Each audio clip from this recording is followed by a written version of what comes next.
Tonight, from Raymond James Stadium in Tampa, Florida,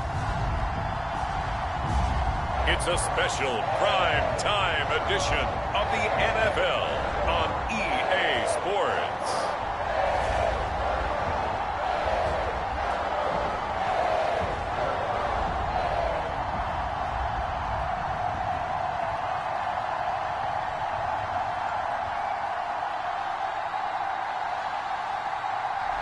EA Sports coverage of the NFL has us on the west coast of the sun.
Shine State. Downtown Tampa's the spot.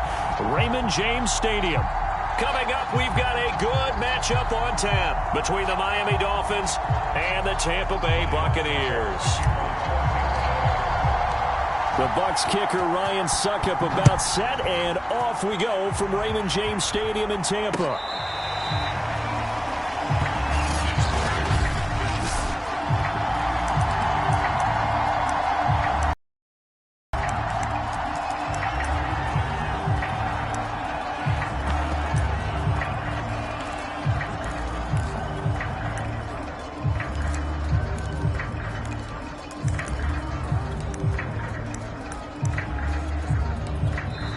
And now before the play clock runs out, Brian Flores is going to call a timeout. They'll have 2 remaining as we step aside here in this first quarter.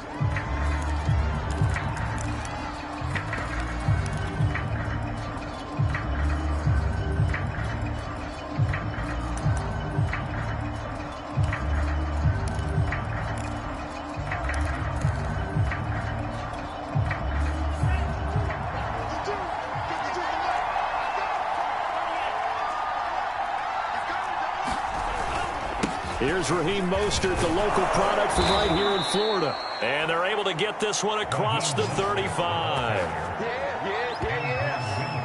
CD, always more eyes on these night games, and they started it off nicely there on that run. Yeah, and you're exactly right. Don't think for a second these players don't know and understand that. They want to impress their peers across the league. They also want to win the ball game. That's the way to get things going.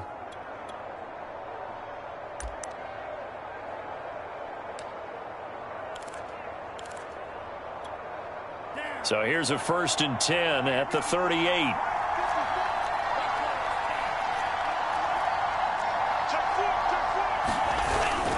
Here's Mostert.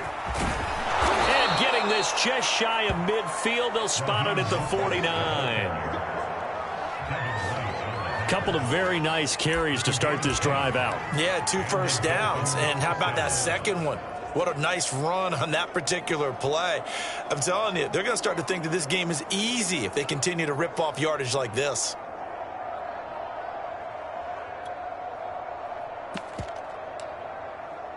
Back-to-back good plays have them on the move on 1st down.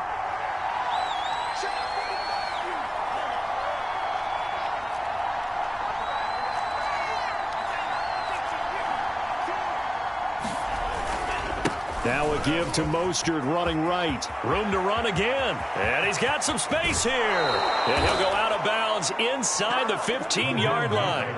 61 yards rushing for him now to this point. That opening drive rhythm continues right into play number 3. Whatever they decided that they wanted to run before the game, it's working pretty well for them right now. Moving the ball downfield at a nice rate. And guess what? I think the chain crew might have to get a little oxygen over there. They have to keep moving downfield with first downs on each play. So how about this for field position after the big play? Inside the 15 now as they come up on 1st and 10.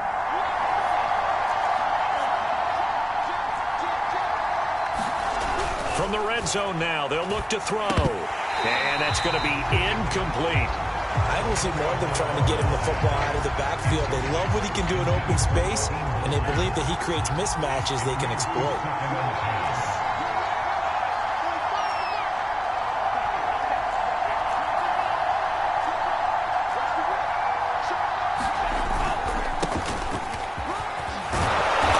And he's going to work this one down to about the 5. That'll leave them with a 3rd and 2 coming up. They got 8 yards there. That was a good run, probably right on the edge of breaking into something really big. So the defensive guys right now are talking about, okay, what can we do to slow him down before he truly gets started?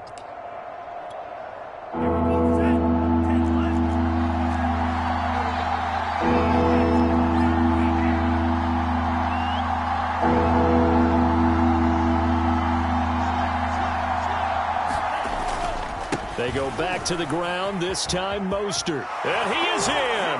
Touchdown, Miami. Raheem Mostert, a 5-yard touchdown run. And the Dolphins take it right down and score on the opening drive.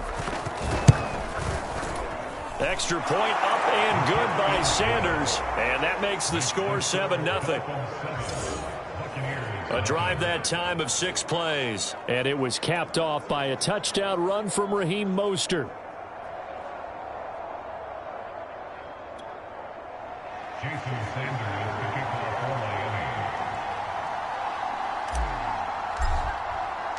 Now after the touchdown, ready to kick it away is Sanders. Kenyon Barner to take it out of the end zone. And he'll be stopped right around where he would have been had he gone down to a knee, maybe a yard shy of there at the 24.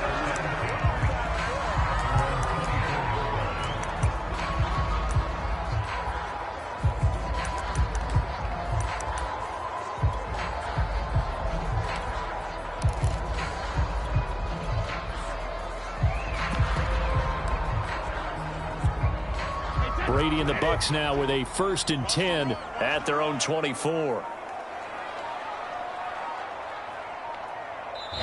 Now with just 1 second showing on the play clock, we're going to get a timeout. They'll have 2 remaining as we step aside here in this first quarter.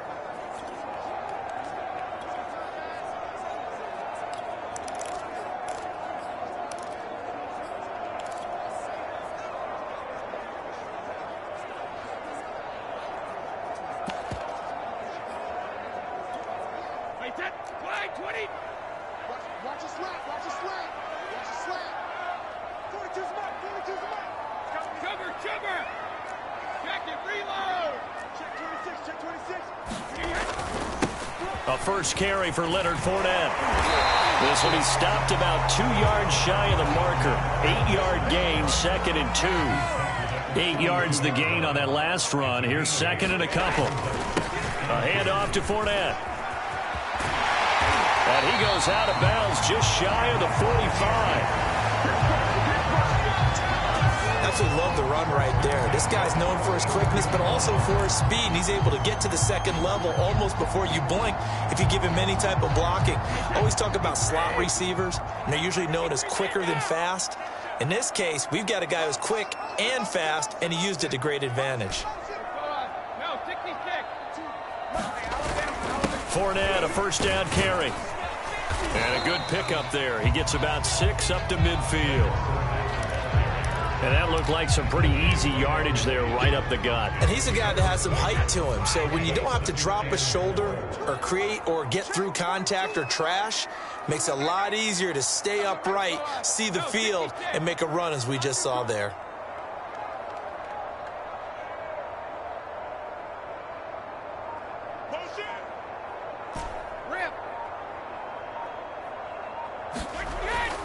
On second down, here's Fournette.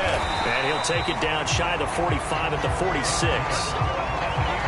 Let's face it, when you have a guy who can pick up those types of runs and keep the chains moving or stay ahead of the chains, you're making everyone else on offense happy because you're opening things up to allow for a whole lot of different play calls.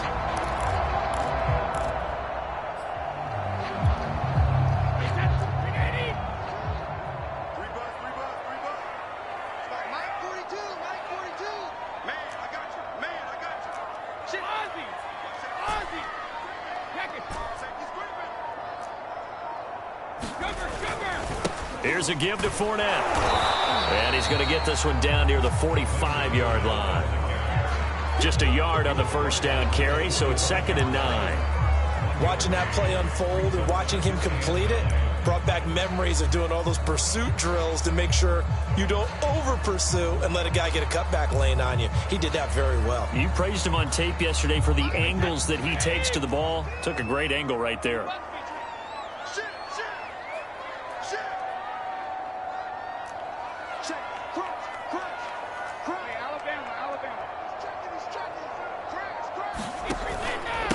They will run for the first time here with White. And able to push forward for right around 3 yards down to the 42.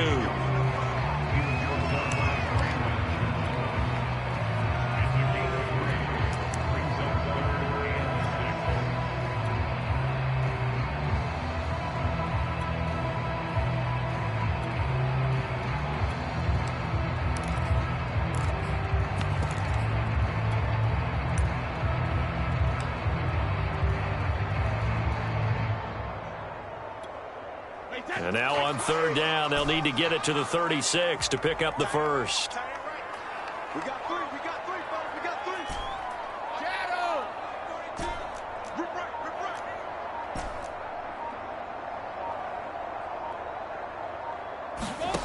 Throwing now is Brady. Right side, that's complete to Gronkowski. Touchdown, Tampa Bay! Gronkowski, 42 yards. And the Buccaneers are an extra point away from tying up this football game. Extra point put through by Succop. And that will tie our score here in this opening quarter of play.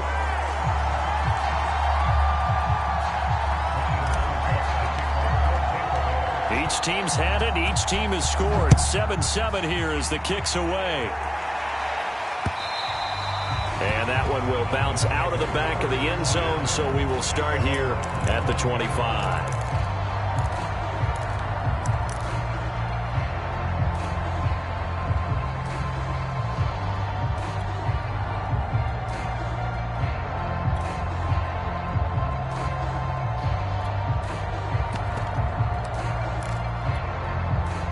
The Dolphins at the line ready for their next drive. And they were able to punch it in the end zone last time. They'll be looking to do that again here for the defense. Obviously, they'll be looking to stop them from punching it back in the end zone. It always is punch-counter-punch, isn't it? And which team has the advantage? Well, let's just go back. Last time on offense, they rolled downfield, got into a good rhythm. You can see a little more bounce in and out of the huddle. You can see the sideline really get into the game. So defensively, you're thinking to yourself, how do we take that away from them? How do we get the advantage back? Let's see what they come up with. I think pressure is always the first way to go. You love pressure. I love it. We'll see if they dial it up this drive. And the result here, a pickup of 8. Leaves them with 2 to go on second down. And after that type of a run, there's some talking going on down on the field, but it's not trash talking. The guy who just carried the ball, he's going back and telling his offensive line, great job, keep it up, and we'll break that one soon. And he's corralled, but not before getting it inside the 35. 107 yards now on the ground on just 7 carries. This guy's well on his way now to a big game on the ground. It's another good run there. Puts him over the century mark in yardage, and we're still in the second quarter.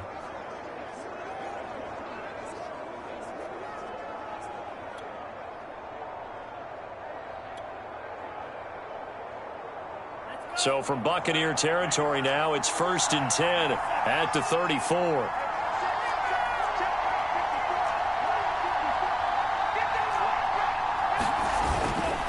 Here's a handoff to Mostert running left. There to stop him was Carlton Davis. And when you get good yardage like that on first down, it really does a whole lot of good for your entire offense. But I love the way he's finishing those runs. At the end of things, he's making sure he gets just a little bit extra.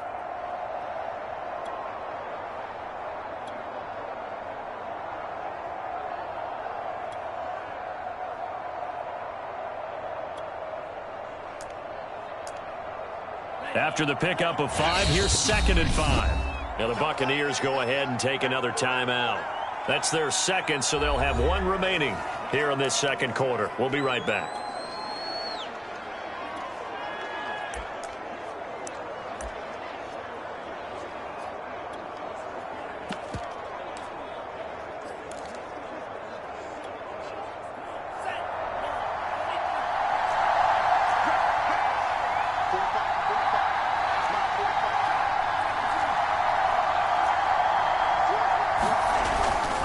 On the handoff, this is Mostert. And he'll be brought down at about the 25 after a pickup of 4. I don't care what the emphasis is in the NFL at any given time.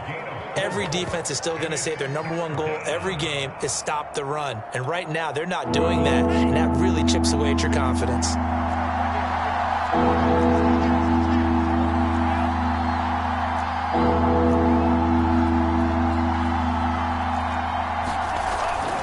They'll try and run here with Mostert. And they'll work it inside the 15-yard line before it's all said and done. Brandon, what were they thinking on defense there? They looked like they were playing for the pass. That was 3rd and short. Yeah, it was an easy pickup because they handed it to him. That was way too easy. Just looked like absolute confusion defensively. Not sure why they were in that set. Yeah, I'd say you ought to have a few men in the box there.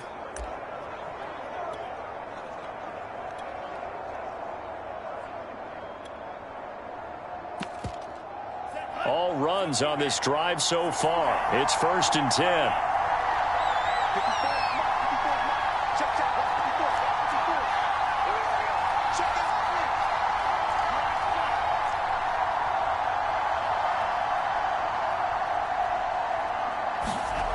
From the red zone now, they'll look to throw.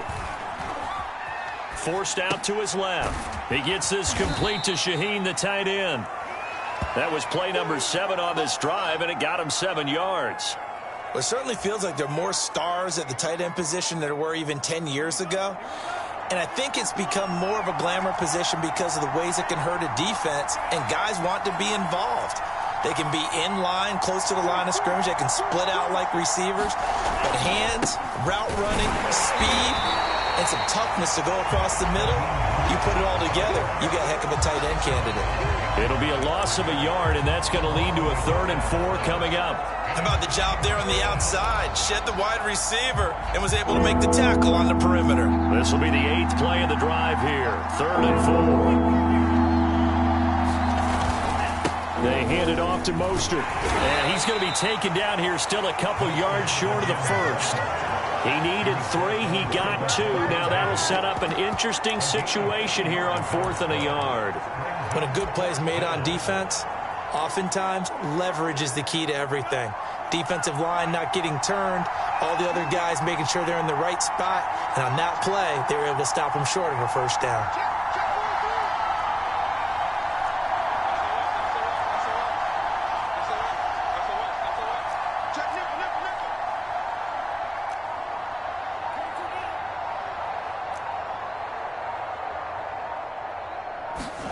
Tagovailoa going for it on 4th down. Touchdown! Mike Gesicki on the pass from Tua Tagovailoa. And the Dolphins have taken the lead. They took a pretty big risk right there going for it on 4th down. But, hey, not only did they get the first down, forget about that, they got in the end zone. Yeah, because normally you're just thinking, can I get enough yardage to get it past the sticks and pick up a first down? Instead, they go for the end zone and get it done with no margin for error. Remember, 4th down, they went for it. Extra point up and good by Sanders. And that makes the score 14-7.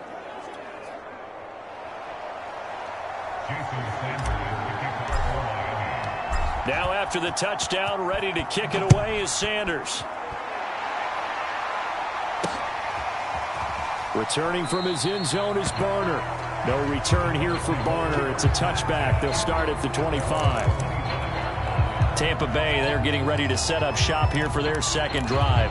After the long touchdown drive we just saw, you wonder if maybe that's taken a little of the wind out of this offense's sails, because they had it going pretty good last time too. Had to sit over there for a little while, didn't they? You know, they were eager, amped up to get back on the field after just scoring, hoping to get the ball back quickly.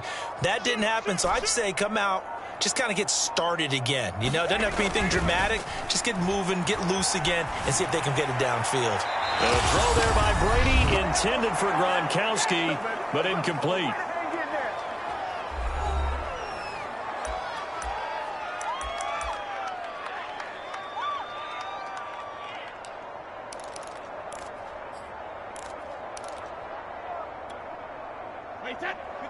Coming up at halftime in a little less than 2 minutes, we'll send you to Orlando, where Jonathan Coachman is standing by. He'll have highlights and analysis of this first half.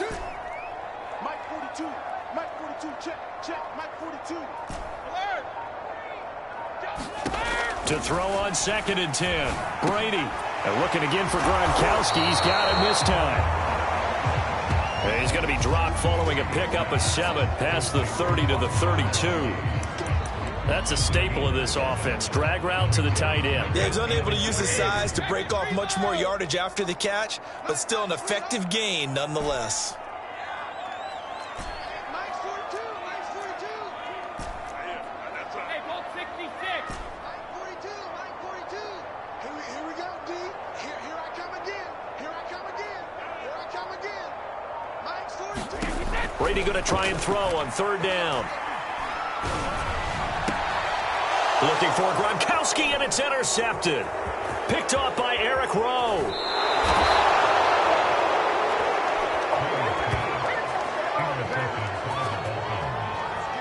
Boy, Brandon, that's what I'd call an ill-advised pass right there on 3rd down. I mean, you just need a yard or two to keep the drive going. Instead, he's trying to hit a home run. You've got to really like your chances if you're going to take a shot like that. Tua Tagovailoa in the offense heading back out. He hasn't had his best day. They have been good running the football, and they have the lead, though, so maybe he just personally wants to improve his play. And that's without a doubt, because at the end of the game, he wants to feel like he had a really good hand in his team winning, if in fact they do go on and get that done. But the bottom line is finding a way to win the game. So if you're not playing that well, but somebody else is on the team, keep going to that hot hand. Yeah, not over yet, but looking good here in the second quarter.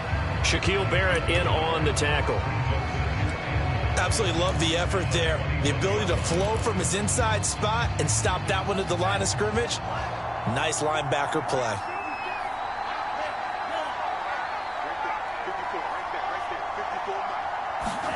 On 2nd and 9, Tua. And that is caught. Touchdown, Miami. Adam Shaheen there to make the grab. And the Dolphins are able to strike quickly to add on to their lead.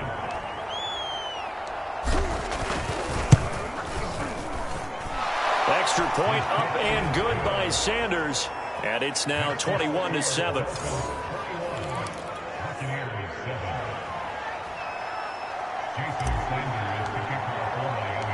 Now after the touchdown, ready to kick it away is Sanders.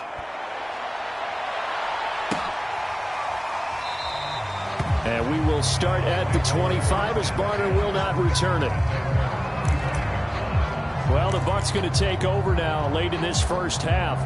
And with him down 2 scores, you wonder if they might try and put something together, even if it's just to get into field goal range.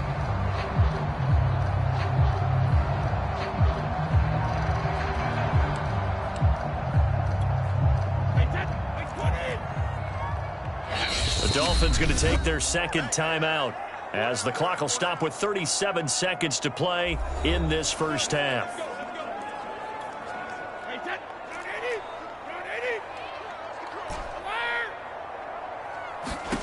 Trying to shake off the interception from the last drive. He'll look to throw.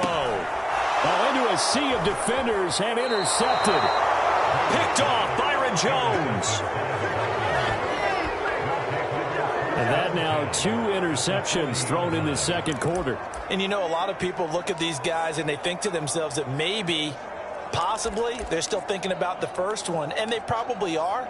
I think in this case, he's just trying to atone for the first interception. Tried a little bit too hard, maybe forced it a bit, and instead created a second one.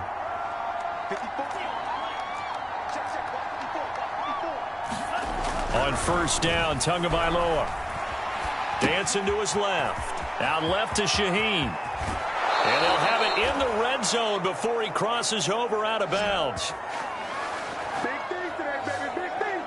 As a general rule, offensive linemen like to know where their quarterback's going to be when he's setting up to throw the football. But sometimes they just have to get on the run, get on the move. He was able to do that on that play and picks up a first down with a nice throw. Right there, 54, right there, 54 Mike. You get me? Setting to throw on first down is Tua. Getting this out to the flat, Mostert. Now the Dolphins will use the last of their timeouts as the clock will stop with 18 seconds to go in the first half.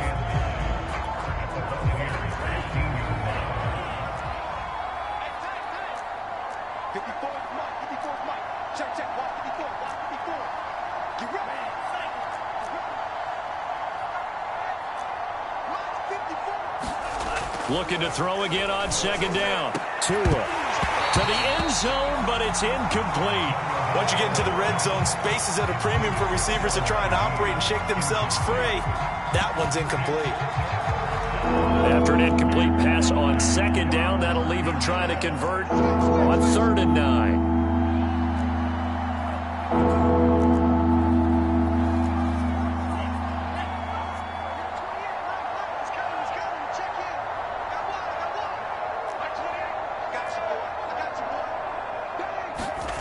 Now Tua. That's incomplete, but there is a flag down, so hang on. A big call coming on 3rd down. And since the penalty occurred in the end zone, move the ball to the 1-yard line. 1st and goal from the 1-yard line. Costly penalty.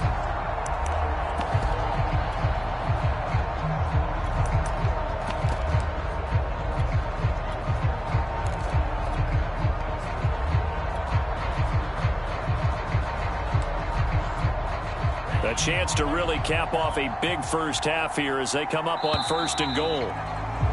And they're out of timeouts, remember, so this is going to have to be a delay.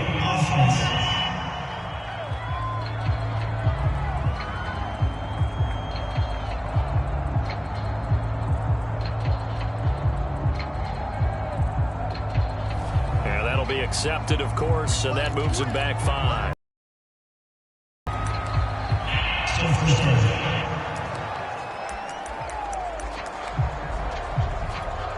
So even though it's first down, here's the field goal unit on now to try to get 3 before halftime.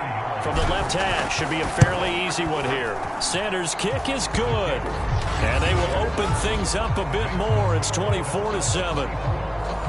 So not the greatest of first halves for them, but a little ray of light here at the end. The late turnover becomes 3 points before the break. Well, they certainly needed something positive to go their way. Maybe 3 points doesn't seem like a huge deal in the grand scheme of things, but at least it's something to build on as they head into the half. And not wanting to risk anything here late in the half, he'll just take a knee and they'll bring the football out to the 25. The Tampa offense ready to get their drive started. And with 8 seconds on the clock, really not a lot of time to try to put anything together. They go back to the air here after the INT on the last drive. It's caught by Mike Evans. Now whistles and a timeout with 3 seconds left in the first half.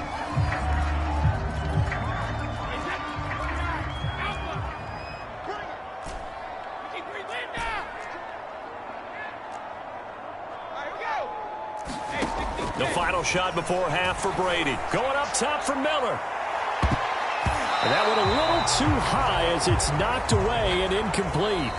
So we've reached halftime here. Okay, well, so much for the halftime report here. Guy can't even finish his Snickers. We're going to get right to the 3rd quarter. Let me spit this out.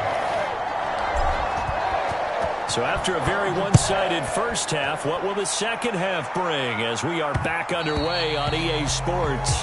And that one will bounce out of the back of the end zone, so we will start here at the 25. Out come the Buccaneers. They'll have it first to start in the third quarter. And you have to think, Charles, down 3 scores already. They need to play an almost perfect second half to have a solid chance. And that absolutely starts with finding some way to put together a touchdown drive here. They need to be smart, fast, efficient, get the ball into the end zone, and do it again multiple times in order to have a chance to win this game. Brady's throw there, incomplete. Well, this secondary has done such a good job of frustrating these receivers tonight. Another example right there on the deep ball. Sometimes when the sun goes down and it's just the bright lights in the stadium, puts a little extra spring in their step, doesn't it? And that's what we're seeing from the defenders. Doesn't matter whether it's man or zone, deep ball, short ball, and that was a deep one there. They're making plays on the football, contesting everything. Meanwhile, Brady's throw on target to Godwin here. And they'll get it all the way up about 5 yards shy of midfield. Well, that certainly has to feel good. It's not all the time that the play caller should get all the credit. Sometimes I think in the huddle, the quarterback just says, hey, who's going to make a play for me? I just need something right here. And the end result there, nice first down. Drive keeps moving. On 1st and 10, here's Brady. And the Dolphins rush gets home. Down he goes. Well, they're in some hot water now. After that sack, it's 2nd and 21.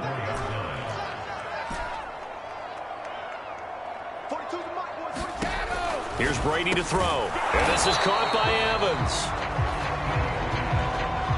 This offense in desperate need of a conversion as they come up on 3rd down.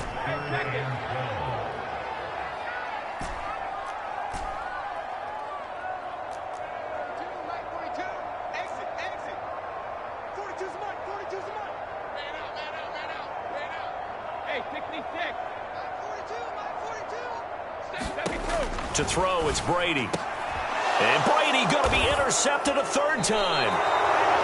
Picked off Byron Jones. And the Dolphins are going to take over a couple of yards shy of midfield. Tough one there. First drive of the 3rd quarter, throw an interception, and now a chance that they could be in even a bigger hole if they can convert this into points. Yeah, but how good do you feel if you're that defensive coordinator right now? Because you just know that the head coach looked at him and said, turn him loose, big man. And he'd be able to take a few extra chances playing with this type of a lead, and boy, it paid off. After the turnover, it's Tua. This ball is caught by Shaheen.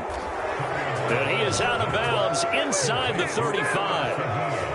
I'll tell you what, a lot of those mid-range throws have been available because sometimes teams get too concerned about the deep ball and they leave too much space in front of them. And these guys have been taking advantage so far. On 1st and 10, it's Mostert. And not much running room. Down to the 32. Just a yard on the pickup there, and it'll bring up a 2nd and 9.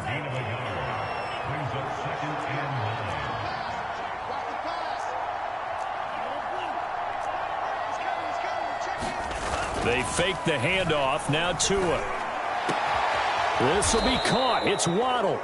And they do get him down, but not before he's able to slip it inside the 5-yard line. And while we may be looking at the scoreboard, this offense certainly is not, because they're showing no signs of backing down, even with a 3-score lead here in the 3rd quarter. I think they keep taking their shots. They've seen blown leads happen throughout this league. They don't want to fall victim to it themselves. Mostert. And he will push his way forward down to about the 3-yard line. Only a yard on the pickup there. 2nd and goal.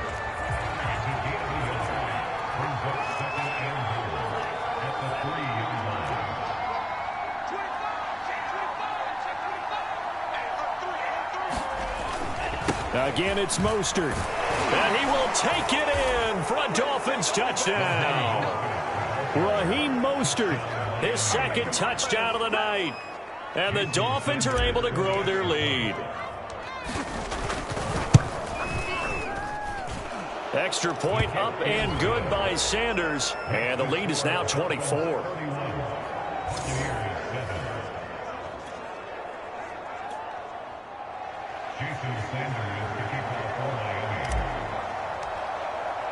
Now after the touchdown, ready to kick it away is Sanders. And that one will bounce out of the back of the end zone, so we will start here at the 25. And Tampa Bay trots out there now. They have been struggling. I would imagine at halftime they went through some possible changes. Well, those changes aren't working, so now where do you go? I think that now it's much more in their head. And what I mean by that is just what you said. You've gone over the changes. I bet they were pretty clinical at the half, not too. And for the fourth time tonight, it's an interception. Brandon Jones picking it off. And the Dolphins are going to get the football here at their own 23. Well, his arm strength never an issue, but this one winds up in the wrong hands. Oh, the coverage here is just terrific because when it's done really well, sometimes you can't distinguish whether it's the receiver or the defensive back the ball's intended for. He actually ran with him in perfect motion and able to make a big-time play. And he'll be taken down, but not before they work it across midfield. 162 yards rushing for him now as his big night continues. One thing that's great about watching him run, Charles, he doesn't hesitate. He got to the left side of his own line and just went. So there's two ways to look at that. One, just absolutely unconcerned, just takes off and goes. But more the latter, I think, which is he has absolute confidence in the guys in front of him, the guys doing the blocking for him. He just takes it and goes with abandon. Oh, he was hit as he threw it there, and that one winds up incomplete. But listen, when you've got the lead, there's absolutely no sense trying to fit a ball in where you shouldn't. You can see the coaching in his head taking place on that play because he saw he had a receiver in the area. He just put it well over his head, out of harm's way. To throw again on second down. Tua, and going deep for Hill. He's got it. Touchdown, Dolphins. Tyreek Hill, 49 yards. And thanks to the interception, the Dolphins offense cashes in with 6. Boy, that route is really tough to cover because if they're running it correctly, you think it's really going to be a slant. Yeah, well, we talk all the time about how it's tough to execute offensively, but you're saying, don't forget, it's tough to cover for the defense, too. Yeah, the number one thing that you're taught is to not get caught inside or get beat inside. So you guard that a little bit more. So that gives you a little bit more space to operate outside if you start your move initially inside if you're a receiver. Extra point up and good by Sanders, and the lead will swell by one more.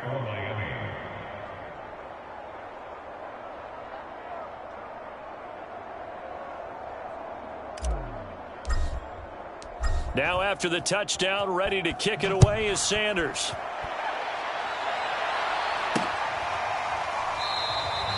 No return here for Barner. It's a touchback. They'll start at the 25. Here comes the Miami defense. They make their way back onto the field. And they forced 4 turnovers now in that last possession, most recently the interception. I'd love to be in charge of their highlight video at the end of the season, though, because this game, you can cut it into one sequence, take away, take away, take away, take away, and everyone goes home happy.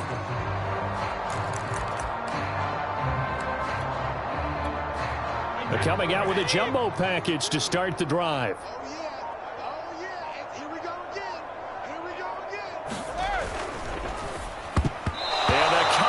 Terrific there as that's knocked down and incomplete. In any event, it happened pretty quickly. I'm not sure he made the right decision on that one. I think if he had it to do over again, he would have found a different target downfield. But he made his decision, and that one's incomplete. The 2nd and 10 now as we roll along in the third quarter from Tampa.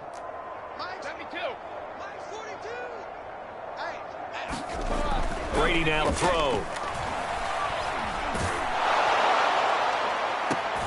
And this throw incomplete. And the defender all over him that time, but it's going to lead to 3rd down. Another attempt, another incompletion, and when I look at the scoreboard and where we are in this game, it comes to mind that they have to start getting the ball in the hands of their playmakers. Throw it to the guys that maybe can take a short pass and turn it into a long gain or make people miss downfield. They've got to have points, and the guys who can put the ball in the end zone, they're the ones that need to touch the ball. Tighten up, tighten up, tighten up. Sugar, sugar. When the rep, let's go right here. Throwing is Brady on third down. He's got it complete to Gronkowski. And he'll go out near midfield at the 49.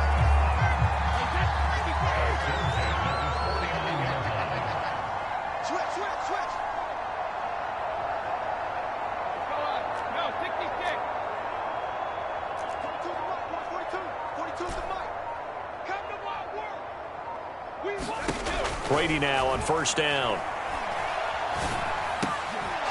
And that one drops down, incomplete. Good coverage there, forced the ball free, and it's second down. You can see the thought process there. With his speed, they were hoping he could pop one. Instead, the coverage was good, and they forced the incompletion. So now 2nd and 10 after the incompletion on first down.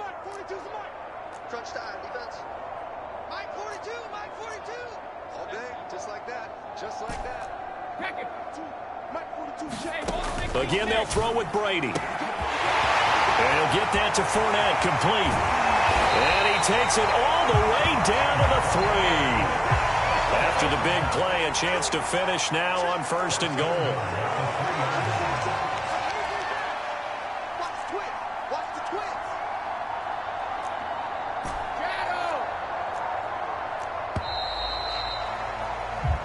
Going to get to the line to run another play. So we will switch ends as the third quarter has come to a close. We'll return with more after this break. You're watching the NFL on EA Sports. Fournette. And he'll take it into the end zone. Touchdown, Tampa Bay. Leonard Fournette, a 3-yard touchdown run. And the Bucs get a small measure of revenge as they cut into this fourth quarter deficit.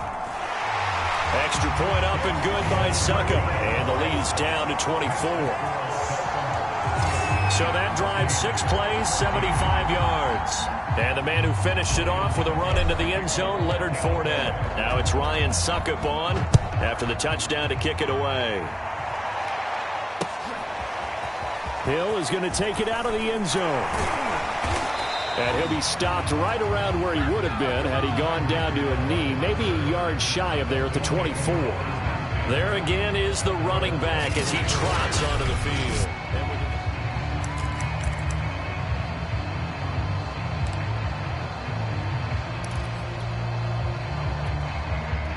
The Dolphins at the line ready for their next drive. All of a sudden, they have quite a bit of breathing room. This was a one-score game, but touchdowns on their last 2 drives, and now comfort is here, so to speak. It certainly is for them. I've been in this situation before on the flip side of this. And all that's going on there is a little bit of finger pointing. Hey, what's going on? How can we stop them? Can someone make a play to try and stop this momentum? Well, they're going to be ball hawking because they need a turnover on that other side. From the 29, Tua. And that almost their first INT of the ball game. Had his sights on it, but he couldn't seal the deal. I may be an analyst, but I'm also a fan. I love it when people take the big shots downfield, but he was under a lot of duress. And I think that forced the incompletion downfield. Didn't have a real good chance to find his target. Tua going to throw. That's complete to his tight end, Mike Gesicki. And he is going to have the Dolphins first down. They needed 5 there on third down. He winds up getting 7. So from the 36 now, 1st and 10. This is Mostert. And a 6-yard gain gets him right around the 43. Oh, that's one to warm the hearts of all those old-school football players, isn't it? Tough, hard, gritty run. Got behind his pads, bowled over a few people. Look at that one, right up the gut. So up through 3 quarters, no reason to lighten up now. On 2nd down and 4, Tua. Oh, the Buccaneer pressure too much. Down he goes.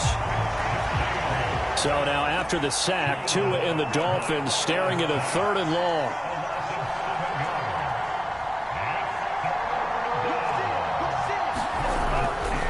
They'll try and run some clock here as they keep it on the ground. First down and a little extra for Mostert.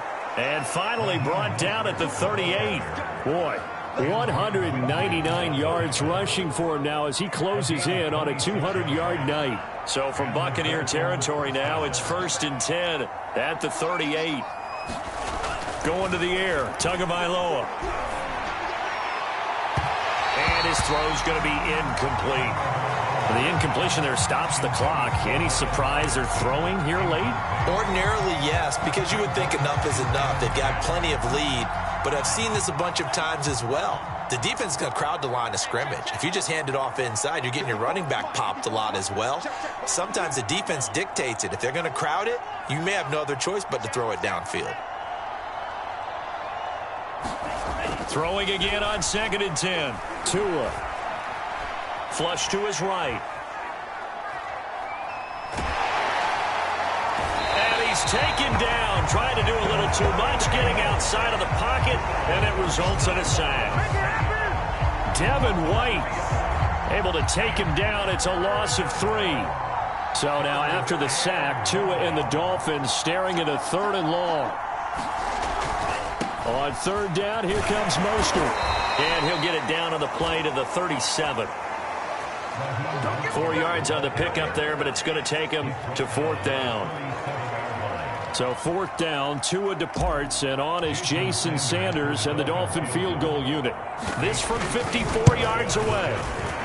The kick by Sanders is good.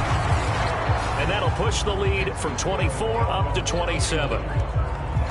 So it's 3 more points, and that widens this thing out even further here in the 4th. And you know in this league, you can never have enough points, but this widens it out, as you said, and now it's all about ball control, isn't it?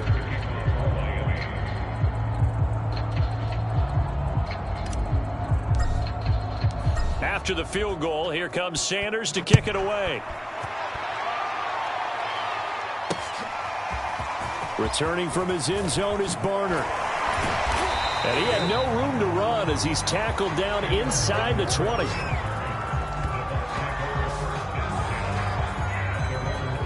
Back now comes Tampa Bay.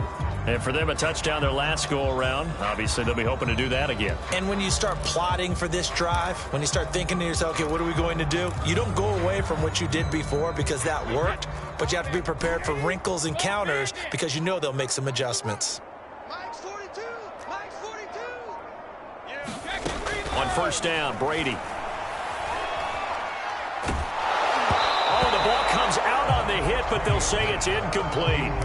He had to absorb another little bump there from the defense, another incomplete pass. We've seen a lot of that tonight. They've come after him all night long. Nothing but pressure in his face. He's trying to stand up there and make throws. It's hard enough to do when the pocket is clear. When you got all those people in front of you, almost impossible to have a good completion percentage. After the incomplete pass, here now is 2nd and 10. Mike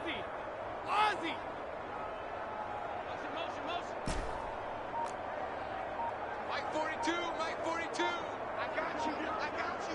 Alert. You're all mine. You're alert. Brady going to throw. And a catch right side by Evans. 5 yards. Now it's 3rd and 5. Just 2 minutes remaining here in the 4th quarter of what has been a one-sided affair. So it's Buccaneer football as we welcome you back. They face a 3rd down now as they try to find a late score.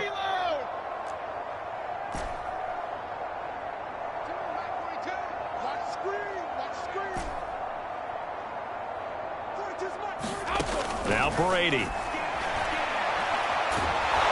The Dolphins get there this time, and they bring him down. All right, they're going to try and keep hope alive here on 4th down. They're going for it. Mike 42. Mike 42. Let's go, baby. They turn up. Let's get that ball. Let's get that ball. 42. Mike 42. Check. Check. Mike 42.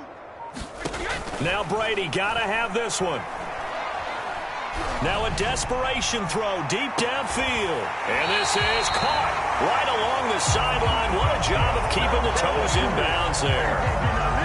A big connection on that one. 34 yards. They absolutely had to take some chances downfield trailing here in the fourth quarter. So why not go 4 verticals, send the guys downfield, say make a play? And that's one of the favored routes of offensive coordinators. You know why? Because receivers can be open at any point running that route. The big play has them all the way out near midfield for a 1st and 10. Hey, Mike's 42. Mike's 42. Down to lose one. Let's go. Mike 42. Mike 42. Don't say nothing. Mike's 42. Mike's 53. Go, go, go. Boy, and now they play off.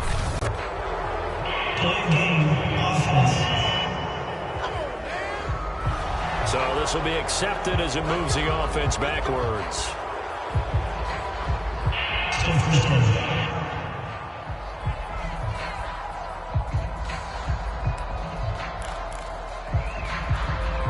Now they need 15 yards on this series after the delay of game. 1st and 15.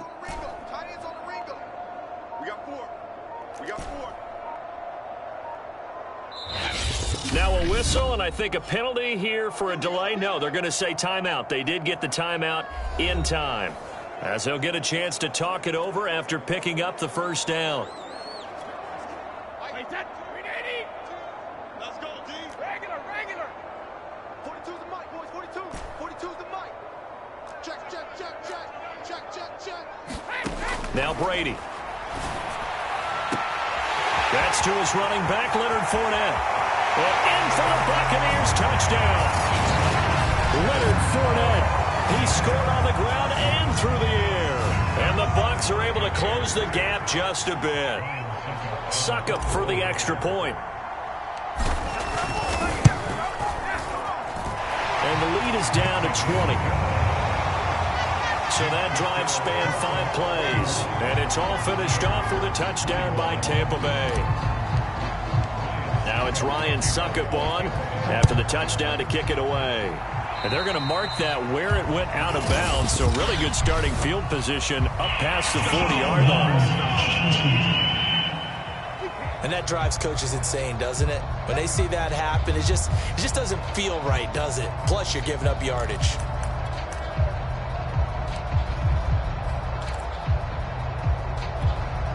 Good starting field position for them here as they come up 1st and 10 at the 41-yard line. They'll try and run some clock here as they keep it on the ground. And he's going to bowl his way forward to the 48. It's a 6-yard pickup, and it gets him to 2nd and 4. Good gain there on 1st down, and keeps him in a running situation probably. They did everything right on that play, didn't they? They got the leverage up front, good blocking, nice hole for him. He ends up picking up nice yardage, stays in bounds to keep the clock rolling. They are in charge of this scenario right now. They want to stay that way. And not in any rush offensively. 6 yards on that last play. Here's 2nd and 4. Once again, it's Mostert. And he's able to get across midfield and down into Buccaneer territory. They give him about 4 on the play, but he's marked short, so it'll be 3rd and about the length of the football.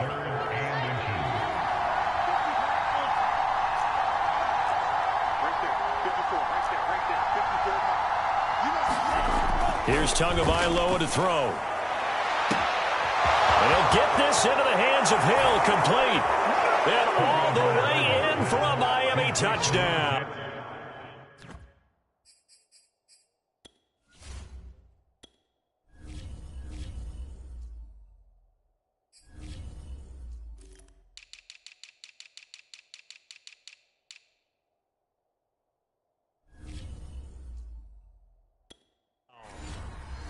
Tyreek Hill, 2 catches, 2 touchdowns here so far. And the Dolphins are able to extend that advantage.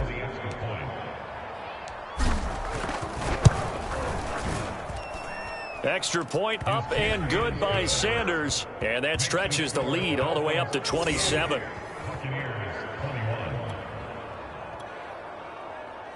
Jason Sanders to kick off for Miami. Now after the touchdown, ready to kick it away is Sanders. And that one will bounce out of the back of the end zone, so we will start here at the 25.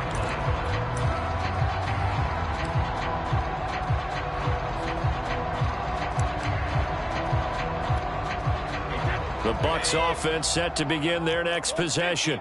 This is just an exercise in futility. Do you even bother running a play here offensively? I wouldn't, because now is not going to erase what's happened during the game. So after it's over, you're going to go to the film, find out where the game was really lost. But this is not a situation now where you're going to make up for anything. We'll see what they do here. And the Dolphins rush gets home. Down he goes. And now we'll get a timeout here. They're able to stop it with 1 second to go in this game. So now 20 yards to go on second down after the sack. Work to be done.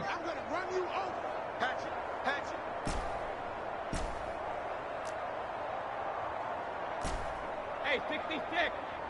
Mike's 42. Mike's 42. Get in the weight room. Get in the weight room. It's got Mike 42. Mike 42. One final try now for Brady. He's going to let it fly. And now here's another interception. Picked up by Xavier Howard. And the Dolphins come up with a late turnover. But it will probably only matter to the statisticians as this ball game is now officially over. Wow, so wipe out the INT, roughing the passer. What a disaster. An absolute disaster, and you hope their lockers are not right next to each other for the postgame. Safe to say one is not buying the other dinner. One final shot. They'll look to throw. That is caught. It's Chris Godwin. And they get him down, but not before he takes it across the 40-yard line. A big offensive explosion helped leading them to victory. And the defensive guys, they're just saying, hey, put those points up every week. We'll just keep winning. They will gratefully accept them, won't they? It makes their job that much easier when they're scoring that many points. Allows them to play with a totally different style and a different flow.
today. From First Energy Stadium in Cleveland, Ohio, this is Madden Football on EA Sports.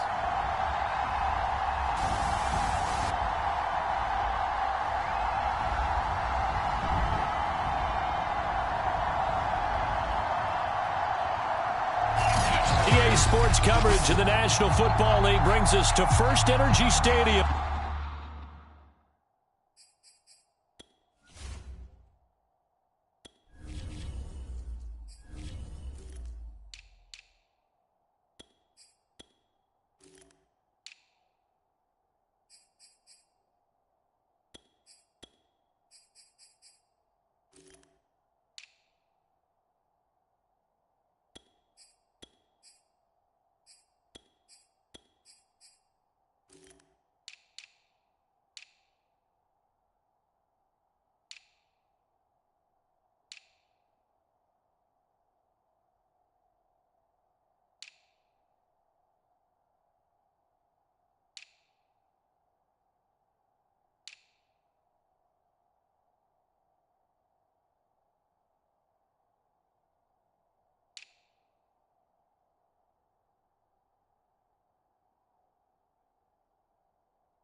In Cleveland, Ohio.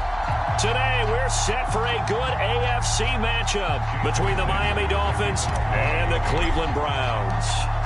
Here's Jason Sanders now to get this one started, and off we go from Cleveland. Here's Jakeem Grant from his end zone. And we will not see a run back on the opening kickoff. This will be a touchback. So here come the Browns for their first drive on offense. They will be led out by their dual-threat quarterback, the veteran from Clemson. It's Deshaun Watson. And he's exactly the man you want in control of your offense. Excellent arm, good zip on the ball, not afraid to use his legs when he needs to. And when he's excelled at doing is making plays when the first read isn't available or when the pressure's about to get to him.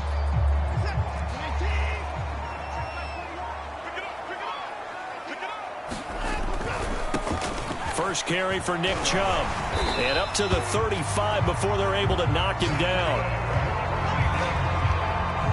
Well, there's plenty of real estate for him to maneuver on that run. And let's face it, it shouldn't be a surprise. He's one of the better backs in the league.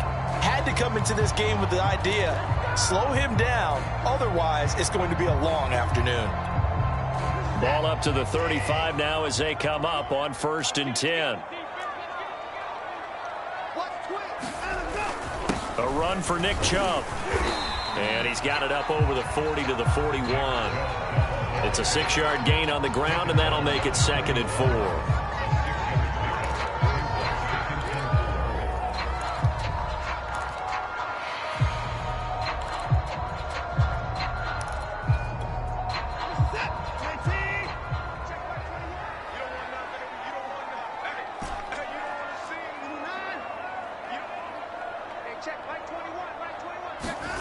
Watson. And this one taken in on the right sideline, but not in the field of play. They say it's incomplete. The throw led him a little too far. It brings up 3rd down. I think you have to chalk that one up for the defense there. Someone right on the spot. Excellent coverage. Didn't leave him enough room to come down inbounds, even though he did catch the football.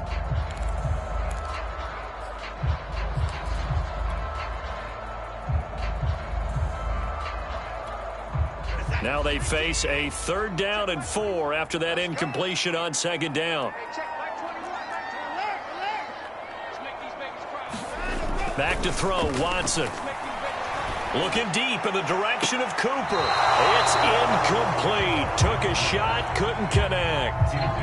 Not the desired outcome, but probably won't be the last time we see him take a shot downfield. On 4th down on is Corey Bojorquez to punt. Back deep is Tyreek Hill.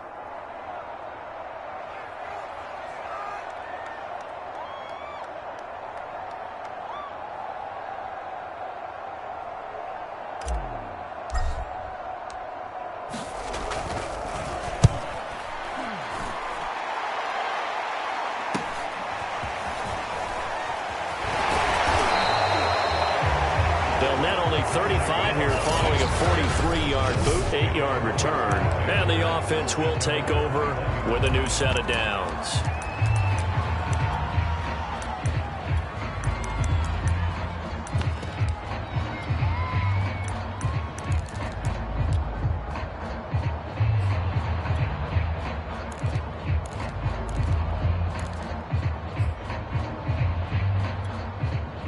And the Dolphins now with a 1st and 10 at their own 21. A 1st down run there by Mostert as he'll get this forward for a gain of about 3.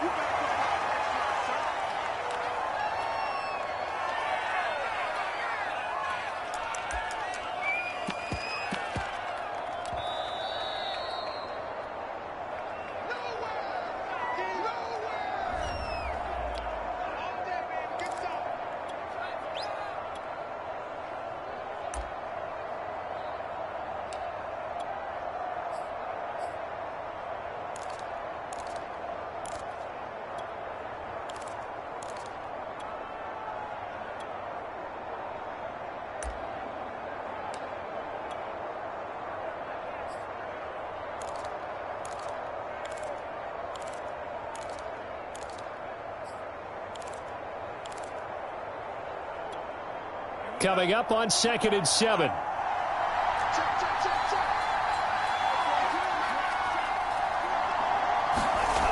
Throwing now is Tagovailoa. Oh, this is intercepted, intended for Hill.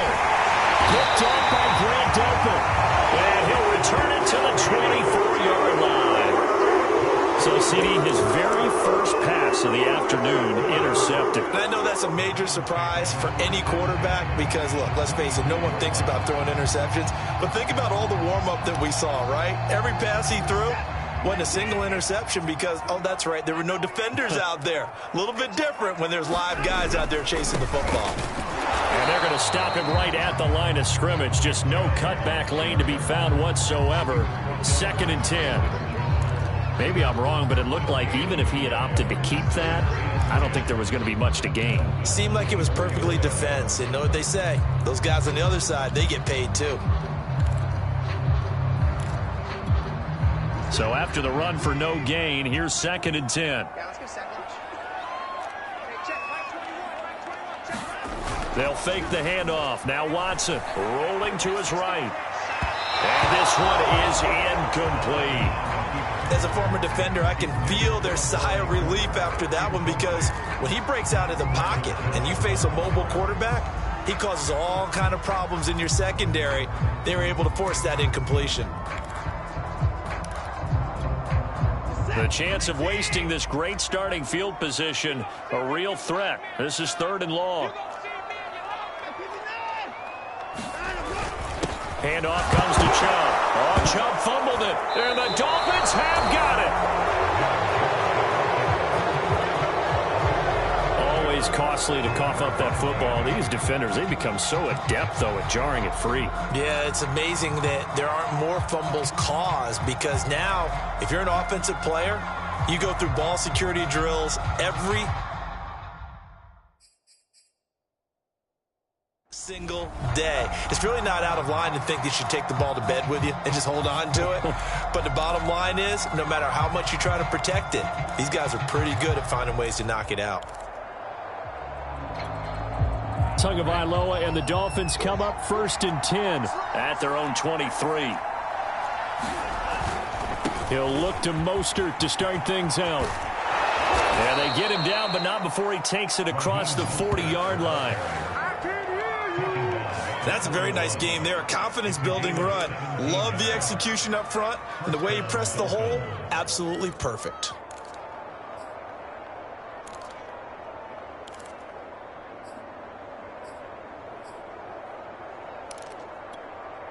One play has him up past the 40 already, and another 1st and 10. Mostert. And he's going to bowl his way forward to the 48. A solid run on 1st down. Gain of 7 leaves him with a 2nd and 3.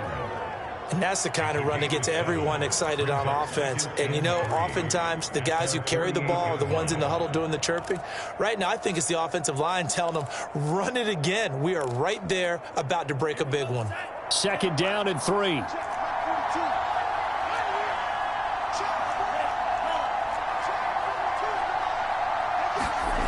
Looking to pass. Tua.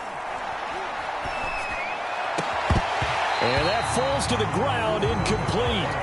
A nice job of bodying him up defensively, and now it brings up 3rd down. Even without a ton of pressure in his face, it just shows how difficult it is to pick apart his own defense. Those guys are sitting back, and they're not playing receivers as much as they're playing the eyes of the quarterback and when he delivers the ball. So the incomplete pass on the last play, and that leads us to a 3rd and 3.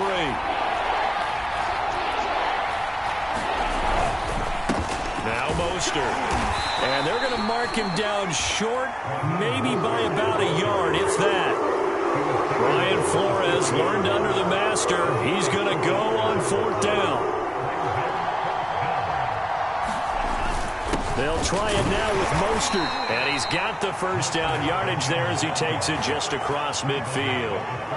At first glance, I wasn't sure he got it. Then I saw that spot. Definitely a 1st down. It was, but boy, on the other side, you dispute it a little bit, wouldn't you? Okay, if you're playing defense, are you sure he got there?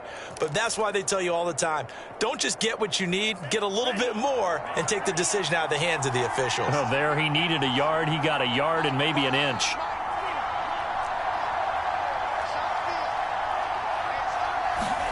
Tua now on first down. He's going to air one out.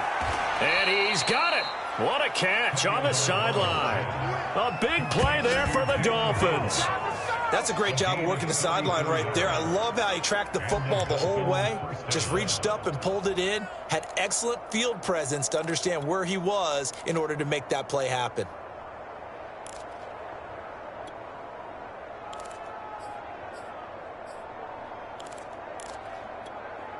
So after the big play, look at this, all the way down at the 15 now on 1st and 10.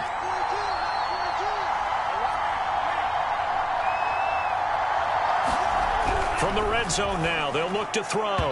Looking end zone, but it's incomplete. That sun's going to be a factor all game long. I'm not sure it made a difference on that one, but it's something to think about on all deep throws during this time of year.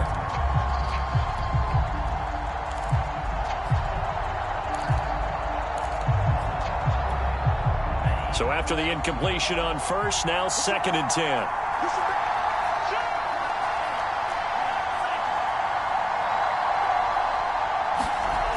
Tua sets up to pass it. That is incomplete.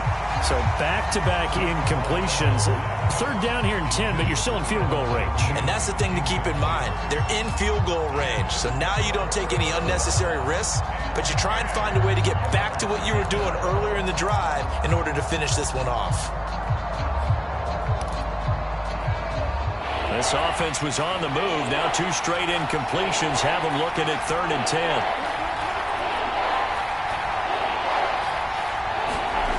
Again, they will throw it with Tagovailoa toward the end zone, but that's going to wind up incomplete.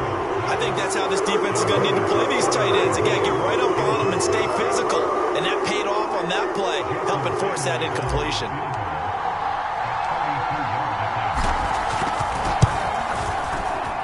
Sanders' kick is good, and the Dolphins will jump out to a 3-0 lead.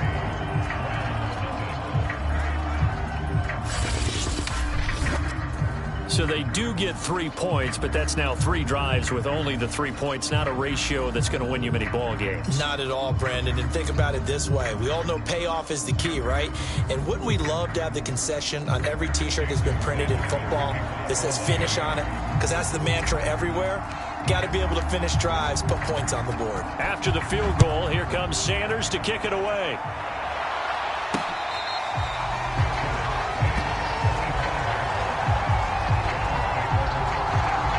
The Browns offense heading back out to take possession.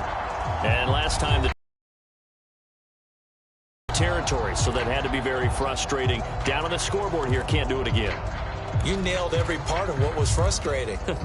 Down on the scoreboard, had a drive going, had pushed it past the 50-yard line so they thought they were in striking distance, and to come away with nothing, not a good feeling at all, to put it mildly. Now they can't afford to do that again. Yeah, now can they get that bad taste out of their mouth here? And they get him down, but not before he takes it across the 40-yard line. Now that's how you start to get back in the good graces of your head coach. Remember, he fumbled on the last possession. How about the faith they showed him, giving him the ball again, and he repaid them, picking up a first down. One play has him up past the 40 already, and another 1st and 10. They run. Chubb. And he is met at the line of scrimmage, and he goes down right there. Call it no gain on the play, and it'll be 2nd down. He's already put it on the ground once in this first half. There, no gain, just struggling to get going. Yeah, and what he needs right now, a dose of confidence, which means his guys have to chop a hole, a big one for him, give him a chance to run a little bit and gain some of that confidence back. He didn't get it on that carry.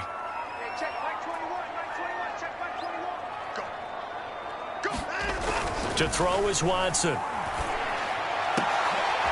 And this is caught. I think he got that with one hand. That is one heck of a catch right there. Got his eye on it the whole way and able to make the grab one-handed. Very nicely done, and for a nice chunk of yardage, too.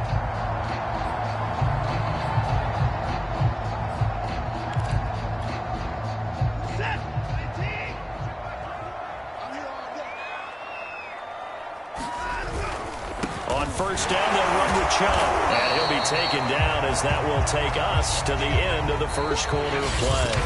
3-0 after 1 on EA Sports.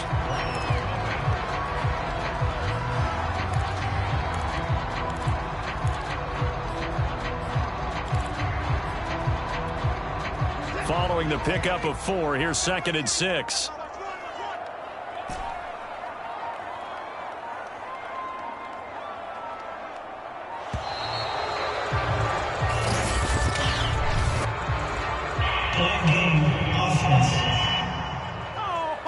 He didn't even try to signal for a timeout, so they must have not been aware of the numbers. I think he lost track of the time left in the play clock and probably was trying to read the defense and trying to figure out which play to run and just lost track, and it cost him.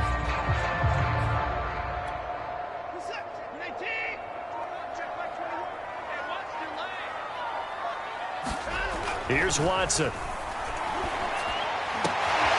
And that's going to be caught by Peoples-Jones. And he's brought down, but not before he reaches the 8-yard line. Well, for teams that like to play man coverage, running corner routes can be tough on them because of the ability of getting into it. Sometimes you're squaring it off. Sometimes you're just rounding it. Sometimes there's a fake. Sometimes there's not. That makes it very, very difficult for a DB to stay with it. They'll run with Chubb. And he'll work his way closer to the goal line as he's got 5 down to the 3. So that run gets him about halfway home. Yes, now 2nd and goal. The end zone beckons. It looms. They can do whatever they want. Full playbook. Run it again, or they can go play action and try and put it in that way.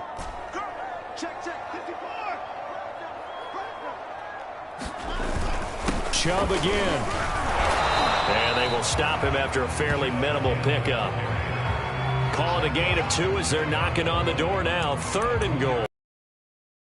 Similar to almost running a stretch play, didn't it? Trying to find a crease, anywhere to put his foot in the ground and cut back. It just never materialized.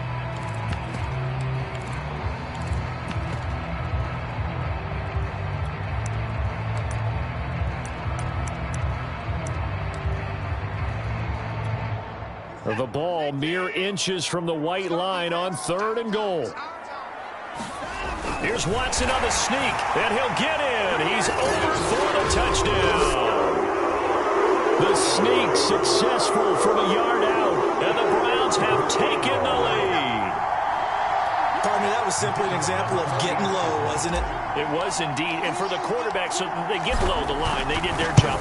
Is the quarterback's job just to find a crease and dive? Find a crease and just get in there. Ordinarily, you start low yourself, get low behind that offensive line, but sometimes they do such a great job, you can almost fall forward and find the crease for a touchdown.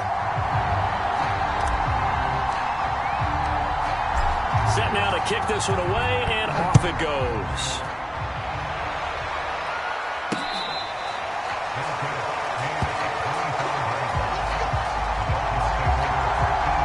The Dolphins offense now ready to go back out onto the field. And a methodical drive last time, but they couldn't get that knockout blow. They had to settle for 3.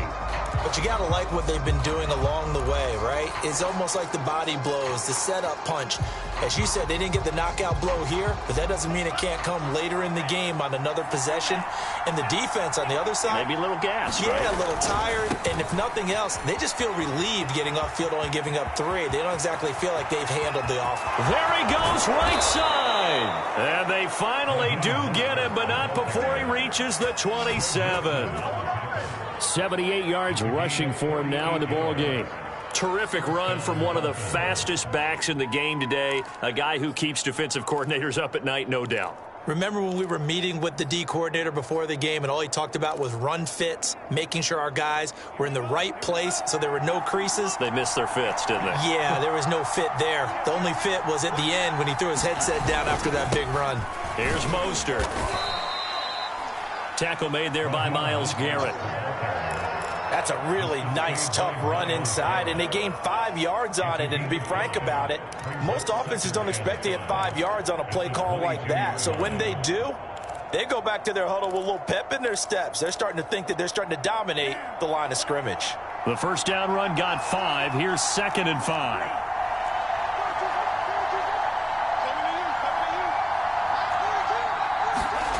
Here's Tua. This is caught. And they are able to stop him, but he does take it all the way to the 2. Well, that tight end position, it just seems to continue to evolve every year in the NFL. Yeah, you're getting really terrific athletes. A lot of them maybe were wide receivers at one point that continue to give you speed, great hands, and big bodies, which make them excellent targets for quarterbacks. They'll run with Mostert, and he'll take this into the end zone for a Dolphins touchdown. Raheem Mostert taking it in from 2 yards out, and the Dolphins are going to jump back in front. Jason Sanders now for the extra point. And it's through, and that makes the lead 10-7. The drive summary, 4 plays, 75 yards. And it was capped off by a touchdown run from Raheem Mostert. Now after the touchdown, ready to kick it away is Sanders.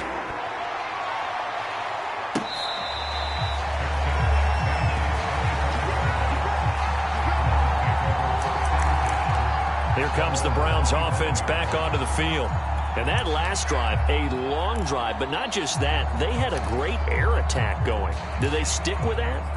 I would think that they would, because if they were competent enough to do it on the last drive, starting backed up in their own territory, why would you change anything? They've got to be confident about what they're presenting and continue to do so. Yeah, because the secondary, they really look clueless. And that was amazing because that drive went and went, no adjustments and no big plays by the defense to knock the ball away. A good pickup there, 8 yards on the first down completion. Nothing fancy on first down, but a very consistent type of a play. Hit that slant. A lot of people call it an extension of the running game, and it can be if that pass is completed, because you hit a guy on the run like that, he often can go for big yardage. Sets him up nicely for second down, staying ahead of schedule. And able to rip off a big chunk of yardage before being dropped inside the 40. Quarterbacks love slant routes because the receivers are breaking right into their line of vision, and receivers love them as well because they're getting the ball on the move and able to catch it and try and get upfield and gain additional yardage.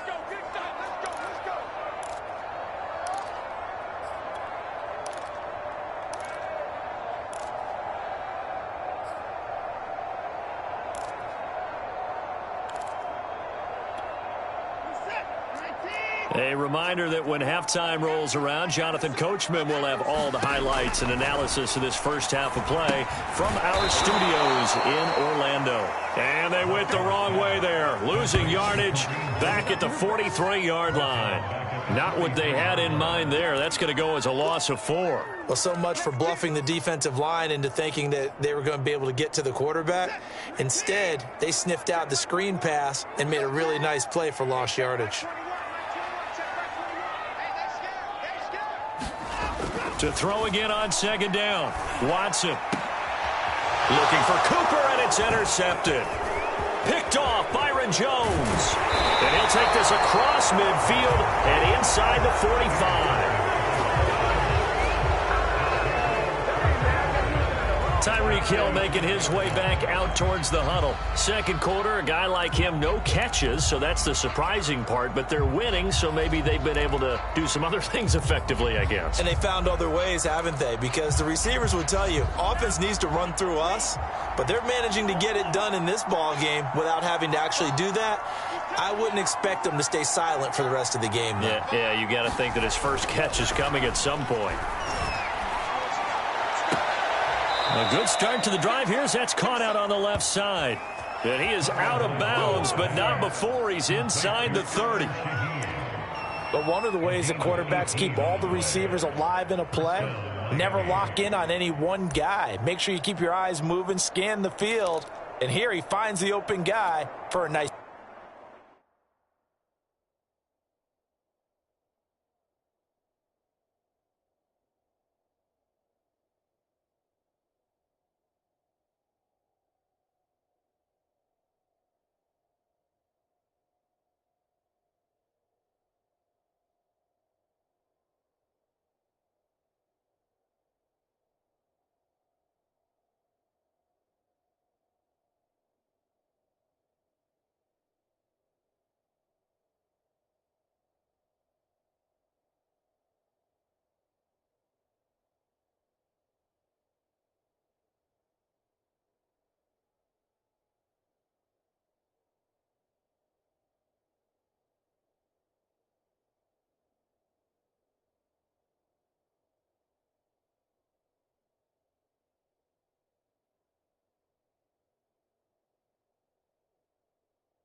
pickup.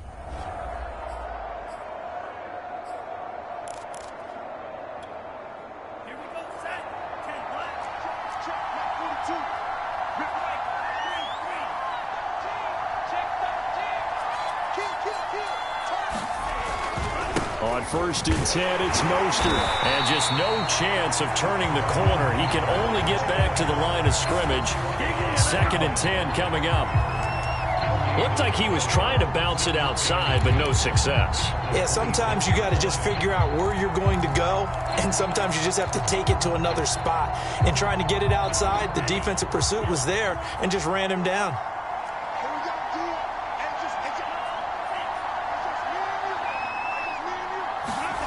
Tagovailoa to throw on 2nd down here. And he's going to have to eat this one as down he goes. Myles Garrett. He's the one that got home and takes him down for a loss of 9. Now the Browns will use the first of their 3 timeouts as the clock shows 50 seconds to play here in half number 1. You know, on these types of plays, we're always looking to assess blame. Okay, where did it break down? Sometimes it's just a great play.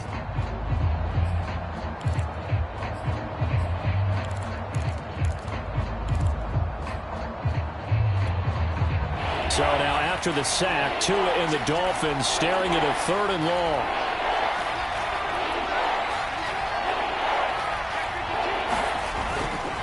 They hand it off to Mostert. Space to run past the 20. And he's going to get it down to the 14-yard line. The Dolphins going to take their 2nd timeout as they'll stop it with just over 40 seconds to go in the first half.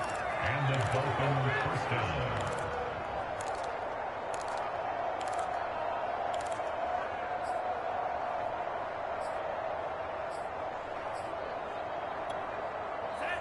Here's a 1st and 10 at the 14-yard line.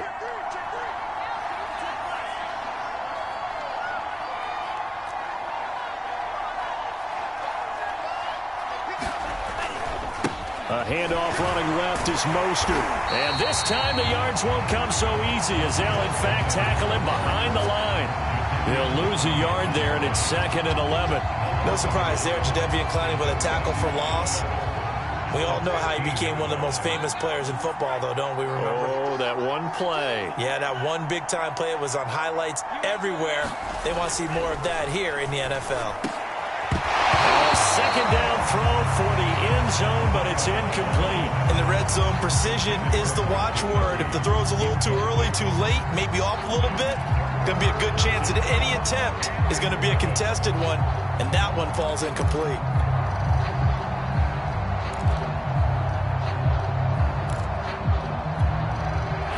Incomplete pass on that last play, and that means they'll need to come up with something here on 3rd down.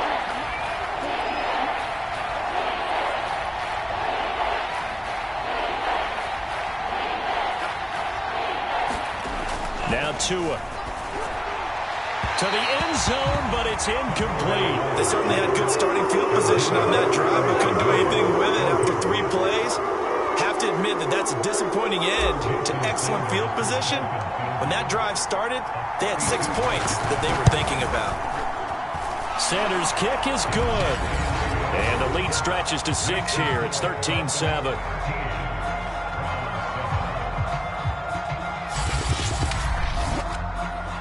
So a capper there to a pretty good first half. And I love the way that they put a chokehold on the clock and pretty much drained everything before they put the field goal on the board as they headed into the half.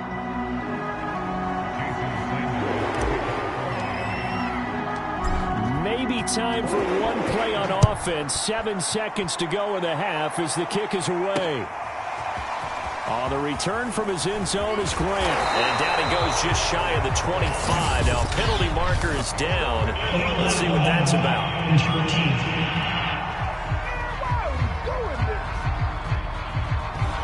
This is going to put him back with not great field position. So they really got zero benefit at all, right? Sometimes you can absorb a penalty when you get a big return. Then the penalty brings it back, but you still have great field position. As you pointed out, not in this case.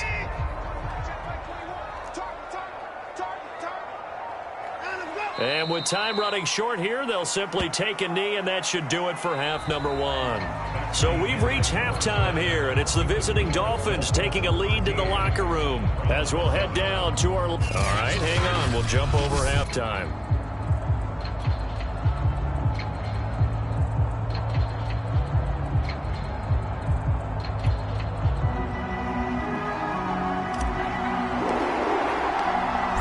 Dolphins in front, and they'll be in possession of the football first as the second half gets started.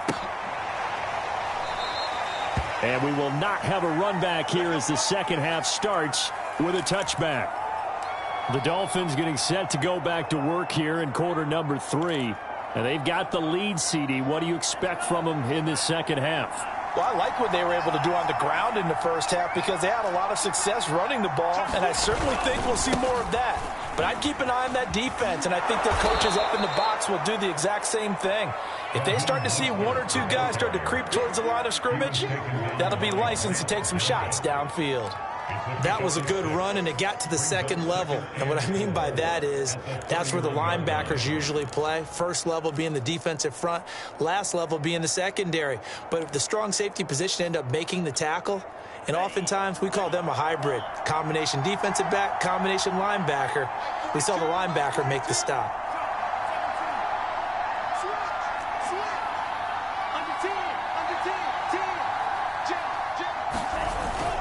Second down, here's Mostert again. Now, we all know that an offensive coordinator and a quarterback, they're aligned at the hip. But when you've got a runner who can get you that kind of yardage, that guy's invaluable.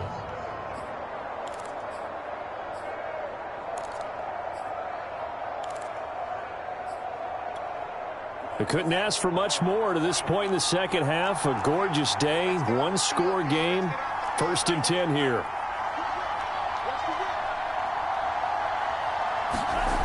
Looking to throw. Flushed out right.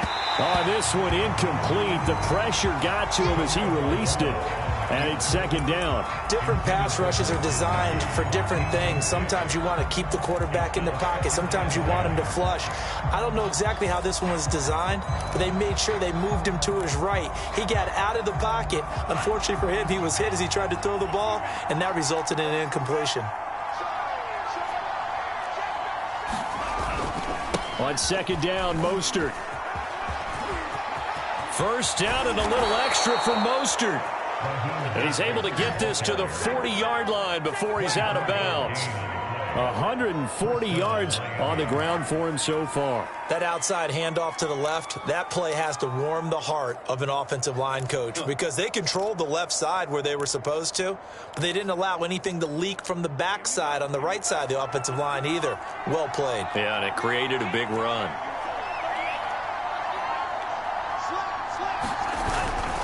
This is Mostert. And give him 6 yards here as he stopped near the 35 at the 34. So much of the game today, we're looking for hybrid players, guys who can do a combination of jobs. And anyone who plays a strong safety position, now more than ever, is a hybrid type player. Half defensive back that covers passes and half linebacker that makes tackles. We just saw the linebacker make that play.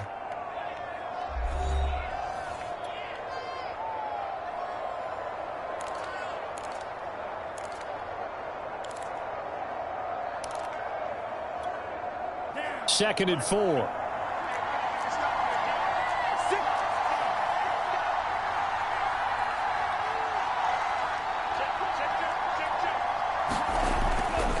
Here's a handoff to Mostert running left. He's got a first down and much more inside the 20. And he's got it all the way down to the 12-yard line. I know that play went to the left side, and that's what it was designed to do, an outside handoff there. But how about the whole offensive line being involved? Seal the left side where the play was going, what they call play side. But how about on the back side? Just taking care of business to make sure no one can get there and disrupt it. Is the biggest key the left tackle? Without a doubt. Control that edge.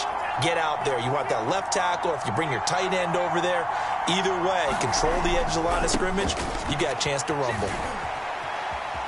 And he's going to work this one down to about the 5. It's a 7-yard carry to set them up with a 2nd and 3. This drive is turning into an extended one, and the guy carrying the ball, he's becoming more like a body blows guy. Every carry is putting some damage on the defense. So after a while, I'm not too sure how many guys are going to want to run up and tackle him. So they'll come up after the gain of 7 on a 2nd and 3. On the handoff, this is Mostert. And he's able to get it down to the 2-yard line. They were not fooling around at all, were they? 2nd and short, and they brought out the heavy package. Almost felt like the super heavy package against that defense, didn't it? Yeah, I don't think they expected that much beef up front, and it turned into an easy 1st down conversion.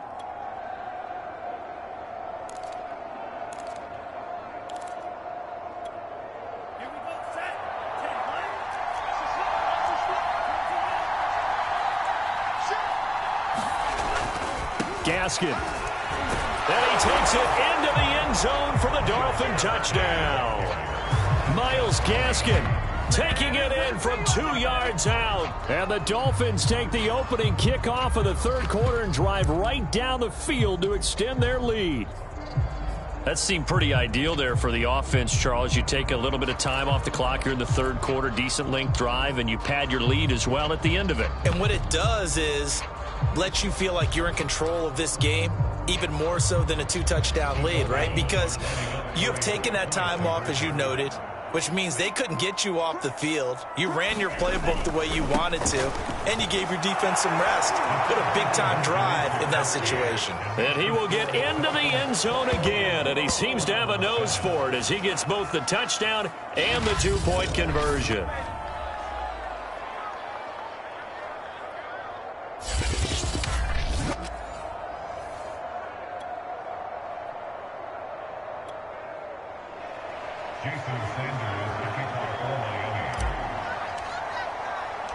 Now after the touchdown, ready to kick it away is Sanders.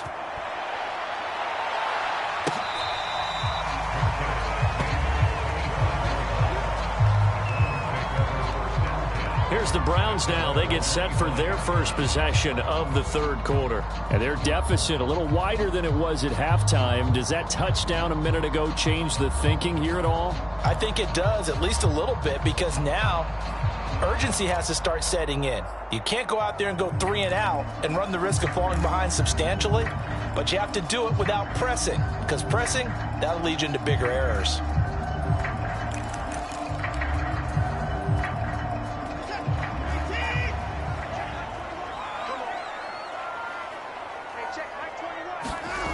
Now a 1st down throw, Watson. And a flag comes in as that one falls incomplete. Well, let's see who this is on. Trying to cover Cooper there a little too closely.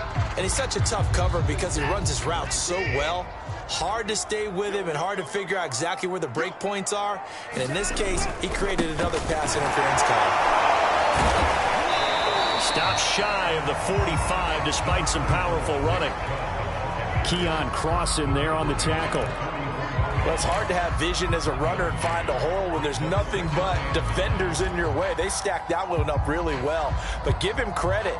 Instead of trying to bounce it out and turn it into a big play, which might have turned into a big loss, kind of just took his medicine there and took the 1 yard. Here's 2nd and 9, just a yard on that last run. Off of play action, it's Watson sliding out of the pocket. Got an open man. That's David Njoku, the tight end. I think I recognize the error there. Zone defense, and you got everything in front of you. But when the quarterback breaks out of the pocket, sometimes that discipline breaks down and guys get out of their spots. Quarterback's able to find his open receiver there for a 1st down. A give. This is Chubb. And they'll get him down after a pickup of 8. 2nd and 2.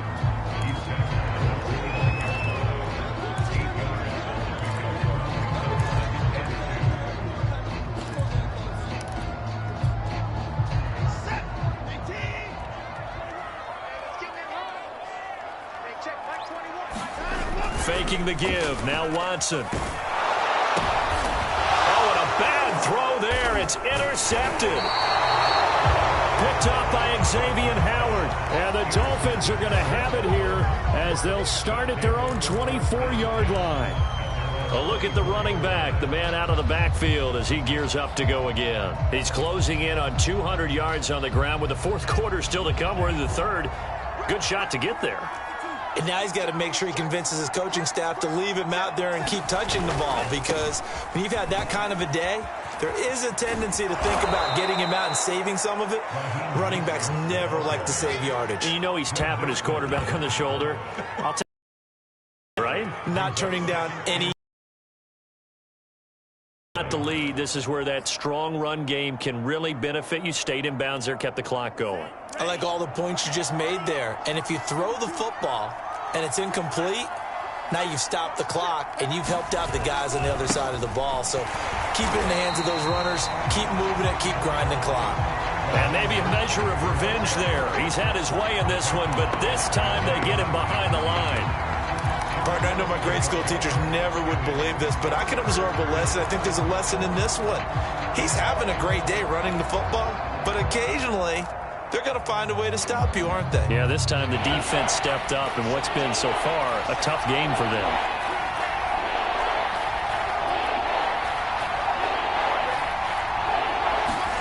Tagovailoa going to try and throw on third down.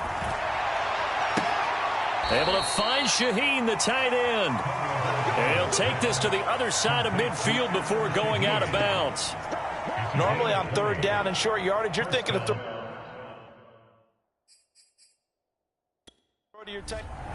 Kevin Stefanski consulted with his guys above, and they've told him throw that challenge flag. And we'll get a moment here as they look this one over. Yeah, remember now, the call on the field is what they'll stick with unless they have clear video evidence to the contrary. And I give these officials a lot of credit. Such a tough and demanding job. You and I both know that. Yeah, they make the right call way more often than they get it wrong.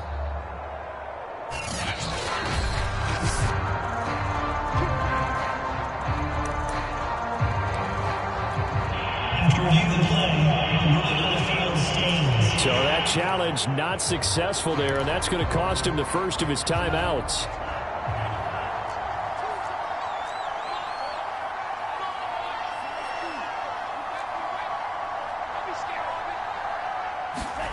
On first down, Tagovailoa being chased out left. The ball comes out, but this will fortunately wind up out of bounds. Looking at it from the defense's perspective, they could have really used the football to try to start eating into this deficit. Yeah, because now possession's so crucial at this stage of the game. And when you've got an opportunity to hop on a turnover and you don't get it, you can feel the frustration all the way up here. And the offense, they're living right now. Another bounce and break that goes their way. The fumble on first down now. Here's second down.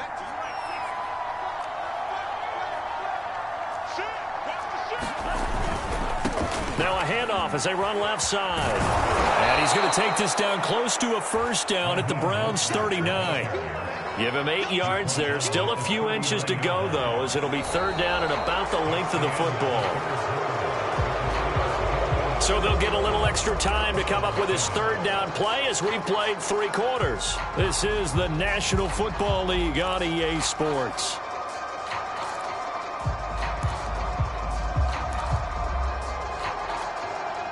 The offense on third down tonight, 2 for 5 to this point. They're looking at third and a few inches.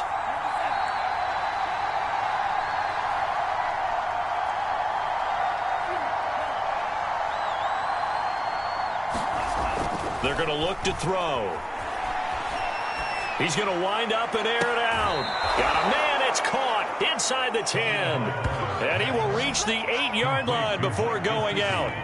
A big play there for the Dolphins. No let up in this passing game. They've been a well-oiled machine throughout, and actually saw a few guys on the sidelines at the end of the third quarter doing the old hold up 4 fingers college sign, meaning the fourth quarter is ours, and they certainly weren't kidding.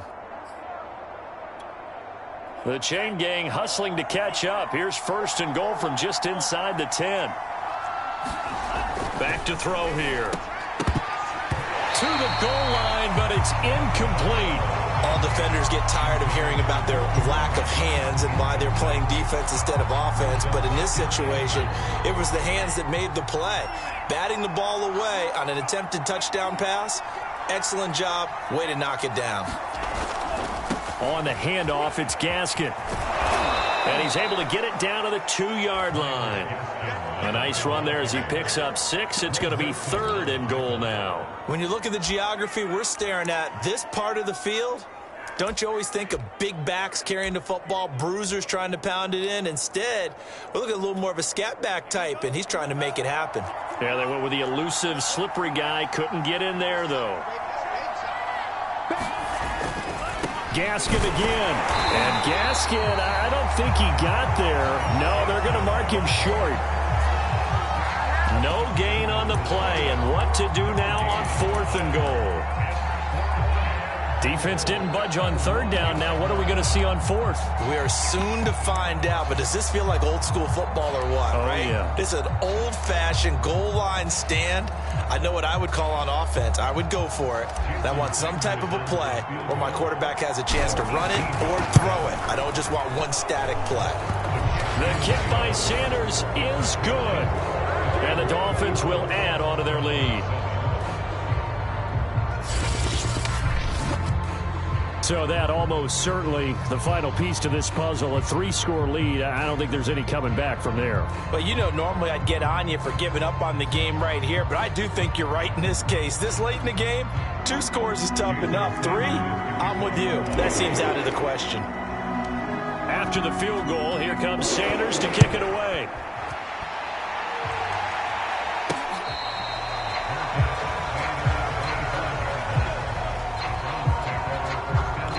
Heading out as the Cleveland offense now as they get set to take over here. And the complexion of this one has really changed a fair amount. That last field goal makes it a 3-score game, so they need points in a hurry with time dwindling in the 4th quarter.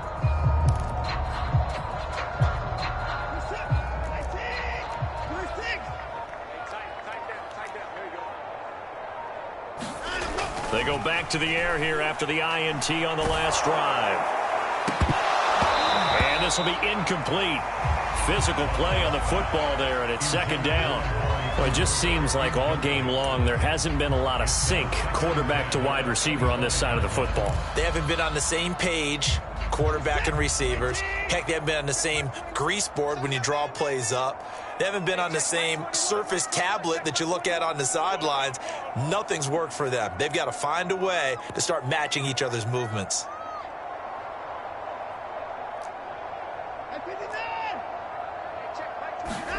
On 2nd and 10, Watson trying for Cooper again. This time he finds it. And he takes us up to the 40-yard line before being corralled. Hard to believe his first catch of the game defensively. They bottled him up. That's why they're well on their way to victory. Put your best cover guy on him and then change the coverages behind him throughout the game.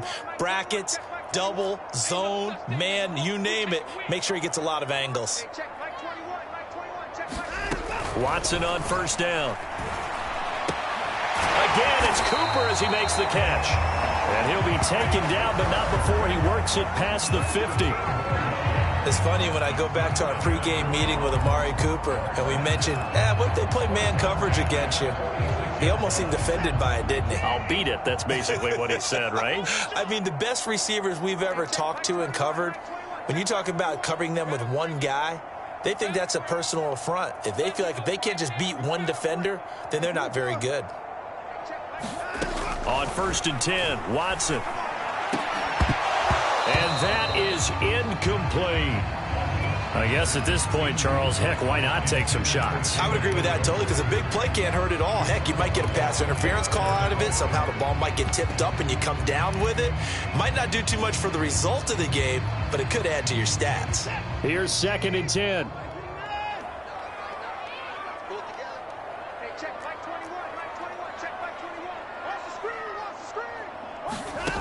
Out of the gun, Watson. The Dolphins get there this time, and they bring him down. It'll be a loss loss of 5 there as the safety blitz winds up paying off. We've been around this league for a while, and many coaches never pull their starting quarterback, almost no matter the situation. In this case, though, I think he's got to make a decision. He's taking a pretty good beating out there. Yeah, and with the deficit, maybe not wanting to risk an injury. Going to need something special here on 3rd and long. After that sack, what does Watson have in his arsenal? Back to throw. Watson. He's going to fire one deep over the middle. And that will be incomplete. Well, they weren't scared to let it fly, but it falls to the ground and brings up 4th down. We've seen that the deep ball's been a part of their game plan all afternoon, but they've had trouble hooking up on it, unable to successfully find the end zone over the top. Desperation time. Watson on 4th down. And it's incomplete. They cannot convert, and they turn it over. The Browns unable to move the chains on 4th down. And the Dolphins get the football in great field position.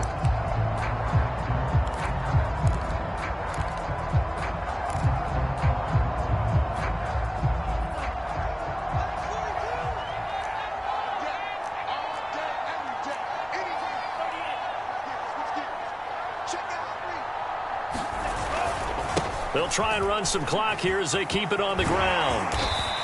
And he's going to be taken down here with a penalty flag on the field.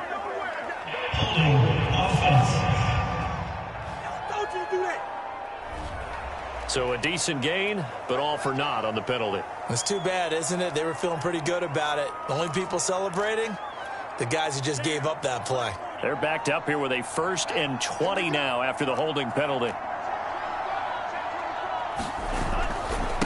Mostert. And he'll be tackled right on the midfield logo. 202 yards rushing for him now on the afternoon as he just continues to pummel this defense. Didn't get to the sticks, but that's an ideal carry there on 1st down, isn't it? I mean, now you're 2nd and 1. Although, you know, in the NFL, even if he picked up the 1st down, I don't think it's a big difference because the clock doesn't stop. Yeah, not like college. Right. If it's college football, you want to 2nd and 1 is probably better than picking up the 1st down because in college football, the clock stops with every 1st down and actually aids the defense in that situation. And for one of the few times here today, this run's not going to go anywhere. No gain on the play as we have reached the 2-minute warning. 2 minutes left to play in this football game here on EA Sports.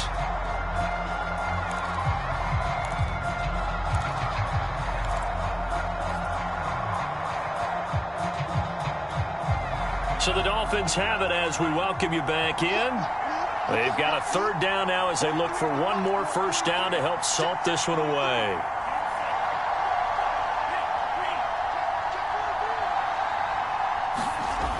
Now back to throw. He's going to drop this underneath to Mostert. And he is tackled inside the 40, not quite to the 35. I'm not sure that was necessarily a safety valve or a check down throw on 3rd down. Sometimes just try and find the open guy and get him the ball. He did exactly that and found a way to pick up a 1st down. Not totally home free yet, but it's looking good as they come up 1st and 10. They'll run right side with Mostert. And some room to work. And all the way inside the 15 before they drop him. Well, we're beyond the tone setting right now. This guy's been the bell cow all day, and they'll continue to rely on him to move the chains, drain the clock, and lead his team. From the 13 now, they work on 1st and 10. That one looks like he'll throw here. And the pressure will get to him. He goes down. Now there is a flag on the play, but this looks like holding on the offense.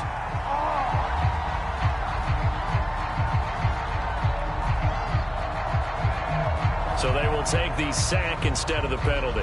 And it takes another down off the series. But the biggest one of all, do you want to tell the guy who just got the sack that it no longer counts? No. No, not at all.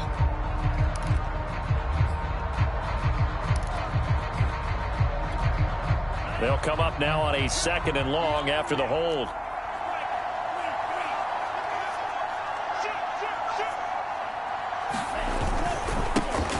Mostert. And he will take it in for a Dolphins touchdown. Raheem Mostert, his second touchdown of the afternoon. And the Dolphins add on to their lead.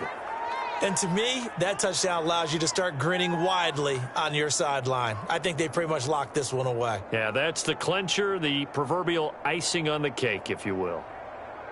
Sanders now to add the extra point.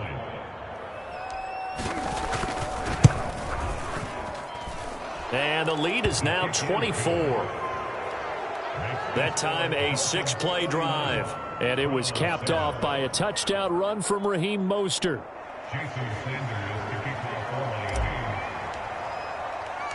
Now after the touchdown, ready to kick it away is Sanders.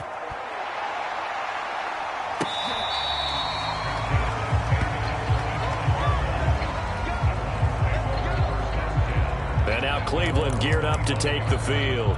They've lost this one. Their offense has struggled.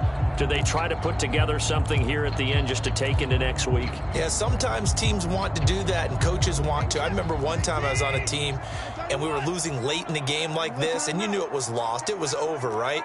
And the coach called a running play and pretty much said to everyone, I want to see something executed well before we get out of here. And that was the message to the team. Just something to build on. Just something to build on, get it done, and maybe we can look at that and say, we'll get better as we go forward. Oh, he dropped it. And that's pretty indicative of the way this one's gone.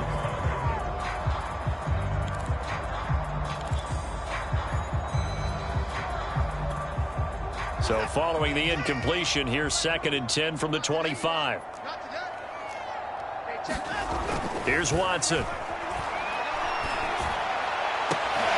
And he'll be taken down, but not before they work it across midfield. The Browns will quickly use their 3rd and final timeout as the clock's going to stop with 47 seconds to go in the 4th.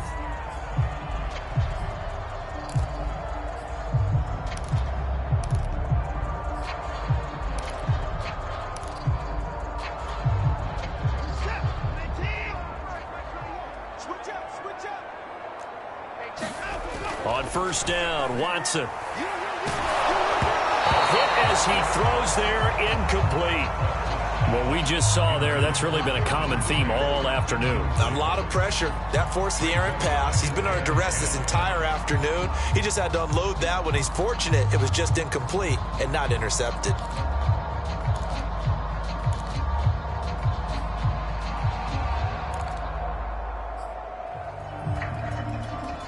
Second and 10.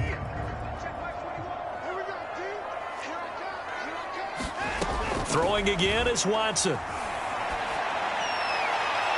that's going to be too high. Out of bounds and incomplete. Definitely desperation time. This just looks like, hey, throw it down there. Hope that your guy can make a play. You want him to make a play, but if not, maybe you get a pass interference call. And you know in the NFL, that's a spot foul. You get all of that yardage. That would be a big play. So back-to-back incompletions, and that has them staring at a 3rd and 10. To the air yet again, Watson. And the Dolphins rush gets home. Down he goes. It was Melvin Ingram that time who shot in to bring him down.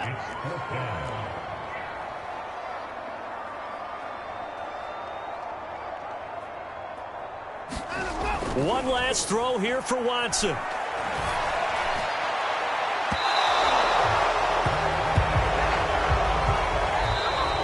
So a victory here for the Miami Dolphins. And it was their defense that really made the statement after the break. They pitched the second half shutout. Yeah, think about the team that just got vanquished. They did score in the second quarter. Do you think they thought at all that that would be their last points of the game? No, but what a second half. The adjustment, whatever they did in the locker room, it certainly worked. It certainly did, and you're exactly right. Whether it was an adjustment, whether it was just more focus on what they planned to do going in, whether they just played better, whatever it was, it all came together in the second half, and no points were allowed. That's a great way to close them out.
today.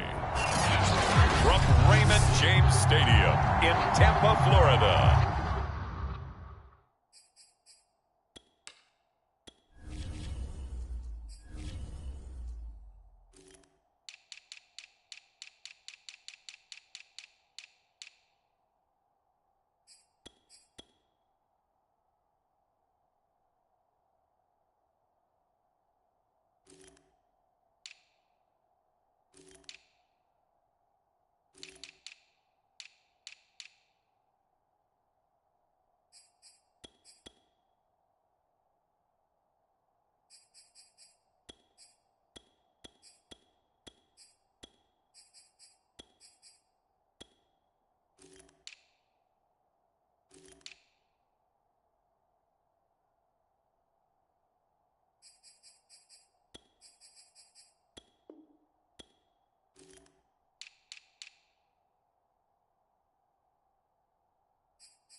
National Football League.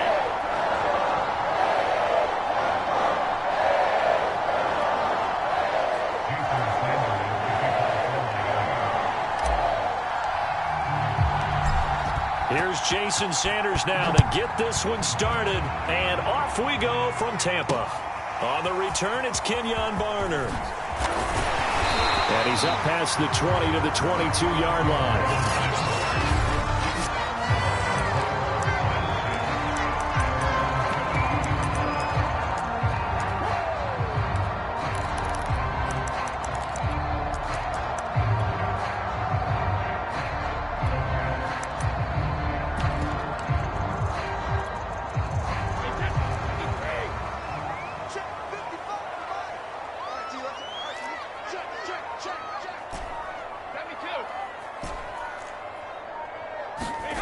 On first down, Brady. And his first pass is incomplete. Well, they certainly did a nice job there, picking him up out of the backfield and then running stride for stride with it. That's good coverage, and it led to an incompletion.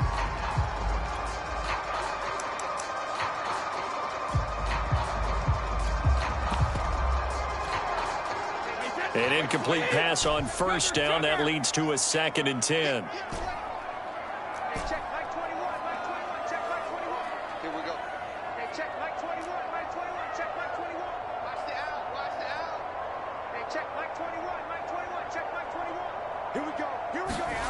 Brady going to throw.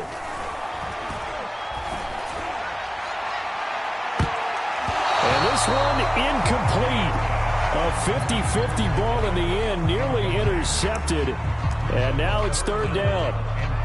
Sometimes the visuals don't exactly work out the way you expect. They wanted to let him use his size there and float one up to him, but he wasn't able to get any separation. The DB was right on him and forced the incompletion.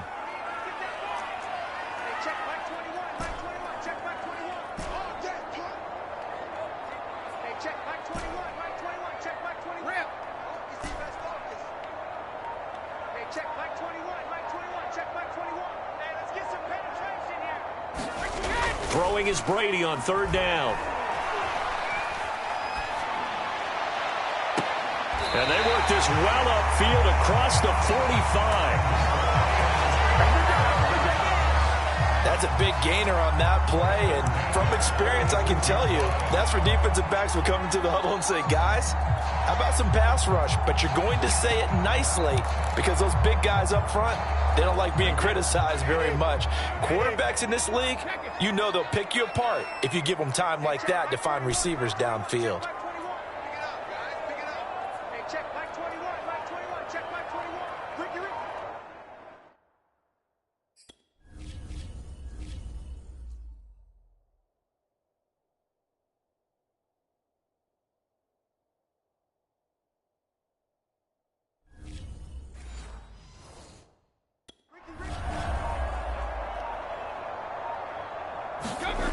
Throwing on first down is Brady. And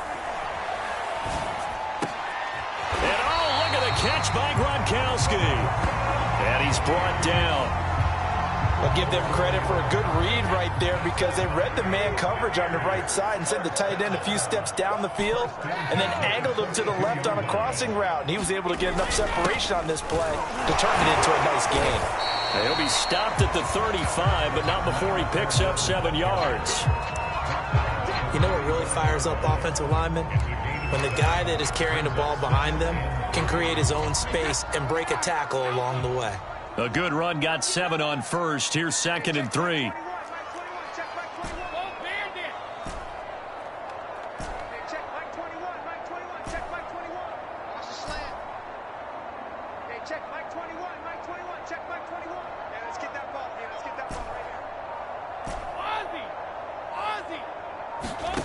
To throw, it's Brady.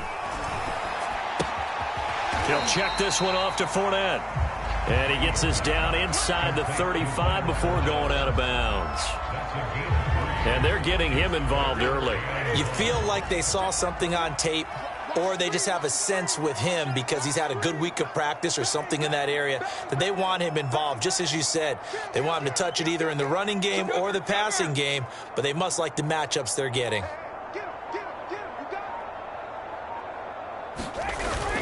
They'll try and run forward with Fournette. Breaks a tackle. And he's got this down almost to the 20 before he's dropped. Usually we see runs like this as the defense breaks down later in the game, but this guy is setting the tone early, running through all types of tackles and put the defense back on its heels. So a good run by Fournette. Now another 1st and 10.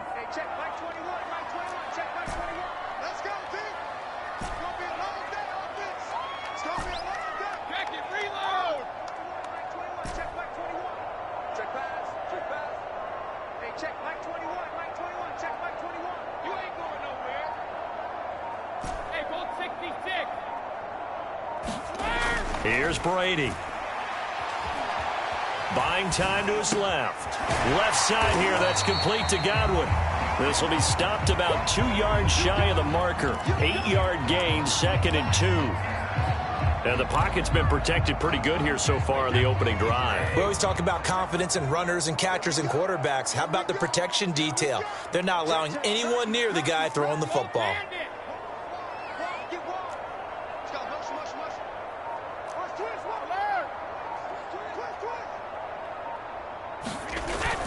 On 2nd down, here's Fournette. And nothing doing. He's immediately taken down at the line of scrimmage. He got maybe a half yard at most, but officially they'll be left with a 3rd and 2. All runners count on their eyes to find the gaps and creases, to find open space. There was absolutely none on that one. Totally swallowed up on that play. Now hold everything here. We're going to get a timeout by the offense. They'll have 2 remaining as we step aside here in this first quarter. Play number 9 now on this pretty long opening drive, but this is 3rd down.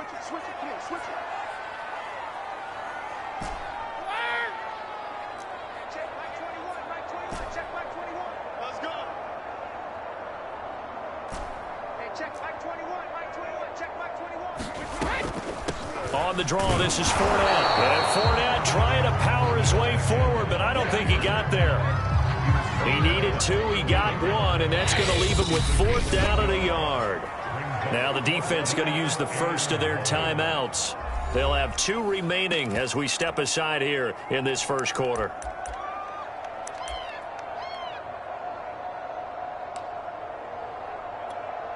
And on their first drive, the offense staying out there. They're going to go for it on 4th.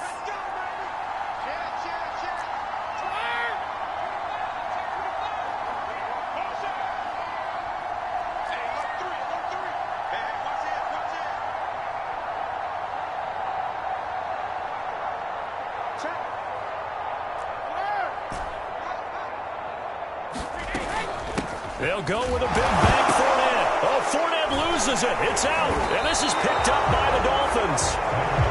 And he is going to get this one back to the 20-yard line. So here come the Dolphins now as they get set to take over on offense. They will be led out by the 6-foot lefty from Alabama. It's Tua Tagovailoa. And for all the collegiate success he had, highest passer efficiency rating by a mile, he's a guy who's had his share of detractors at the professional level, but I do like his poise, I do like his moxie, and I love his accuracy. And with the play clock winding down, we're going to get a timeout. And that's their second charge timeout here in this first quarter. They're down to 1 remaining.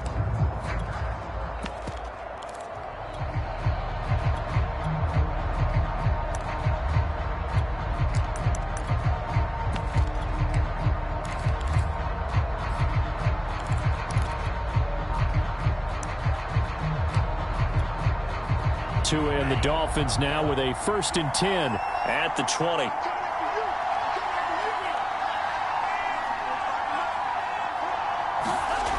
Going to the air, Tagovailoa. That's caught. Waddle on the left side.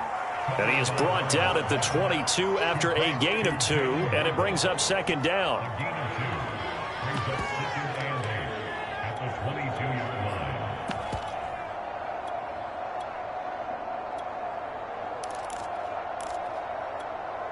From the 22, here's 2nd and 8.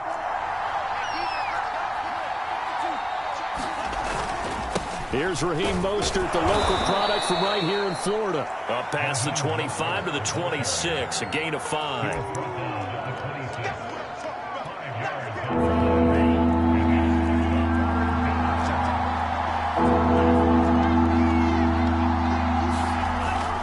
On 3rd down, here comes Mostert. And he's able to get it to the 31, and that's enough for the first. Line of scrimmage, the 31 now on 1st and 10.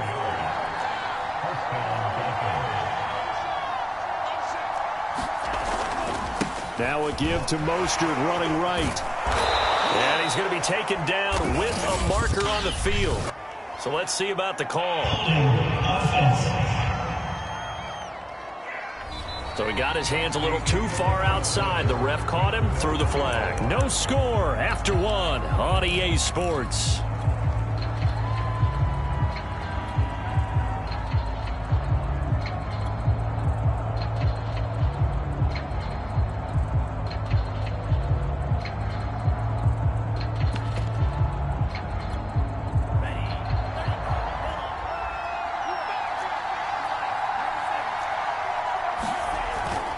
They hand it off to Mostert. And he's going to be met at the line of scrimmage and taken down.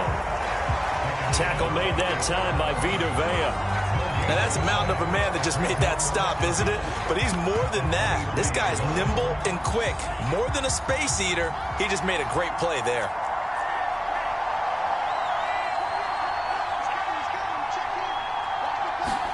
Throwing on 2nd and long.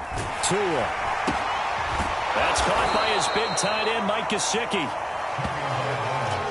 There's a completion to the tight end, and I think that we're looking at something out of central casting, frankly. Absolutely. I mean, size, the hands. Speed. I mean, can flat out run. You put that whole package together, you light up the eyes of an offensive coordinator, don't you?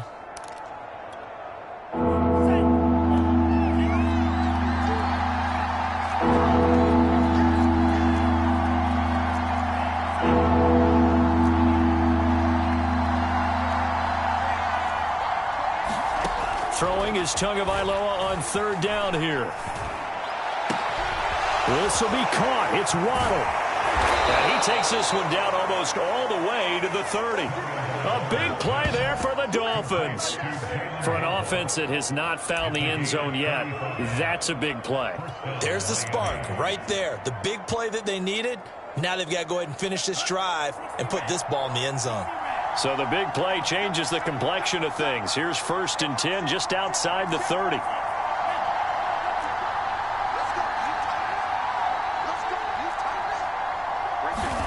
Looking to pass. Tua.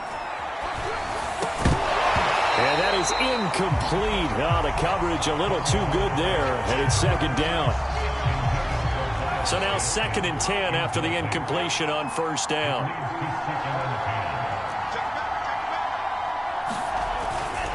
A handoff running left is Mostert. They do get a yard there, but only a yard. Leaves them with 3rd and 9 looming. Pretty good little two-play sequence there. You force the incompletion, then a very short pickup. Yeah, now maybe you bring in an extra defensive back or two because you want to try and defend on third down. They like to play those nickel or sub packages, don't they? Tagovailoa working out of the gun. And going deep for Hill. And unable to connect. Incomplete. I'll give them credit. They took their shot, but it's going to bring up fourth down. They converted twice on third down that drive already, but couldn't make it a third. We always talk about in-game adjustments. How about what the defense did there, able to shut them down on that attempt? Sanders' kick is good, and the Dolphins will jump out to a 3-0 lead. So they wind up turning the turnover into points as they convert there for 3. Yeah, that was a nice job there to force the fumble. They recover, hand things over to their offense, and then the offense went down and got them 3. That alone, that's not enough to win a game, but both units able to do their jobs on these last 2 drives. And we will start at the 25 as Barner will not return it. Tampa Bay, they're getting ready to set up shop here for their second drive. And last time they coughed it up, led to a field goal. They're fortunate that it only led to a field goal, but still, they're not happy about it. Could you sense the relief, though, when they only gave up the field goal?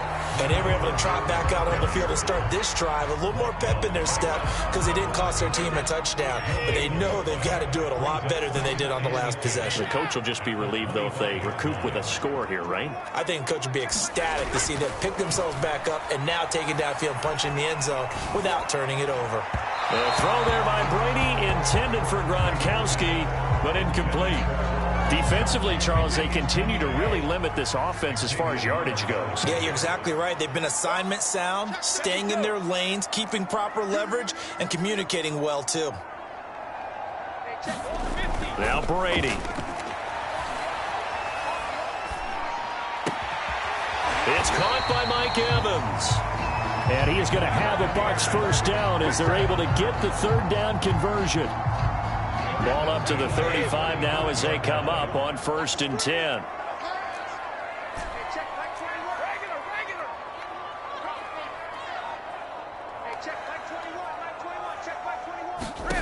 To throw is Brady. The Dolphins get there this time and they bring him down. Melvin Ingram able to run him down for a loss of 12 that time. He seemed to have a reasonable amount of time in the pocket, but he couldn't get rid of the football, and the end result, Charles, him on the ground. Yeah, he's got to keep an internal clock to go along with his offensive line. When you're talking about 3, 4, 5 seconds, that's a reasonable amount of time to expect to deliver the ball downfield. So great to try and complete a pass, but it's equally important to know when to throw the football away, too.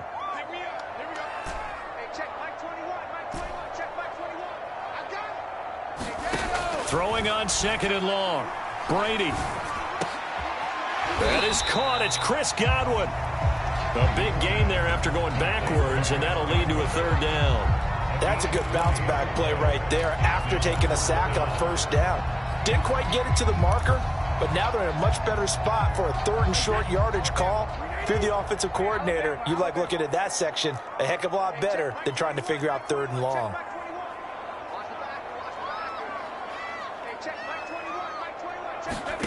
Brady looking to throw on 3rd and 2. Eluding the pressure right. Looking for Evans, and it's intercepted. Picked up by Javon Holland. And they will finally get him as he's all the way down near the 40-yard line. What a start defensively.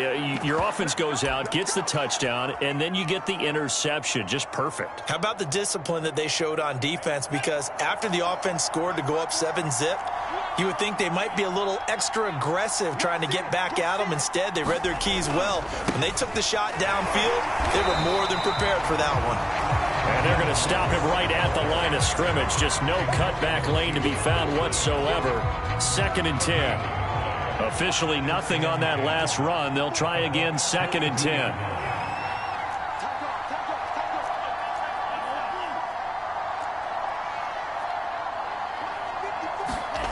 Throwing now is Tagovailoa. They get this out wide to Gaskin. And he gets it inside the 35 and just shy of the 30.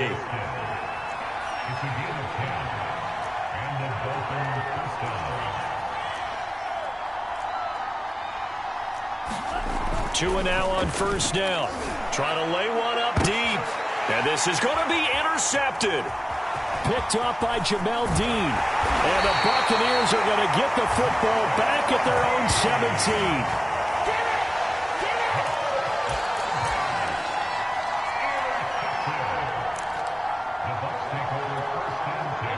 The Tampa offense ready to get their drive started. And we'll see how aggressive they want to be in these final stages before the half.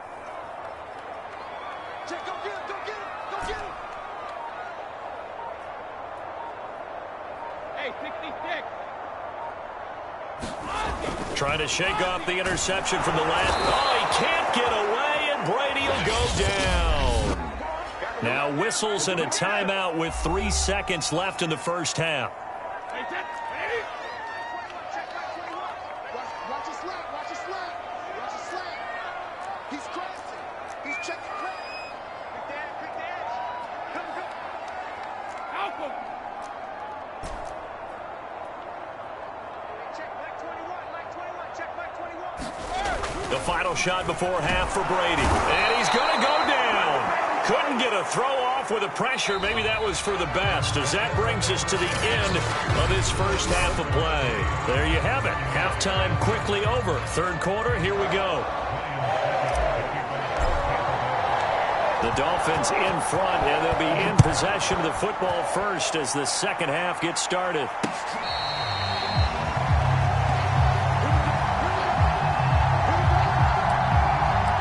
Tua and the rest of the Dolphin offense heading back out. And he's had some time to chew on that interception he threw on his last drive back in the first half. Well, normally we say you want to get him right back out on the field and play again, right? But as you mentioned, had the halftime, had to stew about it a little bit. Maybe he'll have a chance to relax a little and kind of laugh and chuckle and let it go. He'll hope to respond positively here to start the third quarter. This has certainly been a physical game so far. Limited scoring opportunities for both sides. And there's another chance that goes unfulfilled.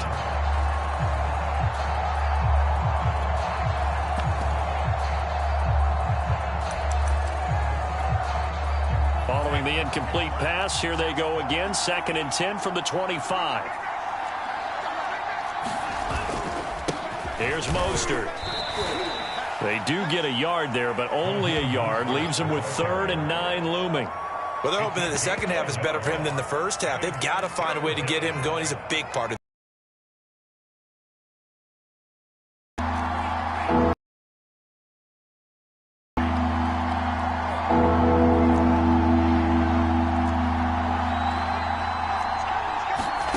Out of the gun on 3rd down. Here's Tua. Steps away to his left. Into the secondary past the 40. And Tua going to slide to a halt, but he will have the first down. That's something we have not seen him do to this point, and that's take the ball, tuck it, and run. Exactly right. His first carry of the game. I guess he picked a good time to do it. He certainly did. Not only did he have the element of surprise, he's making sure he's judicious in taking off. Oh, he's got a little daylight. He's going to go out of bounds, but he takes this one down just shy of the 20. 45 yards rushing for him now to this point. Sometimes it's hard to believe, but there are times this game is about patience, isn't it?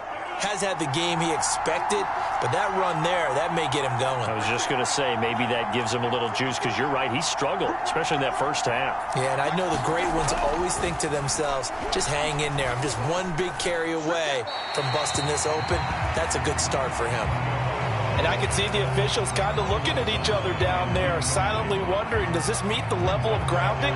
Fortunately, he did have a receiver in the area, but I have seen less obvious throwaways called as penalties.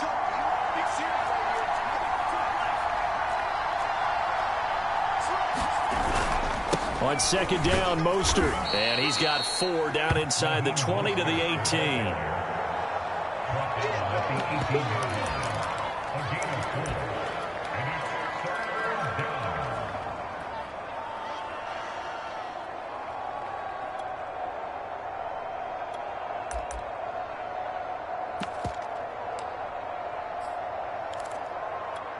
And the Bucs with an extra defender in the secondary now on 3rd down.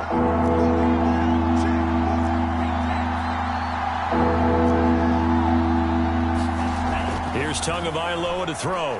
Escaping the pressure right. And he will have the first down before he's tackled at the 12. With nowhere to throw it, decided to scramble, and a nice job, CD. Got the yardage that he needed. Yeah, and his teammates are certainly going to appreciate that effort, even if his coaches don't, because they would have wanted him to slide and protect himself. But he chose team gain over personal protection. Still in search of their first touchdown of the game, but they're on the move. 1st and 10. Here's Tua. Flush to his right. And it'll be intercepted. Picked up by Jamel Dean. And a big turnover there as his guys will get the football back.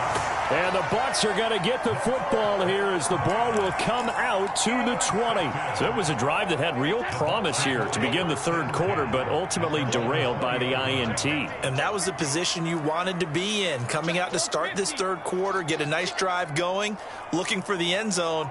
Possibly got a little bit too greedy right there. A first down run there for Fournette, but it won't accomplish much as he'll get back only to the line of scrimmage. A good action to this point in the third quarter. Just a 3-point game. 2nd and 10.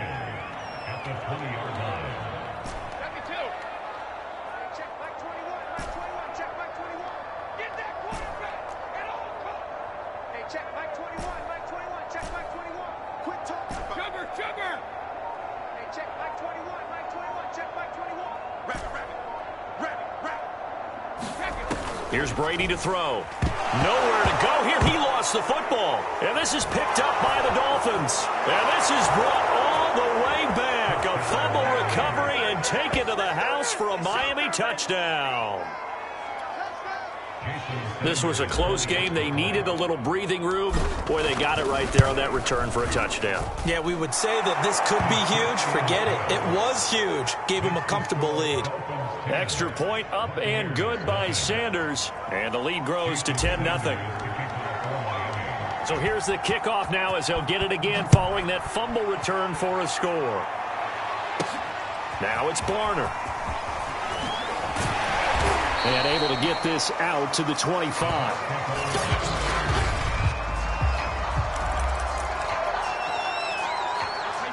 The Bucs offense set to begin their next possession. And they weren't on the sidelines for long, but I'll tell you what, I'm glad you and I weren't down there. We could hear them, the coaches from all the way up here. They were adamant, you've got to hold on to the football or else we have no hope. Yeah, it's easy for me to laugh sitting up here, but you're exactly right. If we were down there, that message would have been received a whole different way. Because turnovers, they've been a big problem for them. Got to take care of the football. Got to hold on to it. Looking right sideline, but it's incomplete. As soon as I saw him break contain and get outside, my first thought... Bruce Arians taking exception to that last call, and he's going to throw out the challenge.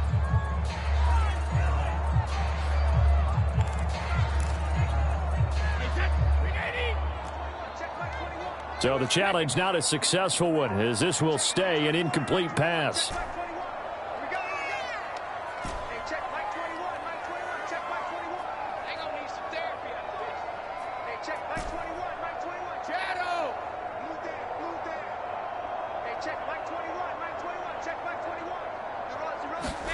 Looking back to the air on 2nd down, it's Brady. Going deep this time for Miller. And this is caught right along the sideline. What a job of keeping the toes in bounds there. A big play that time through the air. 35 yards. So the big play moves him all the way across midfield to the 40 now for 1st and 10.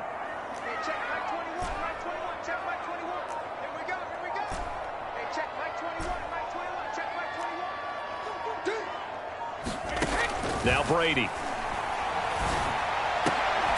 He's got it complete to Gronkowski.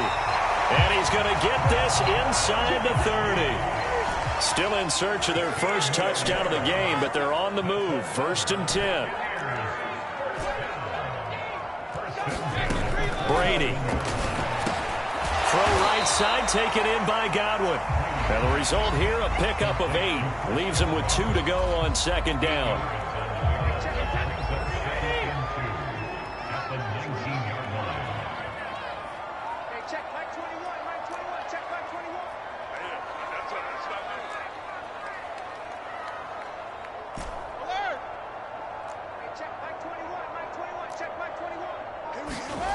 Throwing again on second down. Brady forced out to his left. And this is caught. Touchdown. Wait, hold a second here. Flag down. Let's see if this will stand.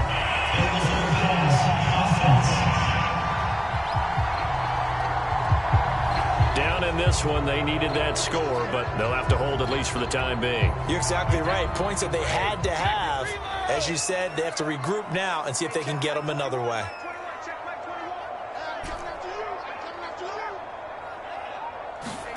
Brady to throw again. It's complete. It's Miller. And he is going to have the Buccaneers first down as they're able to get the third down conversion. We have played 3 quarters. You're watching the NFL on EA Sports. From the 13 now, they work on 1st and 10.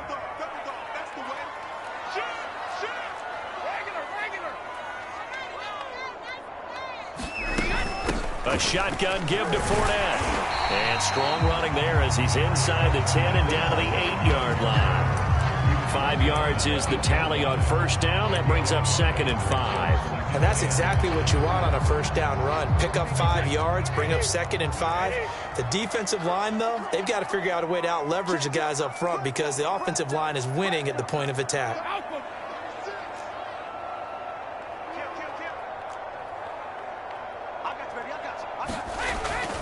Second down, back to Fournette. And this has been a familiar sight all afternoon as they stop him behind the line.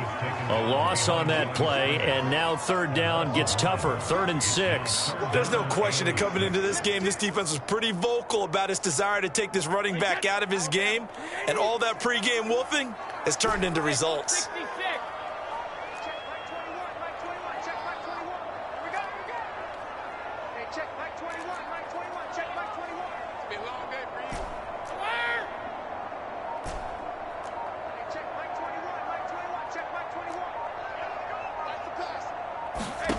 From the gun on third down, Brady.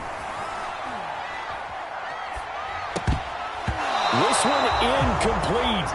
Almost picked off by the rookie, but he couldn't quite look it in. And now it's 4th down.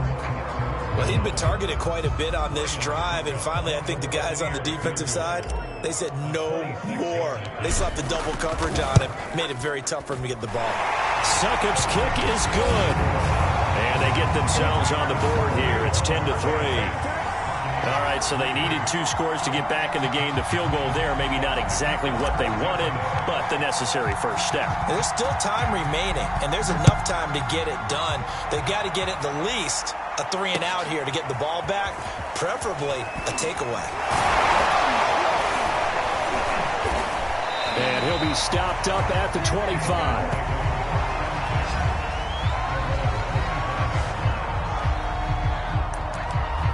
Comes the Miami offensive unit now. They get set to take over. Their lead back down to 1 score after the field goal a moment ago, so they'll be looking to string together a few first downs, likely on the ground as they begin 1st and 10. They'll start on the ground with Mostert. And he's upended after a gain of 2 out to the 27. I'm sure that that's going to be the formula. Just keep the ball on the ground. Keep that clock moving. And when you have the lead this late in the game, above all, stay in bounds. Yes, take care of the football. Yes, gain yardage, but stay in bounds and let that clock tick. From the 27, Tua. And this throw incomplete. And the defender all over him that time, but it's going to lead to 3rd down. This a very important drive, and that incompletion leads to a very important 3rd down here if they're going to try and get the football back. Yeah, getting it back, absolutely crucial to their chances to try and win this game. I would expect a lot of pressure here.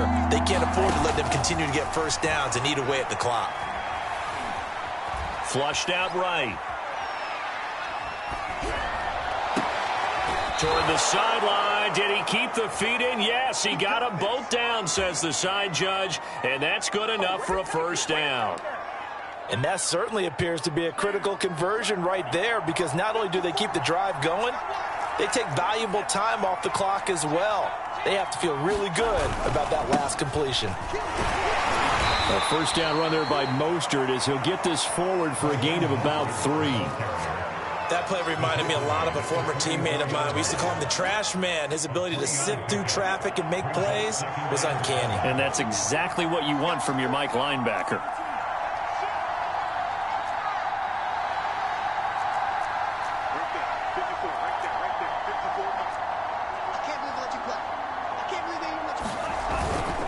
Second down, here's Mostert again. And he's able to get this one down to about the 40. It'll be a gain of 5, but still about 3 yards shy of the first down marker, and now it's third down.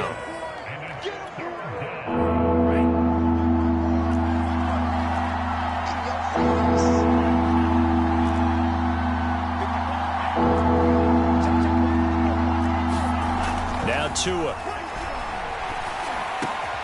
And able to find Gesicki as tight end. Nice job there of utilizing his big target, and he didn't overthink it. Understands the catch radius, understands that he knows how to use his body to keep defenders away from the ball, and puts it right out there for the nice pickup. On 1st and 10, it's Mostert. Give him 3 on first down. It'll set up a 2nd and 7.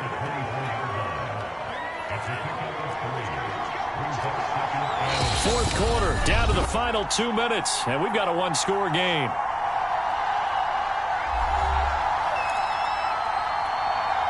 So the Dolphins have it as we welcome you back in. They've got a second down now as they search for a way to get this one to the finish line.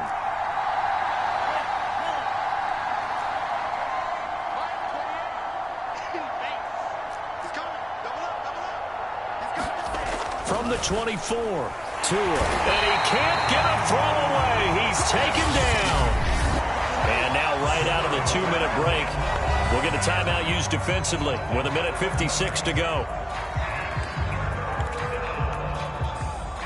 This is a big third down, and you'd have to think we'd see a timeout right away if they can't stop him here.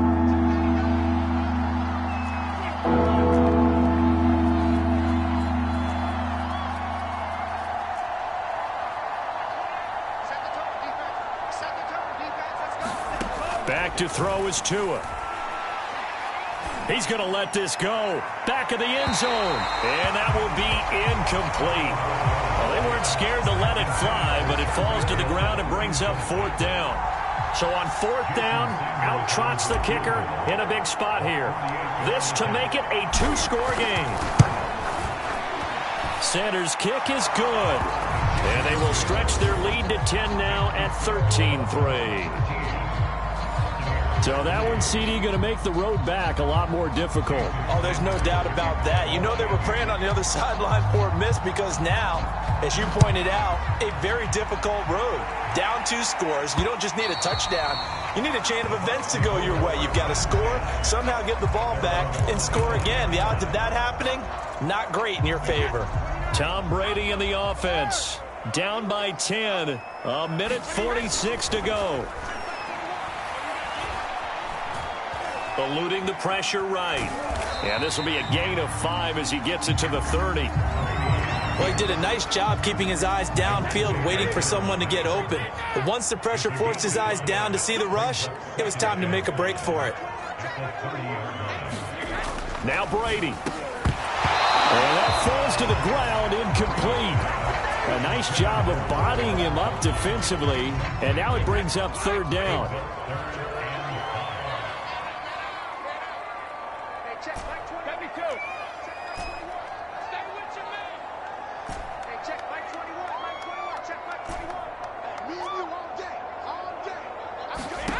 Brady to throw. Now a desperation throw deep downfield. And incomplete on the deep ball. That means it's just one last chance left, and this has to be a 1st down or a touchdown, or this game's over.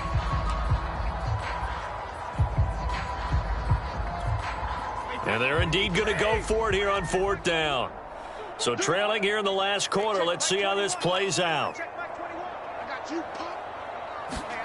Now Brady got to have this one. Got his man complete over the middle. It's Evans. And down he goes, but he takes it up to the 40. Back to throw, Brady. That's to his running back, Leonard Fournette. Yeah, he's going to be out of bounds, but not before he takes it inside the 40.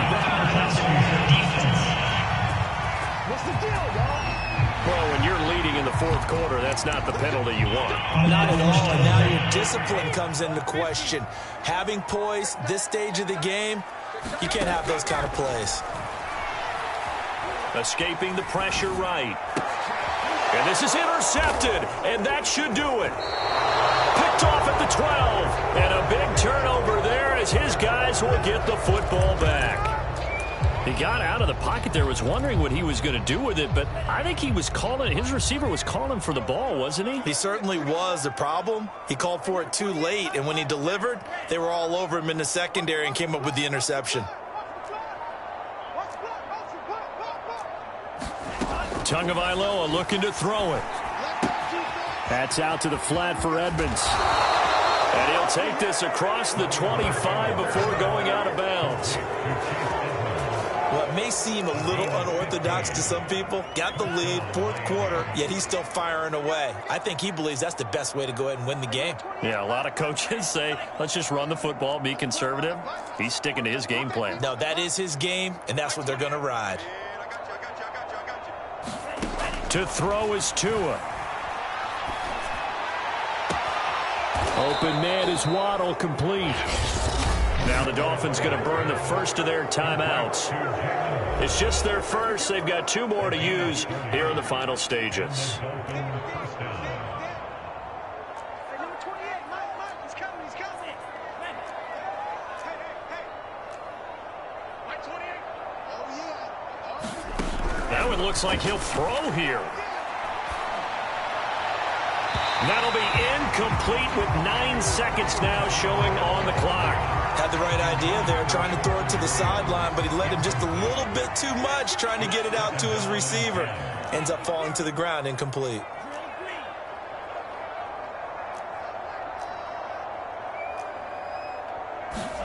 Now Tagovailoa. And that will be incomplete. 4 ticks left here on the clock. That was all about the defender making life difficult for the receiver. Very tough for a guy to hold on to the football through all that contact. He ends up forcing the incompletion. And again, it's Tagovailoa going for the deep ball. And this a leaping effort, but it's knocked away and incomplete. So a victory here for the Miami Dolphins. And, of course, this is a win they're going to hang their hat on. They go on the road and defeat the defending Super Bowl champs. Partner, they came, they saw, they conquered. They conquered. But before all that happened with the conquering part, they believed. They thought it all week.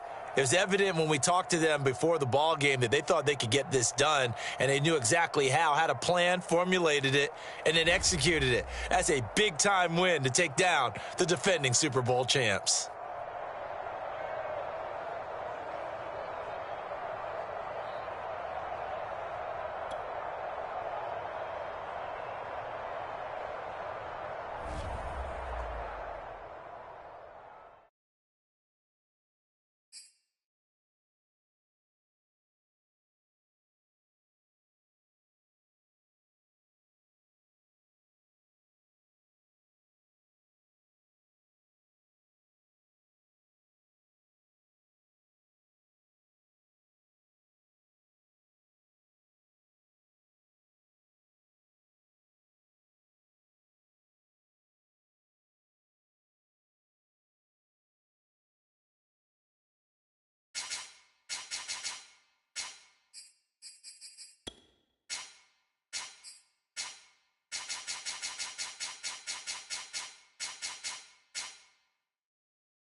Tonight, from First Energy Stadium in Cleveland, Ohio, it's a special prime time edition of the NFL on EA Sports.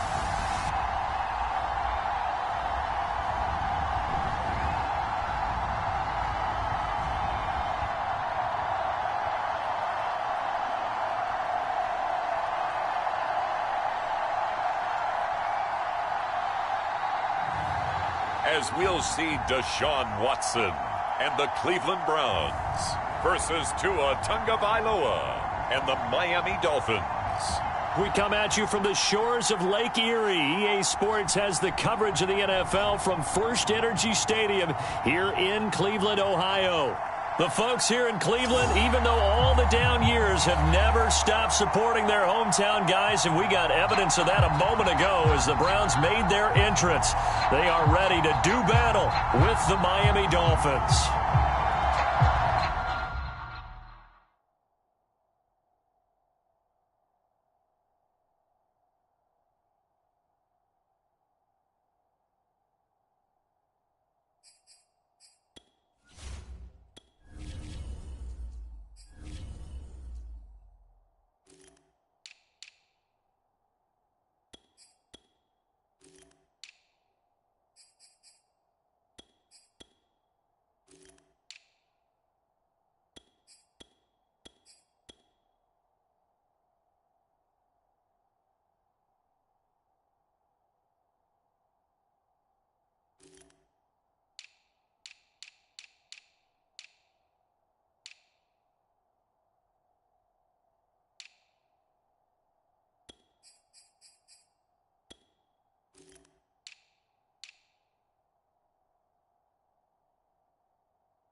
this one away.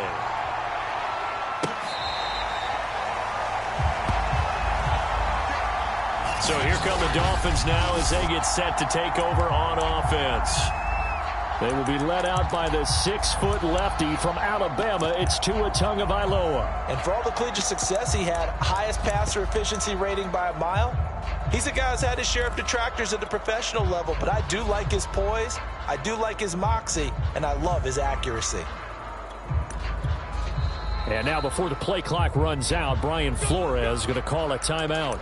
They'll have 2 remaining as we step aside here in this first quarter.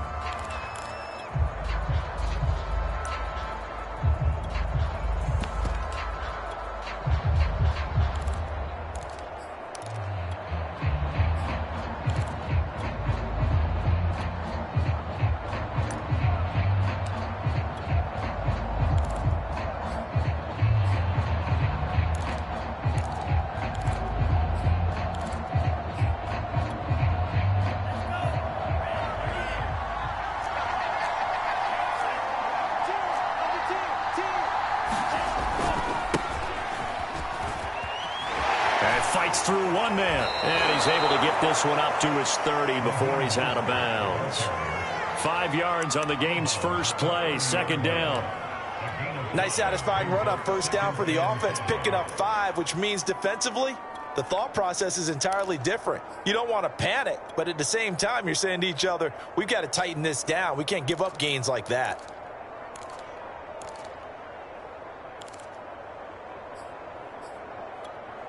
Ball on the 30. They'll come up with a 2nd and 5. On the handoff, this is Mostert. And they get him down, but not before he takes it across the 40-yard line. Plays like that will really help this offense settle in here on the road. And when you go on the road, you also have to deal with the fans as well. And when you have those types of runs, that'll settle them back into their seats.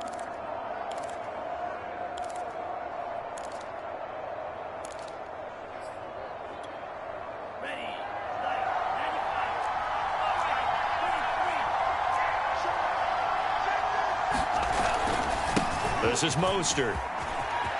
Oh, he's got some breathing room. 30, 10, and all the way in for a Miami touchdown. Raheem Mostert. 59 yards. And the Dolphins are going to take a first quarter lead. Jason Sanders now for the extra point.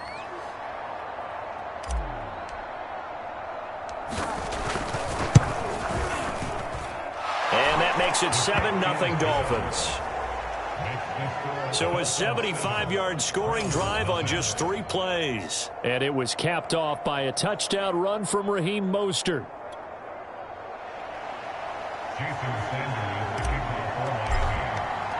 Now after the touchdown, ready to kick it away is Sanders.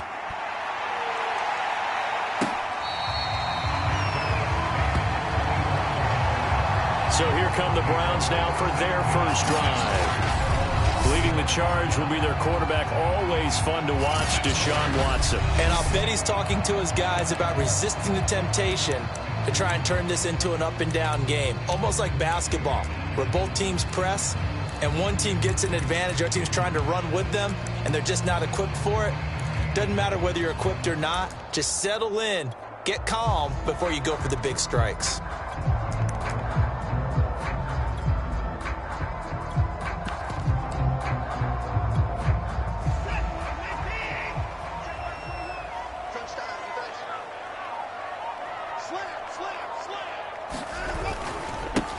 First carry for Nick Chubb.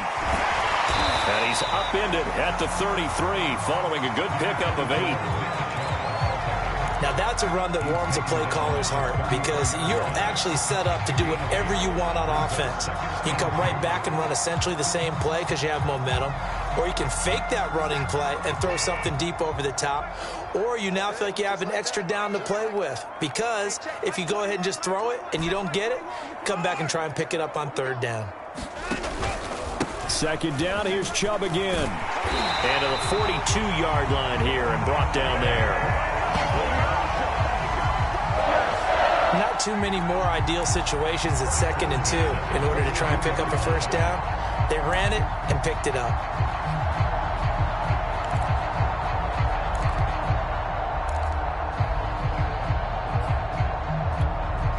Back-to-back good plays have them on the move on first down.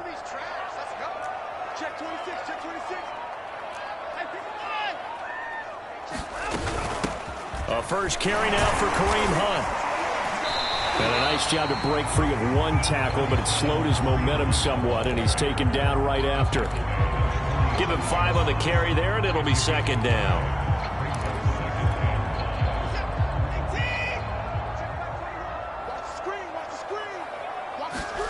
They'll try the air now with Watson. High throw, but he makes the catch. And he's got this down to the 35.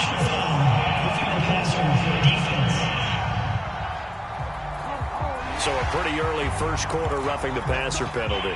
Seems like the officials are going to let everyone know they're taking charge of this game. They're always going to protect the quarterback.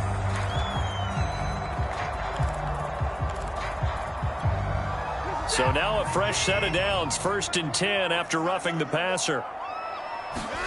Off of play action, it's Watson. They'll roll him out right. Njoku pulls this one in. He's got it for a Cleveland touchdown. David Njoku there to make the grab. And the Browns are within an extra point of tying this thing up. A try here for the extra point.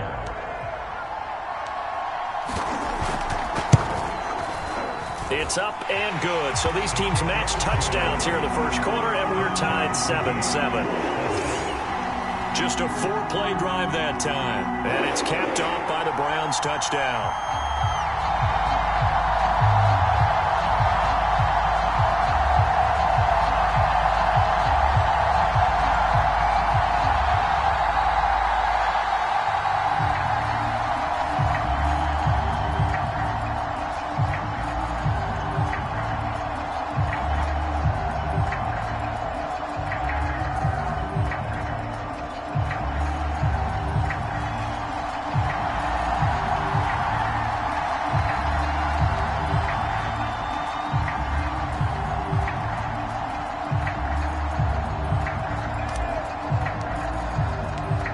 Each team's had it. Each team has scored. 7-7 here as the kick's away.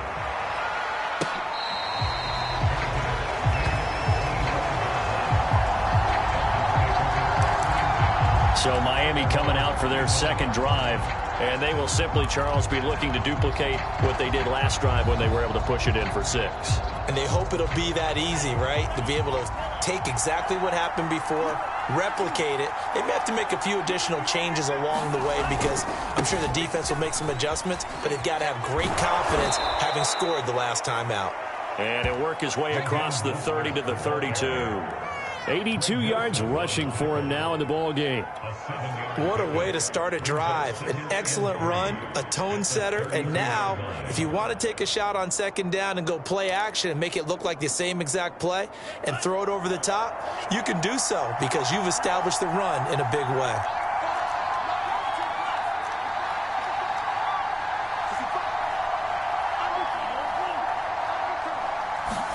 They fake the handoff. Now Tua.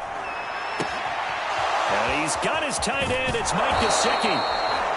And he's going to be out of bounds, but not before he takes it inside the 40. But when you hit him on the move like that, and he's able to get into open field with a full head of steam, oh, boy, it's going to be tough to get him down. Yeah, there was a big window. They're lucky they did get him down.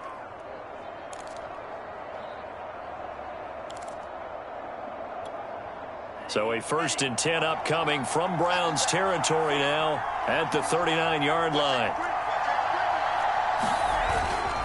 Here's a handoff to Mostert running left. And he sneaks his way forward only for a couple here. 2nd down.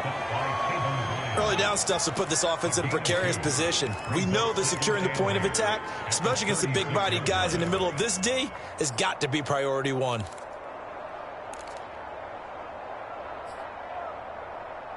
The last run good for 2. Here's 2nd and 8.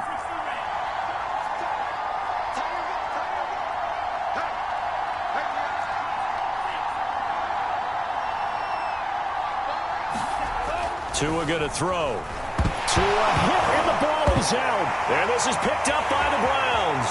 The 40. Past the 20. And he's into the end zone. It's a fumble return for a Browns TD. Big boy earning his lunch. That's what you call rumbling with the ball, Charles. Big man with football. He wasn't just earning lunch, Brandon. He was earning dinner. He was midnight snack. Everything that you could possibly do, he did it on that play to pick up the ball and go. Out comes the kicking team here for the extra point.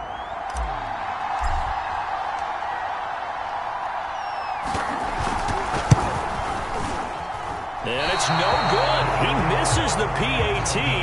So file that one away. Could eventually the night progresses.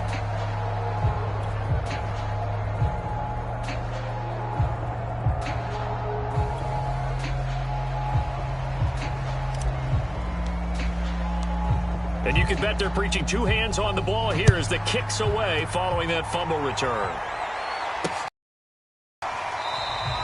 Hill going to sit on this one, and it'll come out to the 25. Out comes the Dolphin offense now as they get set to take over here.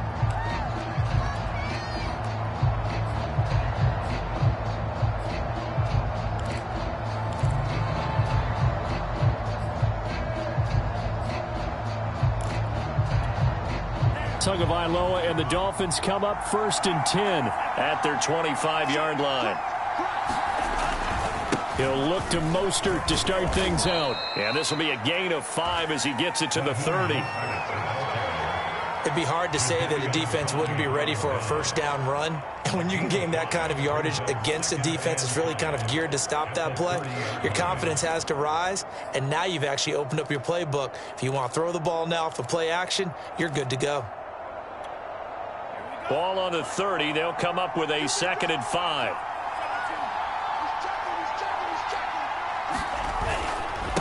Mostert. 5 yards on first down, but now just a 1-yard pickup there on second.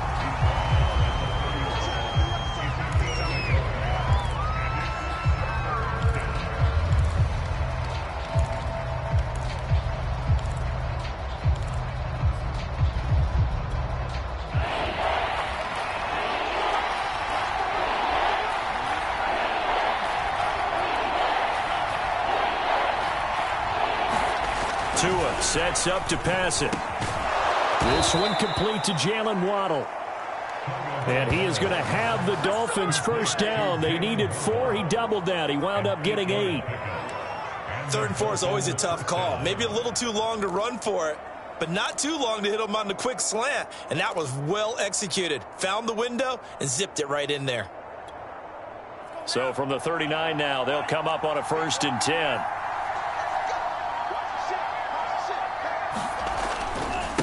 Now Mostert. And he sneaks his way forward only for a couple here. 2nd down. The last run got a couple. Here's 2nd and 8.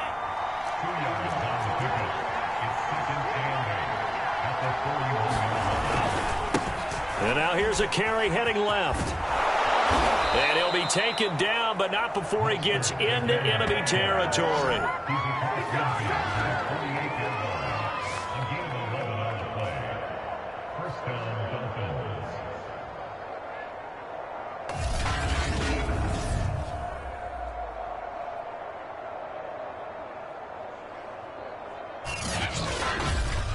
An entertaining start to this one. More to come on EA Sports.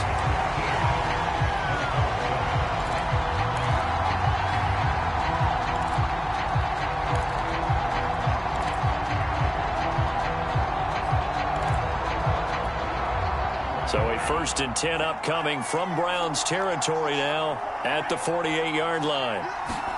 Play action. Now it's Tua. Throwing for his running back, and he's got him complete. And he is tackled inside the 40, not quite to the 35. Back-to-back 11-yard gains, and they've got another first down. And now a timeout called defensively by the Browns. They'll have 2 remaining as we step aside here in this 2nd quarter.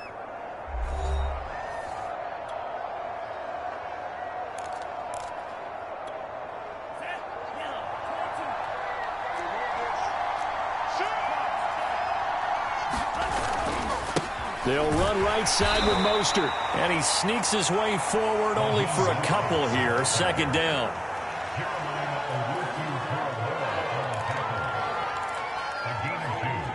Brings up second and 8 at the 35-yard line.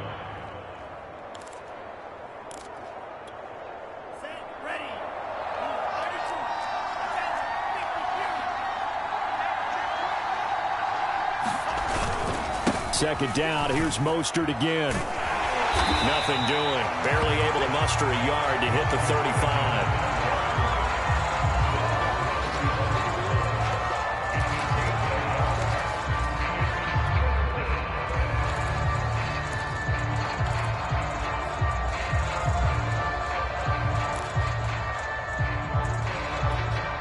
Eighth play of the drive forthcoming, and they need 8 yards on third down.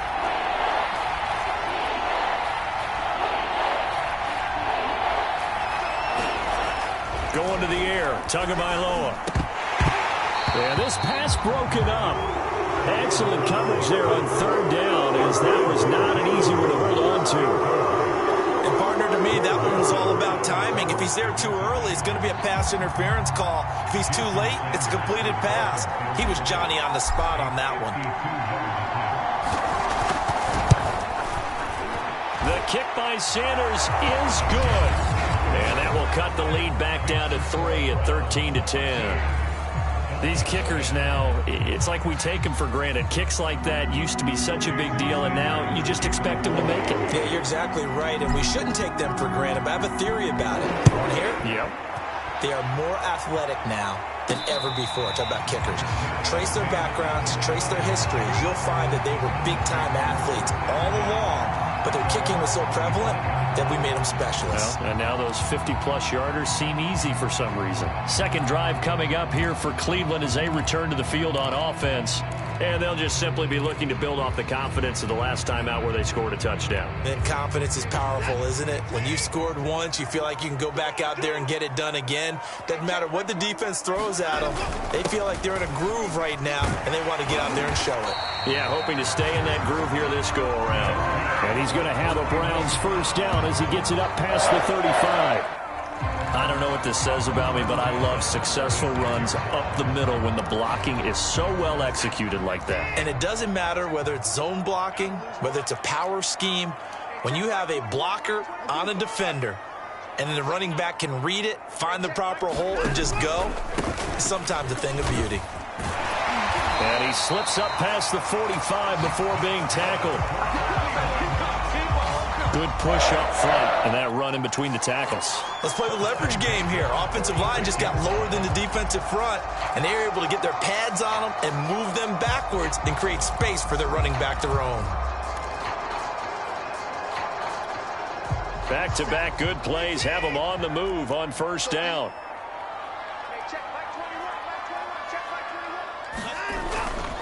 Now Chubb running right. He'll get 3 up to midfield.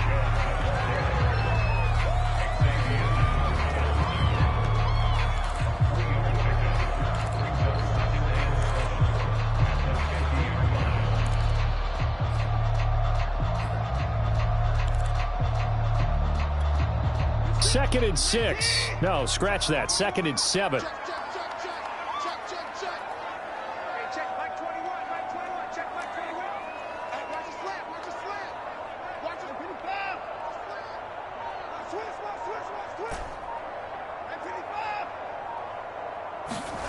Now a play fake, and it's Watson. And that'll fall incomplete. He was hit just as he let that go. And now it's third down. The good signal callers would never go back in the huddle and play the blame game because they need those guys to protect him. But on that last one, his offensive line, they lost their leverage very quickly, and that's why they were able to get to him and hit him as he tried to throw the football and force an incompletion. They head to the line facing a 3rd and 7 following the incompletion on second down.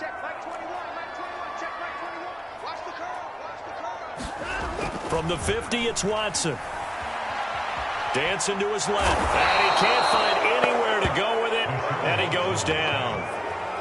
The safety blitz staged to perfection that time as they sack him for a loss of 6. Seems to me that our friend Old Momentum, I think he's definitely changed teams in this game. It's only going to grow after that sack, and now, heck, they can get the ball back here and possibly even get the lead.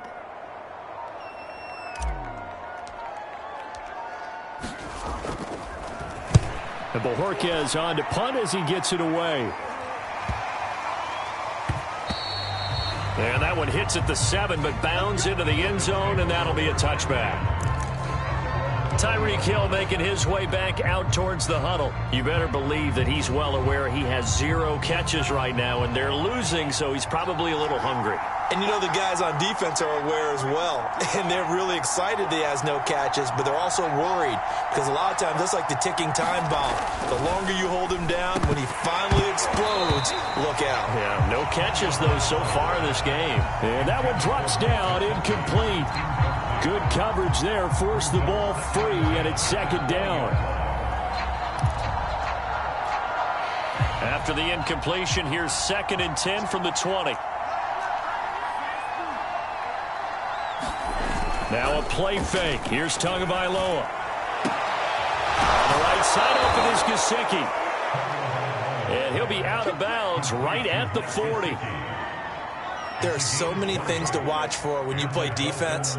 And reading your keys, you always hear about that, and having your eyes in the right place. Sometimes your eyes can fool you. How about that play action there? And it sprang the big guy, didn't it? Able to dump it over the top to him.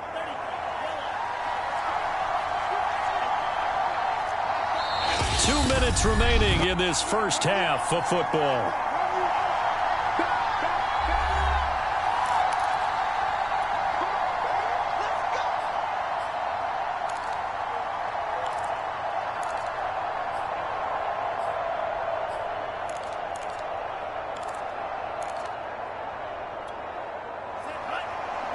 A reminder coming up in a couple of minutes' time. We'll pay a visit to Jonathan Coachman, the coach in our EA Sports studios.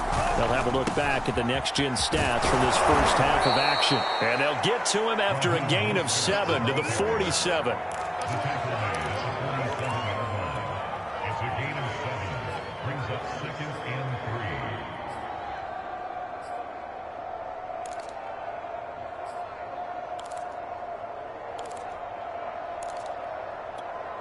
Working with a 2nd and 3. And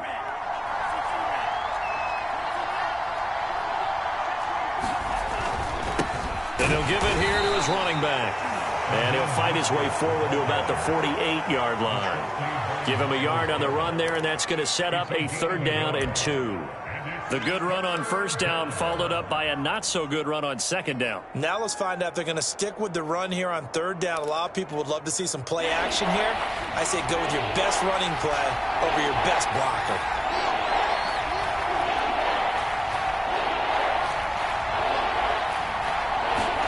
Tua looking to throw on 3rd and 2.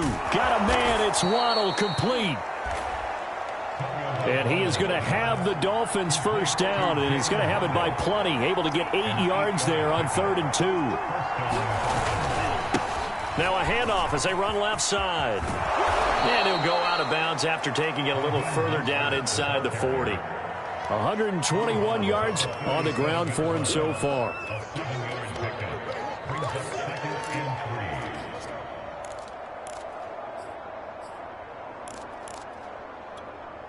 3 yards remain for 2nd down.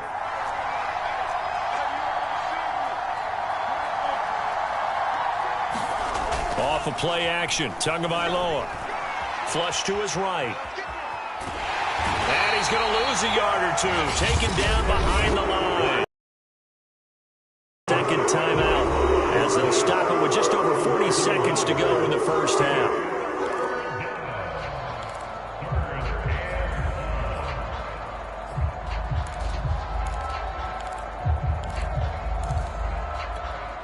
Here's the 7th play of this drive. This is 3rd and 4.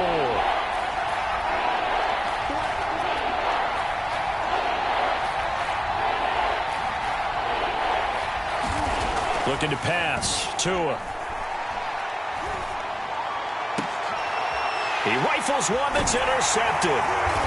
Picked off by Greg Newsom. And the Browns are going to have it here as they'll start at their own 24-yard line. The Browns now going to take over late in this first half. And they may just be content to take this 3-point lead and head into the locker room. Just over 30 seconds to go in the half. They've got it 1st and 10.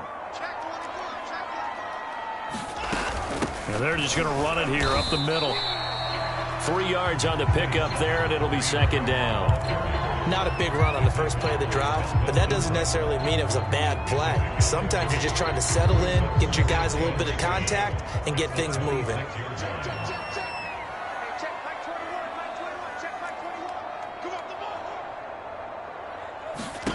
On 2nd and 7, Watson. That's into a crowd and intercepted. Picked off by Eric Rowe. And he's given his guys a shot for late points as they will take over in range for a field goal or maybe more.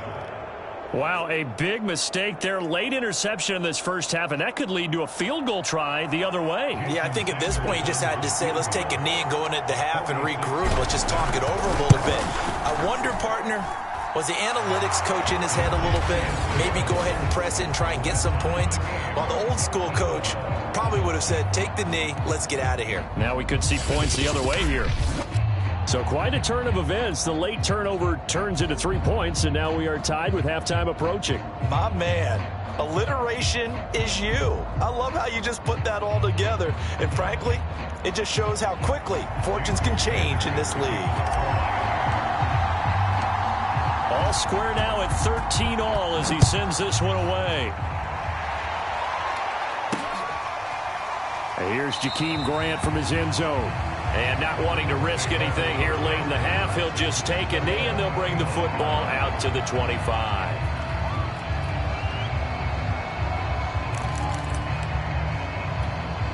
And no reason to do anything foolish as they'll snap it one more time on 1st down. The final second ticks by, and that's going to do it for the first half of play. And now, due to apparent time constraints, we fast forward to the beginning of the second half.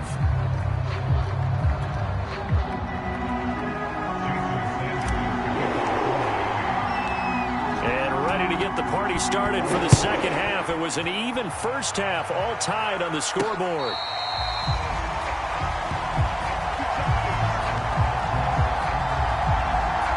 The Browns offense getting set to go to work here to start the third. It's a tie football game here. What do you think, Charles, the message was at halftime? Well, I think that they probably just looked at things and said, we're fortunate that this is a tie game. No need to panic. No need to change a whole lot. We didn't play anything close to our best in the first half, so we don't have to go out and win one for the Gipper. Let's just go out and play our best football and win one for us. And he will lose yardage and be backed up to the 24. Officially, it's a 1-yard loss. That's going to bring up 2nd and 11.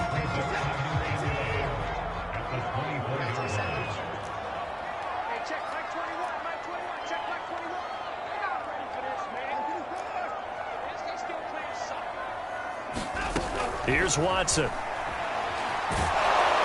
And he takes a shot on the release as this will be incomplete. So, Charles, tie game here. What are your keys as we continue to play this second half? I know people think it's always trite when you say the same things over and over, but they're tried and true in the game of football. Who's going to block better? Who's going to tackle better? In this case, to me, it's turnovers. You've got to take care of the football in order to win the game. An incomplete pass on that last play, and that means they'll need to come up with something here on 3rd down.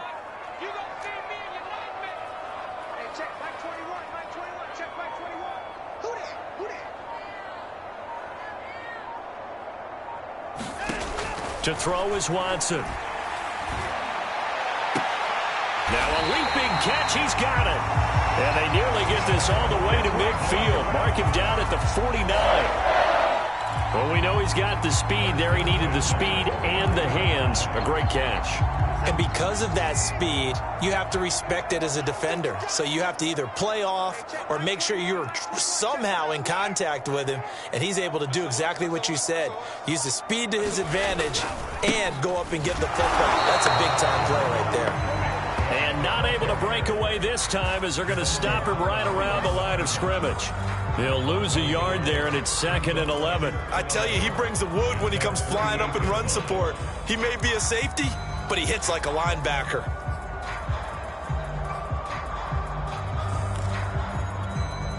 Looking at a 2nd and 11 now after the loss.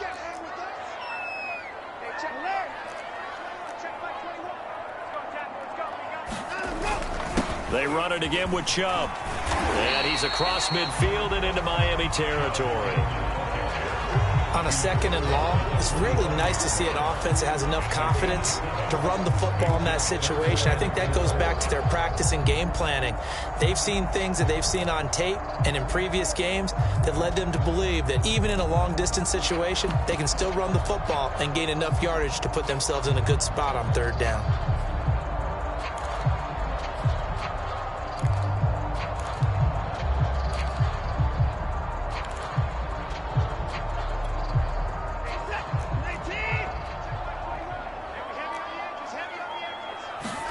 From the gun on 3rd, Watson.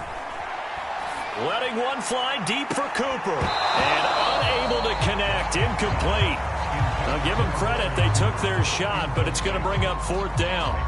One thing I know from experience is that when the deep ball is thrown and you're the defender, you've got to fight that little bit of panic that emerges. You've got to play the ball really well. It's a 50-50 jump ball play. And guess what? They took a shot. How are you going to win it? And in this case, they managed to get it done. And the punt team on now as this one's sent away.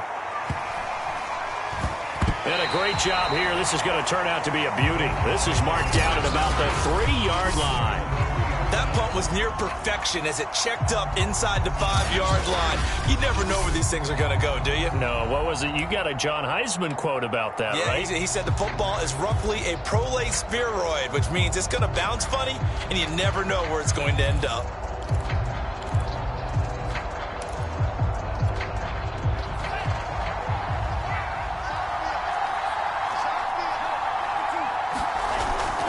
On the ground, it's Mostert to start the drive. And he's taken down, but not before reaching the 20. 138 yards on the ground for him now as he's done that on 15 carries. He continues to have a big night here under the lights carrying the football. And some guys prefer night games. For whatever reason, their bodies react a certain way. They love the spotlight. Maybe that's what it is. The best seats in the house, the ones where he's carrying the football for his offensive teammates. The worst seats, the 11 guys trying to tackle him on defense. Meanwhile, Tua's throw is taken in by Waddle. And he'll be tackled at the 23 after a gain of 3. A 3-yard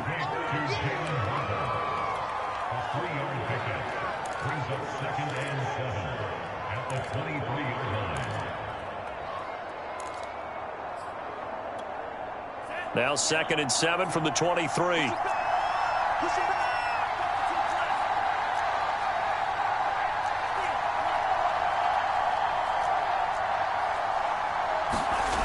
Throwing now is Tagovailoa. They'll get this to his tight end, Gesicki. And they'll get it all the way up about 5 yards shy of midfield. A gain of 22 yards. And the Dolphins first down.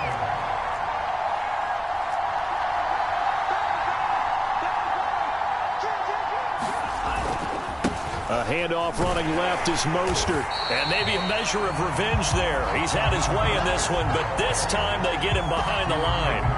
Officially, it's a 1-yard loss. That's going to bring up 2nd and 11.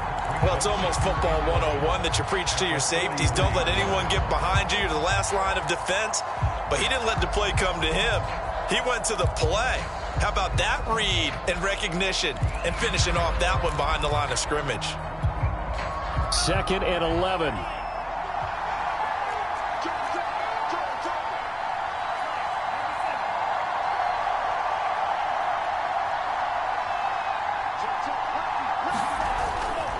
Again, they'll run it with Mostert. Breaks through the contact. And he'll be out of bounds just shy of the 40. And he continues to pile up the yardage. That puts him over $150 now. And this defense has really had its problems trying to keep him contained.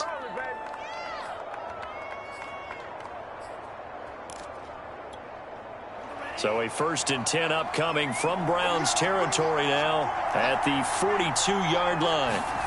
On play action, here's Tua. He'll buy some time right. And he'll take this beyond the line of scrimmage as he slides to a hole. He'll get 3 yards on the scramble there at 2nd down. I think we have to give credit to him for buying time and extending the play. But, you know, there's some really upset defenders on that one. They thought that they had him. Instead, he was coated in Teflon and got away. On 2nd down, Mostert. And a short gain there down to the 37-yard line. Well, that's not a run that's going to make any of the highlight tapes, but they've been moving it well all game on the ground. This is another one that keeps them moving forward. Play number 7 now coming up on the drive. 3rd and 5. They'll set up a throw. That's complete to his tight end, Mike Gesicki. And he'll be brought down on what's going to turn out to be the final play of this 3rd quarter. 3 quarters in the books. We'll return with more after this. You're watching the NFL on EA Sports.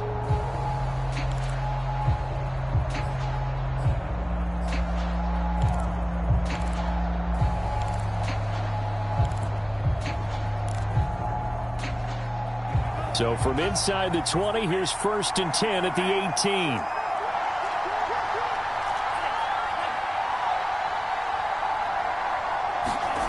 Here's Tagovailoa to throw. And that is caught. Touchdown, Miami. Tyreek Hill there to make the grab. And the Dolphins go 98 yards and finish it off in the end zone. We see this route all the time, but when it's well executed, it's a beauty. And it feels like the fade takes forever to develop, like that ball is just hanging in the air. And the reason why is that the receiver is trying his best to work the defender inside and give himself space to fade away from him and catch the football. And that's exactly what happened there. Extra point up and good by Sanders. And they will take a 7-point lead.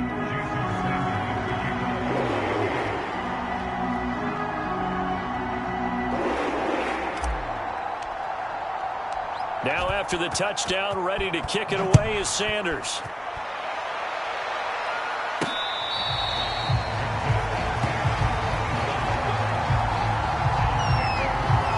The football going back over now to the Cleveland Browns. And now after the touchdown a moment ago, they work from behind in a 7-point game in this 4th quarter. Plenty of time on the clock.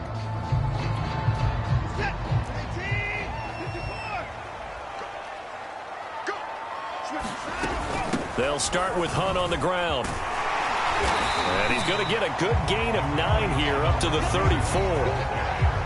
Now that's the way you want to start a drive. Talk about a tone setter as well as a playbook opener. Now if you want to take a big shot over the top, you're all positioned to do so. They'll come up now on 2nd and a yard.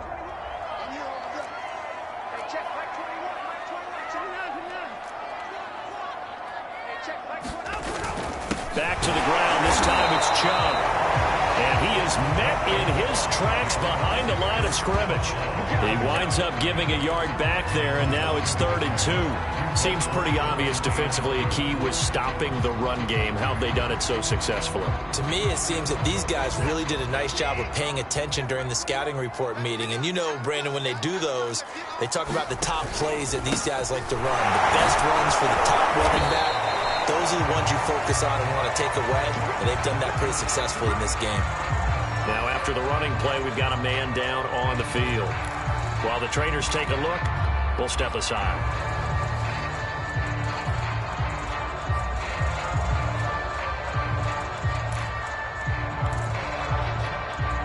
So from the 36 now, 1st and 10.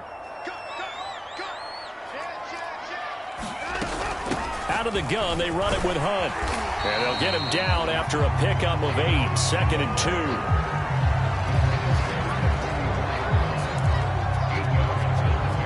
Only needing 2 yards on 2nd down.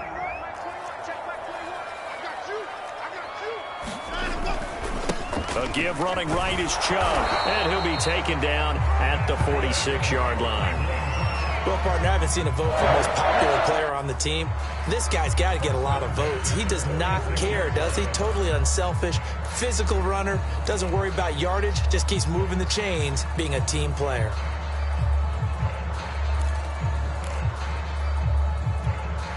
The drive continues as they search for a tying touchdown. Here's 1st and 10.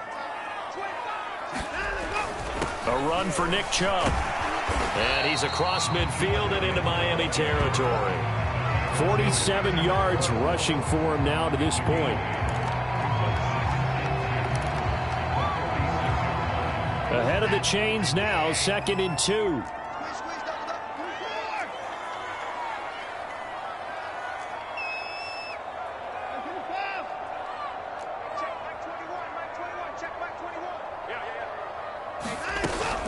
Running with Hunt here out of the shotgun. Yeah, once more, strong running, excellent blocking at the point of attack. They've got a nice little drive brewing right here.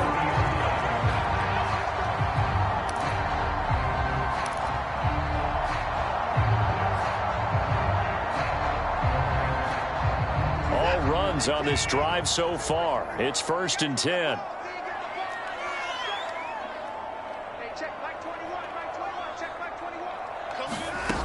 From the gun, here's Watson. And it's incomplete. Took a shot, couldn't connect. It's been clear in this matchup which side has been the more physical one. It's been this defense. And here's another example on that last play.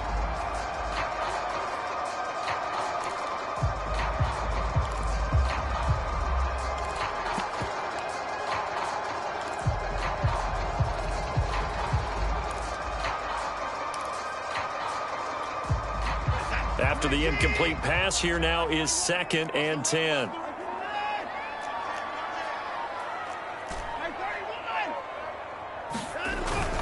Handoff comes to Chubb. And he gets this to the 35. Good for a gain of 5.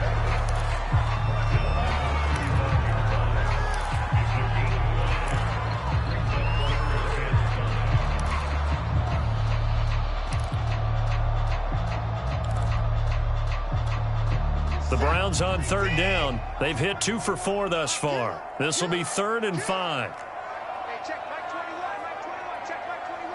Let's go, defense. Let's get off the field, defense. Check back 21, back 21. Here's Watson. Completes it right side to Cooper. Good defense holds him to only a yard, and it'll be 4th down.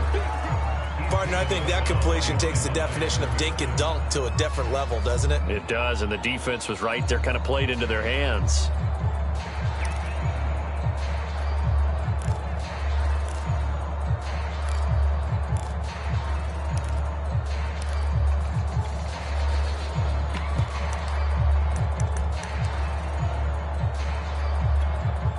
One score down, here we go. They're going to go for it here on 4th down. Hey, check back 21, back 21, check back 21. I got you, son. I got you, son. Desperation time. Watson on 4th down. And he's brought down. Can't do anything with a football. It's a sack and a turnover on downs. The Browns unable to move the chains on 4th down. And the Dolphins defense is able to hold. So the failure to convert no doubt really hurts, but this one's not over. A good chunk of time on the clock and the timeouts. Yeah, not only do they have the timeouts, as you just noted, they're going to get an extra one with the 2-minute warning. And that's going to help in big way. So in a sense, they have 4 timeouts in their pocket.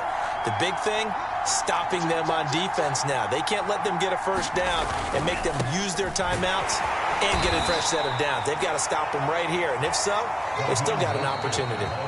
And now, defensively, they're going to burn their first timeout. Remember, they get an extra time built in coming up here shortly at the 2-minute warning.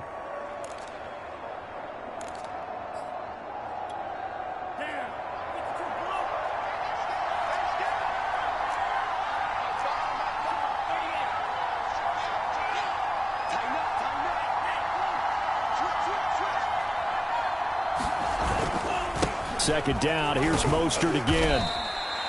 It's a gain of 6, moves him to a manageable 3rd and 2 situation.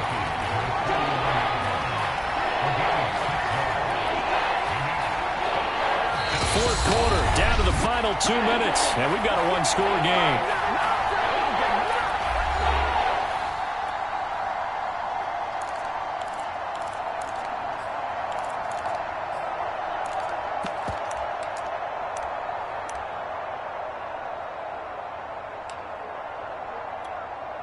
So the Dolphins have it as we welcome you back in. They're facing a critical 3rd down now as they try to hold on to this lead. Once again, it's Mostert. And now Mostert is going to be stopped up short. He did not get there. Call it no gain there, and it leads to a 4th down.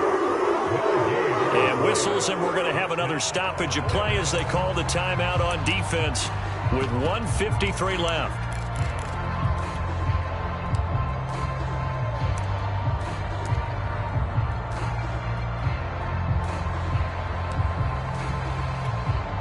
And here's a big one now. Trying to hold this lead. They're going to go for it here on 4th down. They'll try it now with Mostert. And some room to roam now. And they'll wind up getting this one all the way down inside the 20.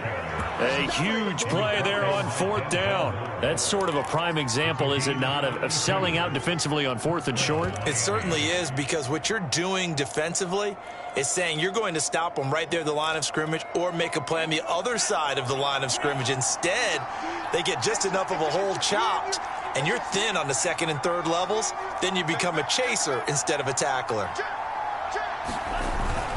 On 1st and 10, it's Mostert. Give him a couple on the carry there. 2nd and 8. Able to stay in bounds, and the clock keeps rolling. And this defense right now backed up in the red zone. Another touchdown, it's over. They've got to stand tall quickly.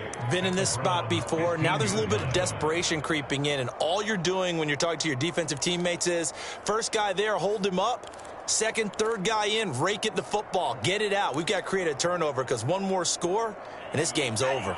This, in all probability, another run here on 2nd and 8.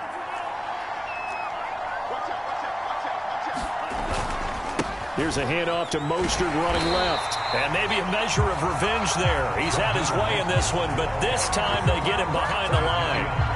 It's a loss of 4. Now 3rd down. Well, from my vantage point, that's just one bad play by the offensive line and a running back who's had a lot of good ones tonight. Yeah, but that doesn't mean he's not going to be tipped off, nor is the offensive line, because to me it's a lot like a no-hitter, right? Pitcher's throwing a no-hitter, gives up a hit late. You're so close to accomplishing everything you want and don't quite get it done. They'll come back with a vengeance on the next play.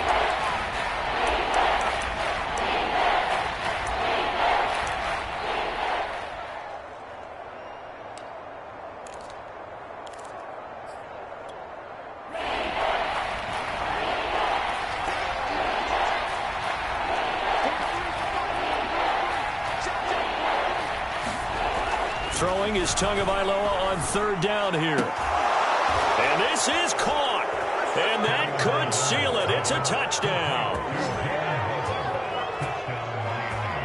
Brandon, that touchdown certainly looks like the clincher to me. Probably a little too much to overcome, don't you think? I would agree. I say at this stage of the game, that touchdown should seal the fate.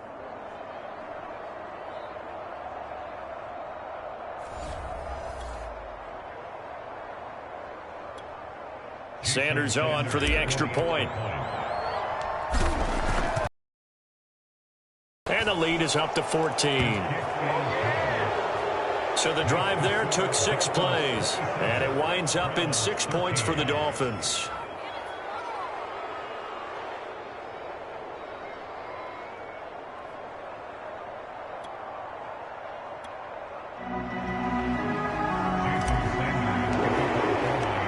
Now after the touchdown, ready to kick it away is Sanders.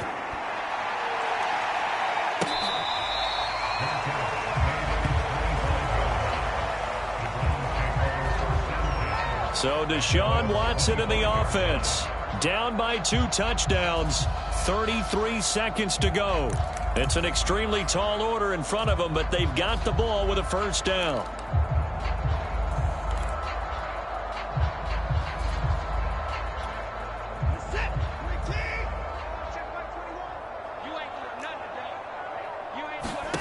Now Watson.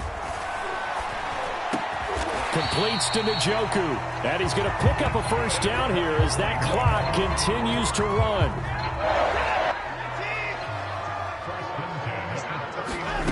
Watson.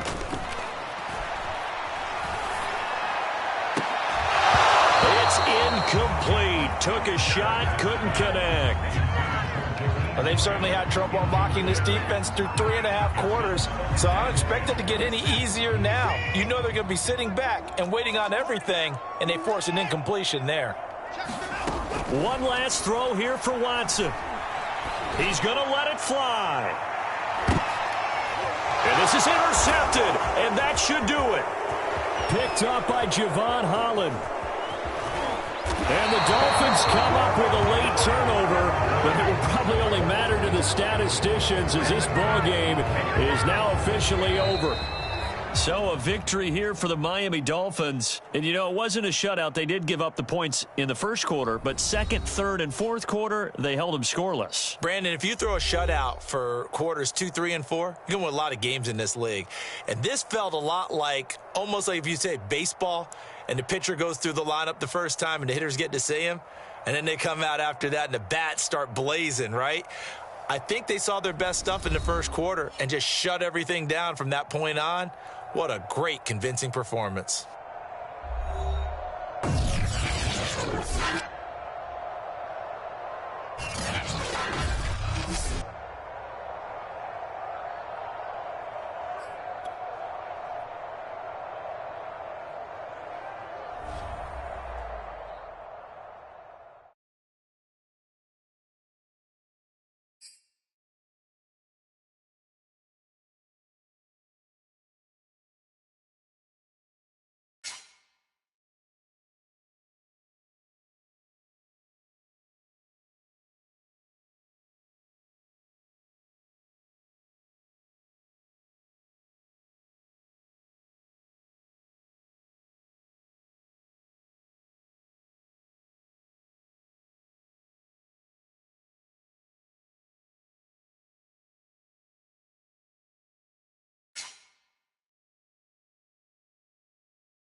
Tonight, from First Energy Stadium in Cleveland, Ohio,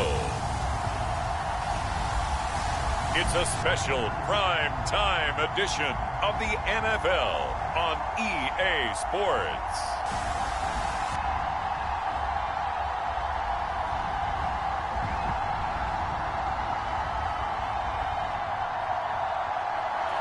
We are just a stone's throw away from the Rock and Roll Hall of Fame.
As we get set for football at First Energy Stadium in Cleveland, Ohio. Straight ahead, we've got a good one on tap here between the men.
Minnesota Vikings and the Cleveland Browns.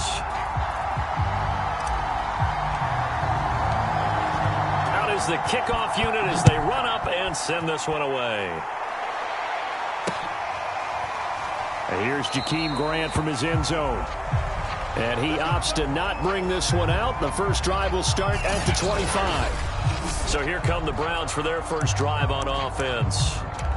Leading him out is their quarterback, the former 12th overall pick. Some refer to him as the natural, Deshaun Watson. And he's exactly the man you want in control of your offense. Excellent arm, good zip on the ball, not afraid to use his legs when he needs to. And what he's excelled at doing is making plays when the first read isn't available or when the pressure's about to get to him.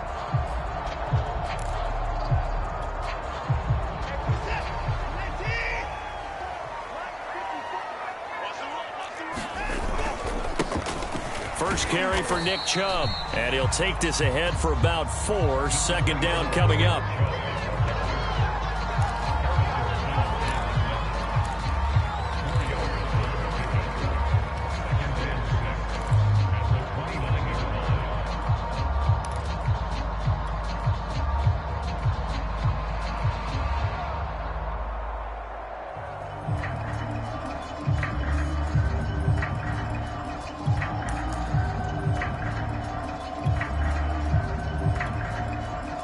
The run got 4. Now they deal with a 2nd and 6.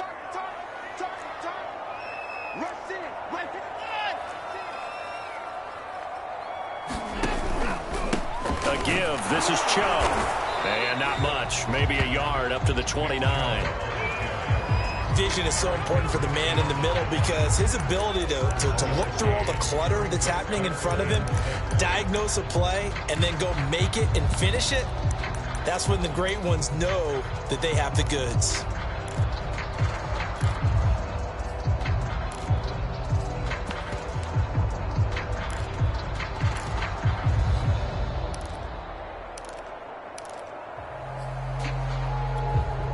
This defense looking for an early stop. This is 3rd down and 6. Now it's Watson. And there is Amari Cooper, his first catch. And he is going to have a Browns first down as they're able to get the 3rd down conversion. It's a game of matchups, and that's why you take your receivers and move them around a bunch, especially your best guys. And when they work out of the slot, you often hear the coaches talk about how great it is because it gives you a two-way go. You can break out or you can break in. That makes it hard to defend. A first carry now for Kareem Hunt. He's tackled a yard short of the marker. Good gain of 9 on first down.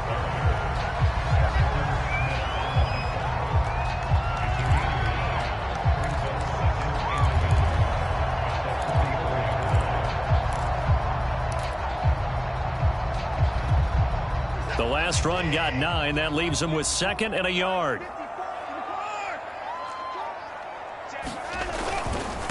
They run. Chubb. And he stopped immediately there. He got maybe a half yard at most, but officially they'll be left with a 3rd and 2. As usual, the hallmark of a good run defense, linebackers making plays near the line of scrimmage. Absolutely nowhere to run there. Let's get off the field, D. Let's get off the field, D. Check 3, check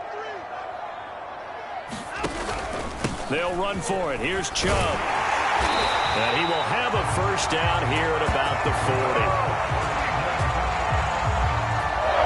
I don't know about you, but that almost felt like old-time football there.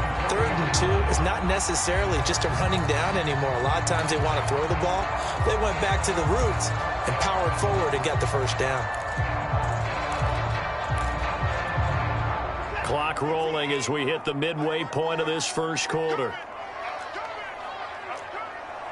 54's Mike. 54's Mike. Check. On first down, they'll run with Hunt. And he'll manage to pick up about 4 at 2nd down.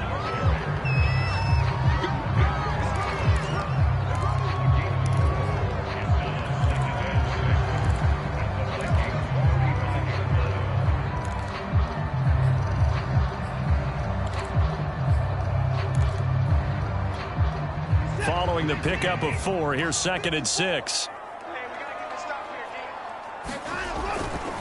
Now Chubb running right. Muscles him off. And they're able to get this one past the 30 to the 25-yard line. We use the word relentless a lot with guys who are aggressive on the field.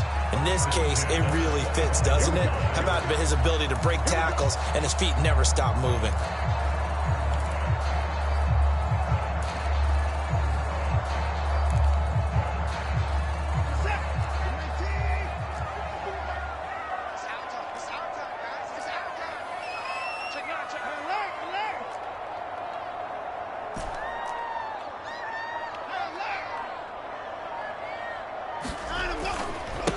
Again on first down, Chubb, and give him about 3 as he gets it down to the 22-yard line.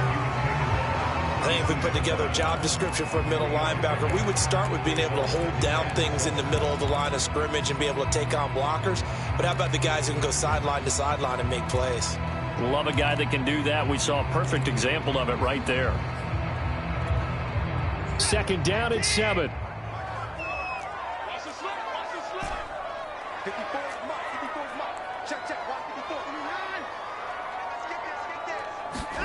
Faking the give. Now Watson. And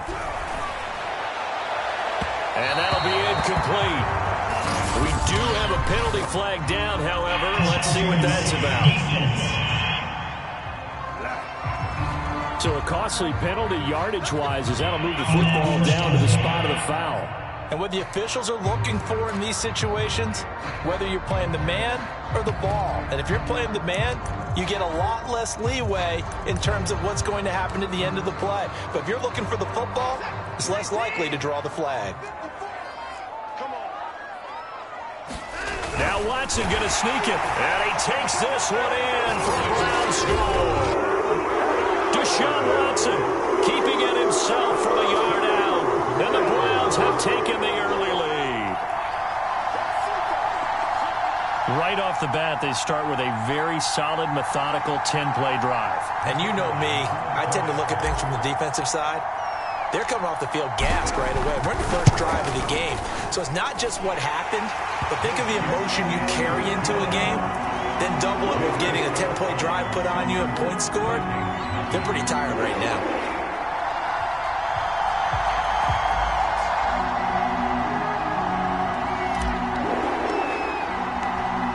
The kickoff team on the field now as they will send this one away.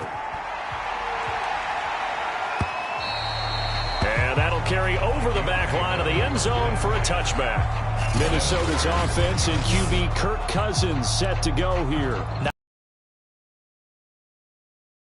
Starts now, and the chemistry with his top targets really on point. They spend a lot of time in practice and after practice making sure the routes are run well, and he knows exactly where they're going to be on the field, and when they get open, he delivers.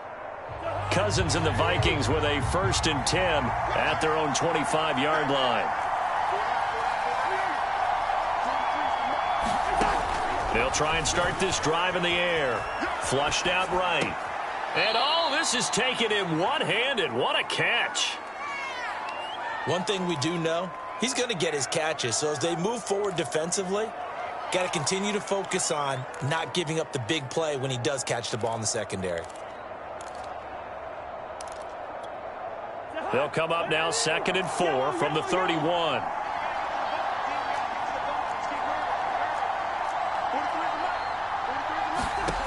Here's Cousins.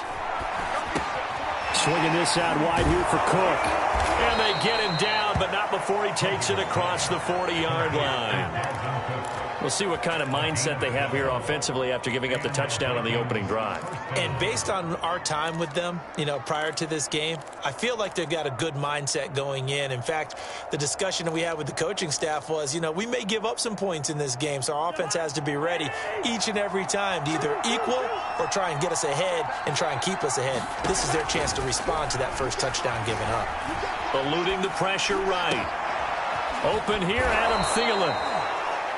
And they'll get him down as he's inside the 40.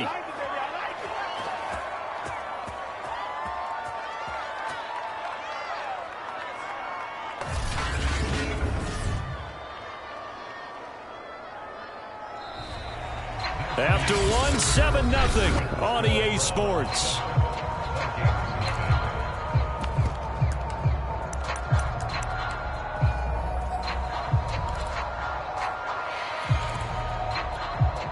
So a 1st and 10 upcoming from Browns territory now at the 38.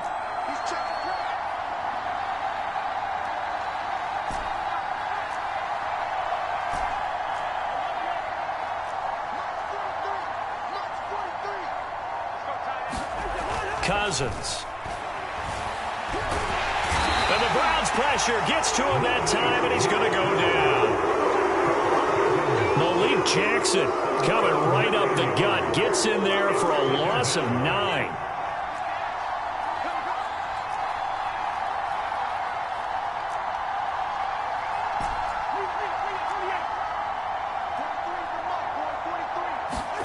Throwing on 2nd and long. Cousins. And he's got this to Jefferson.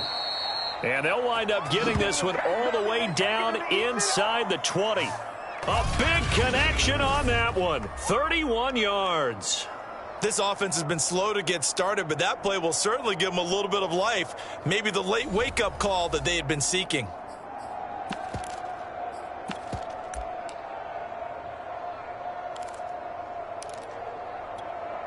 So the big play means just like that, they'll operate from the red zone now on 1st down.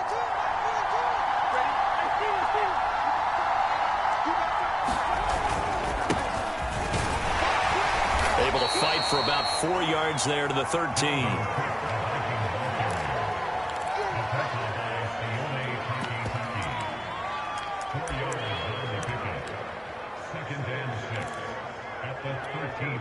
Coming up on a 2nd and 6. To throw, Cousins.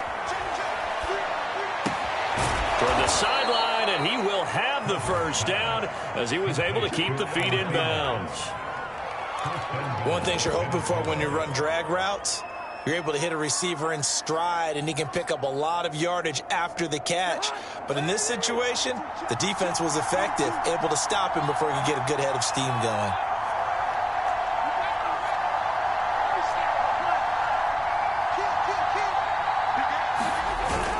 Trying the power game with Ham.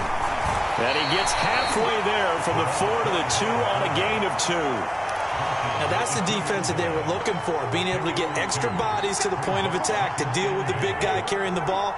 You really don't want to be in a position where it's a one-on-one tackle with him. 2nd down and goal. Cousins. That's to Cook out of the backfield. Touchdown, Vikings.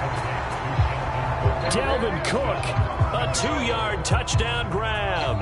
And the Vikings are an extra point away from tying this thing up. CD, it seemed like they were so focused on the guys out wide, they forgot about him out of the backfield. That's a really good point because you've got to communicate, and oftentimes when you start counting receivers, that's exactly what you do. You start from the widest receiver, work your way inside. Who gets lost sometimes? The back in the backfield. That's exactly what happened there. And he got into the end zone. Extra point splits the uprights, and we are tied here in the 2nd quarter.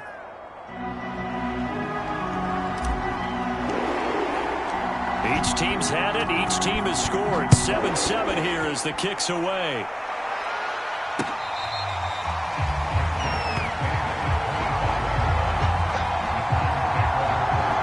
Second drive coming up here for Cleveland as they return to the field on offense. And they had to wait a long time to get the football back. Probably not what you were hoping for when you got an offense that's humming. Agreed. What you were looking for is the defense get the ball back pretty quickly, right? Hoping for a 3 and out. So that didn't happen. You can't yell at your D for that. They've got to take care of their own business and reestablish themselves now that they're back on the field. Watson off play action. That's into the hands of Donovan Peoples-Jones. And he'll be taken down, but not before they work it across midfield.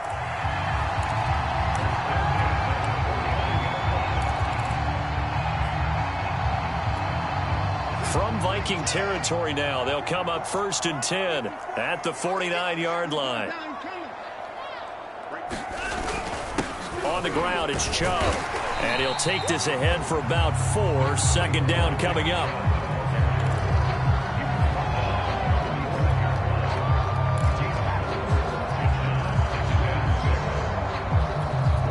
Second and 6.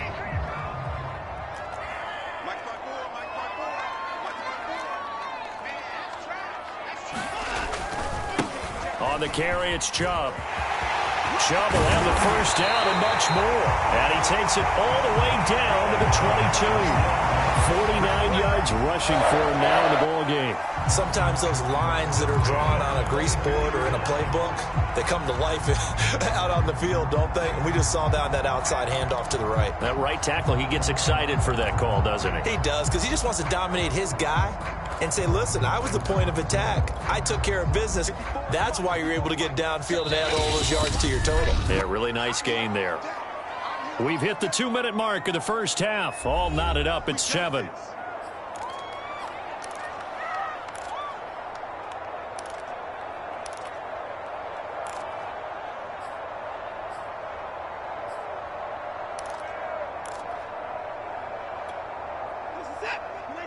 A reminder, coming up at halftime, Jonathan Coachman will join us from Orlando with our halftime report. But business to take care of before we get there. A 2-minute drill before the coach's 2-minute drill.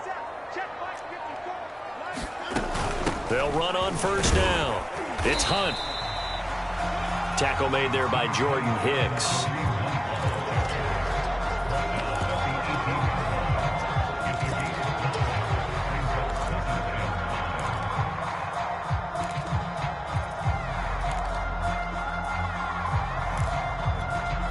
The first down run got 5. Here's 2nd and 5.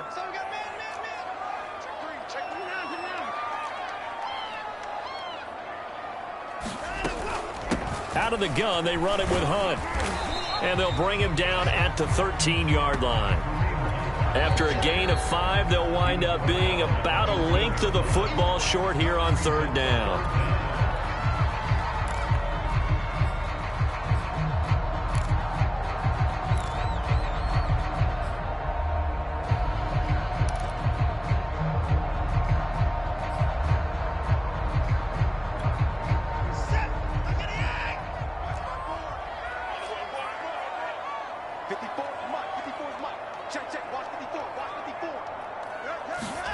Watson now to throw. Njoku pulls this one in. He's got it for a Cleveland touchdown. David Njoku there to make the grab. And the Browns have taken the lead. Extra point forthcoming.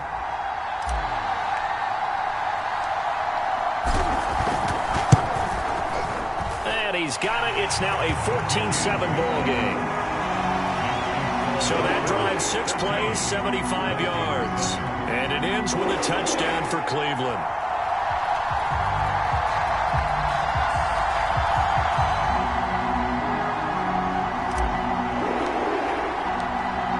Set now to kick this one away, and off it goes.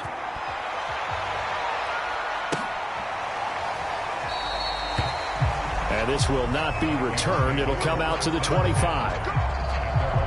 Here comes Kirk Cousins now to lead his offense back out there. Last series, the ball never hit the ground. 6 of 6, touchdown pass, so whatever he did then, do it again, right? Yeah, it reminds me a lot of when I watch the best quarterbacks throw 7-on-7 or even routes versus air. They're accurate. The receivers catch it. The ball never touches the ground. Or if you want to take it to basketball, a well-executed fast break, right? Pass, pass, pass, finish at the rim, basket. Yeah, ball never hits the ground there either. Here's a 2nd and 2 now from the 33. To throw is Cousins. Throwing the out route incomplete. It's Cook. Well, that was a pretty favorable situation there. What would you call that? 2nd and manageable? Smart play, too. Didn't force it downfield when he didn't have it. Just checked it down, let him get the first down, and that's exactly what he did. Meanwhile, Cousins' throw pulled in by Jefferson. The Vikings going to signal for the first of their timeouts as the clock will stop with 34 seconds to go before halftime.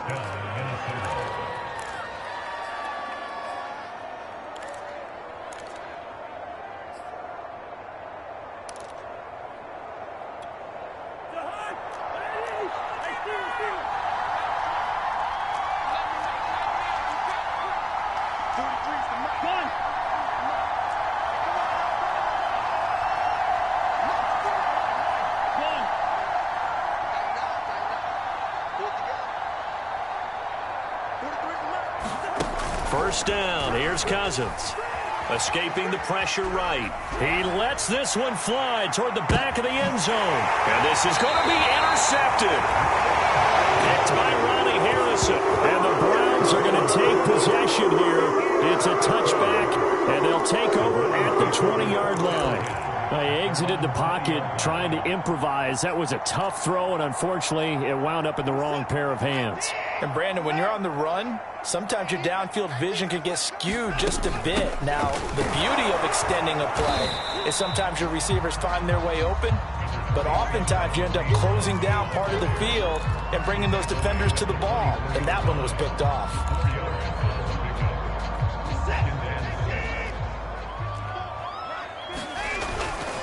They'll keep it on the ground again here, and he'll get this one up to the 26. So we have reached halftime. We now proceed to the start of the second half.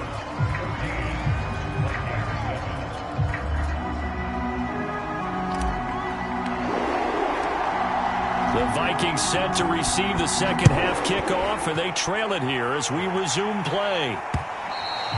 And this will not be returnable. It's out of the back of the end zone for a touchback. And the Vikings set to go on offense to begin the third quarter. And they're still very much in this game, although they do trail. What's the game plan, Charles, for the second half? It might be a little counterintuitive because most people will think losing equals passing the ball more, but I'd establish the running game. They kind of went away from it in the first half. I think if they get back in balance, it'll help them when they put the ball back in the air. A first down throw for Cousins. And he's taken down. This will be a Brown sack. Now following the sack, they'll look to make amends on a second down and 17. Throwing is Cousins. That's caught by the tight end, Irv Smith Jr. For many teams, the evaluation of tight ends has really changed. We used to wonder about how they would block first and foremost. Now we want to know how these guys can run because we envision them in offenses catch the ball. How much yardage can they gain after that? And that on display there for a good pickup.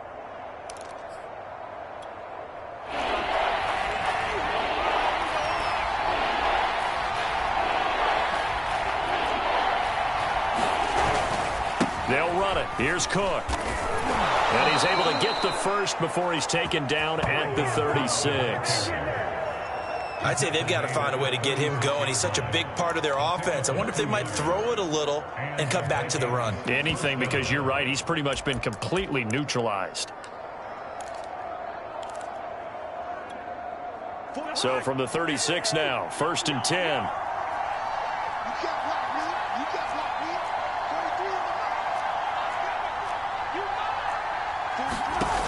Working out of the gun, Cousins.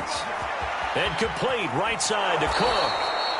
And he'll be out of bounds up near the 45 at the 44. So 8 yards on the completion there, and it'll bring up a second down.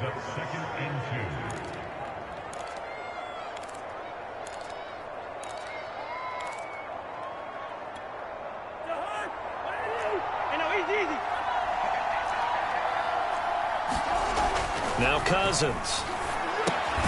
He'll dump this off to Cook.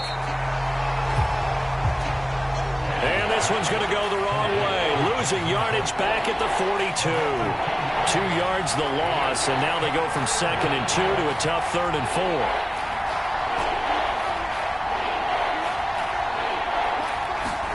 4. Cousins. Lets it fly for Thielen.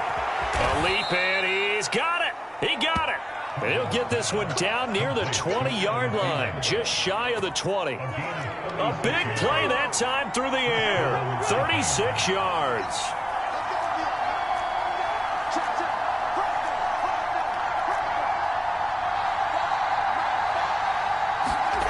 Again, it's Cousins. He gets this one into the hands of Dalvin Cook. So he'll be stopped here for no gain. And that'll make it 2nd and 10. And now a timeout called defensively by the Browns. It's just their first, so 2 remaining as they burn one here in this 3rd quarter.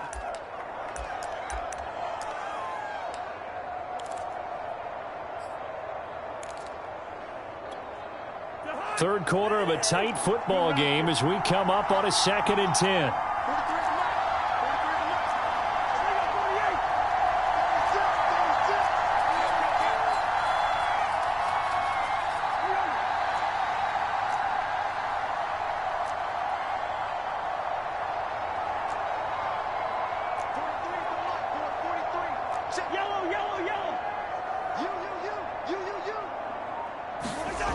Throwing, Cousins.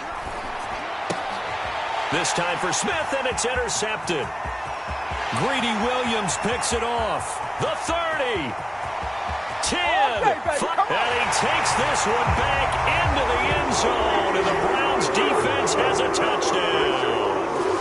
We constantly talk about defenders having great vision and being able to see plays unfold and make their own plays, but you also have to have good feel as well because you can't see everything out there. See the play unfold, feel what's going on, and then get into the right spot and make your own play. And in this case, it turned out to be a highlight one. Point after, right down the middle. And it's now 21-7. A heck of a play there defensively, getting the interception. navigating his way into the end zone for the touchdown.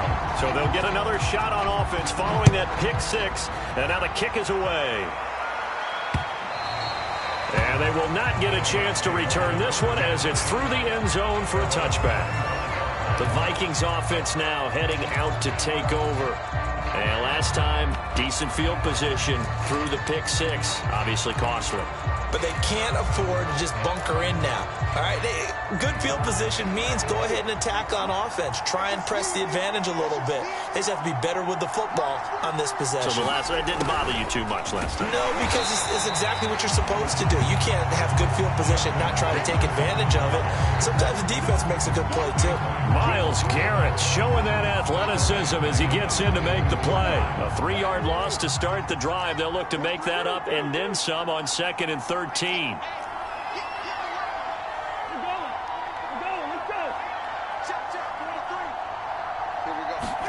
From the shotgun, it's Cousins. Flush to his right. He'll end up getting 5 out of that, but now they're looking at 3rd down.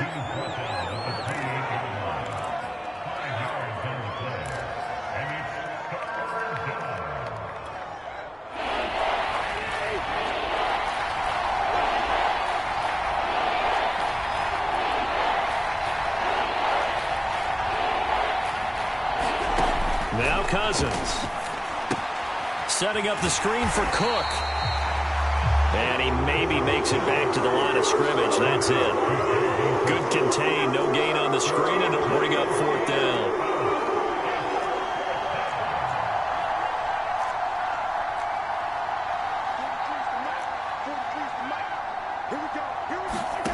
They'll indeed go for it. It's Cousins.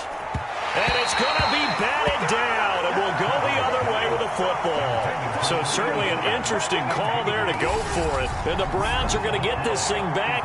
Excellent field position. But down 2 scores, I guess they felt like they needed to go for it. They must have thought they had a play to dial up that they could get it. Well, it didn't work out. They must have thought, as you pointed out, they had a play, and they were probably looking at the number of possessions that they thought were left in the game. And down 2 scores, they must have felt like they couldn't risk not taking a shot here and giving up that chance. It's a pickup of 4, and it'll bring up 2nd down. An opportunity to get a drive started here at the end of the 3rd quarter. What you're trying to do is break the game down a little bit. Don't let your guys see too deep into the game and say, oh, we got to get here. No, right here, right in front of them, melt the clock down, get to the 4th quarter, try and keep going. And try to keep that lead. Exactly. And they'll bring him down at the 18-yard line. 63 yards on the ground for him so far. We don't talk about it very often, but sometimes there's a dip in intensity when you start the 2nd half, which can manifest itself in some sloppy tackling. And how about right there? He ran right through that weak tackle attempt. And he'll hit the slant route. That's caught by Cooper. Touchdown! Amari Cooper. An 18-yard touchdown grab. And the Browns are able to extend their lead in the final seconds of this 3rd quarter. So it takes them just 3 plays here to find the end zone. And you remember, of course, this was all set up by their defense. Yeah, they got the stop on 4th down, so I imagine the offense said to their defense, thank you very much for this great starting field position. And like you said, 3 plays later, they're in the end zone. Extra point right down the middle. And the lead now to 3 touchdowns at 21.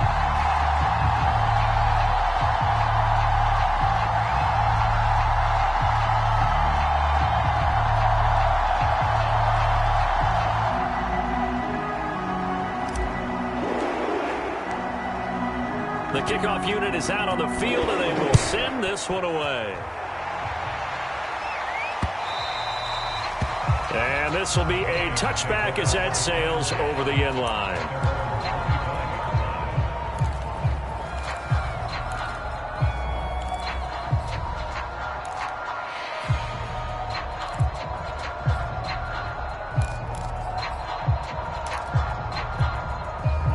Here are the Vikings now to start their next drive. And last time out, went for it on 4th down, turned it over, gave him great field position, turned him 6 points, so they've got to recover here, Charles. It's amazing. Now the hit comes, and Cousins lost the football. And this is picked up by the Browns. And he's into the end zone. It's a fumble return for a Browns TD. 2 fumble return touchdowns. You talk about something that's going to drive a head coach crazy. Without a doubt. But for the defensive guys, once you do it once, you create a frenzy. Everybody wants to get involved, and they got it done a second time.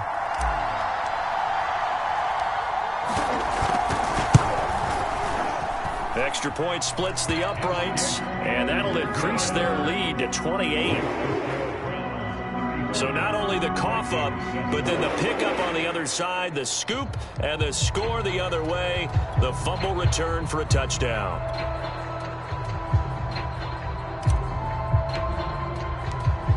So here's the kickoff now as they'll get it again following that fumble return for a score. Looking up into the lights, and he muffs it. And not a good return at all. Down inside the 10, all the way back at the 7. In this position, trying to get back into the game, teams are looking for a spark from their special teams. That's not what they got, though. They got a setback, and they have a long field to cover if they want to try and put points on the board. Here are the Vikings now to start their next drive. And let's just say they're going to be looking to start over on this drive. A few moments ago, they were in the exact situation, but their first play led to a fumble that was returned for 6. Yeah, you definitely have to have a short memory to play in the NFL. You got to remember what you did wrong so you don't repeat it. But you can't dwell on it because then you will repeat it, and that's what you don't want to do. Thanks to that last play, a little more room to operate. 1st and 10 at the 18. From the gun, here's Cousins. And it's complete right back in the hands of Smith. And he'll be taken down at the 20 after a gain of just 1. Looking to throw again on 2nd down. Cousins. And the Browns pressure gets to him that time, and he's going to go down. Cousins with work to do after the sack as he brings his guys up on a 3rd and long. And this pass broken up. Well, the contact well timed there, and now 4th down. Here's Jordan Berry now. And surprisingly, this is the first punt of the game for either team.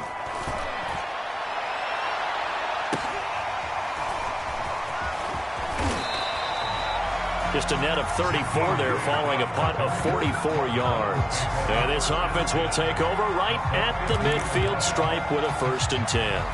And now the Browns coming out on the field. And, Charles, in a very one-sided affair, I think we reached the point in the broadcast where you and I, we may have some filling to do, right? Yeah, I think you're right about that because we got to try and keep people around. We don't want them to change the channel. Stay with us in this game. Is that Ben Ramsar? Are you hearing from Ben on the headset here telling us stretch this thing out a little bit? Get some talking points. Dig them all out. That's what you get. A big-time producer. Keep them here.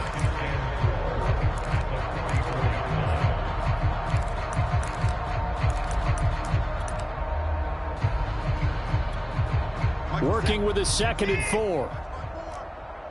Watch the screen, watch the screen. Watch the screen. And again, it's Chubb. Just a yard on the pickup there, and it'll leave them with a 3rd and 3. Run blitz there defensively, something we might see more of here in the 4th quarter. I think we'll see a lot of it, and the difference between that and a pass blitz, you're just trying to get to the quarterback. You're trying to scheme someone open who will get to the QB and make sure he gets on the ground. In a run blitz, you're actually trying to cover up gaps, trying to cover up holes so they can't run the football. The Browns on 3rd down. A perfect 3 for 3 as they look to keep that streak going. Here it's 3rd and 3. They'll fake the handoff. Now Watson. Under a heavy rush, and down he goes. He could not get away that time, and it'll be a loss of 11 on 3rd down.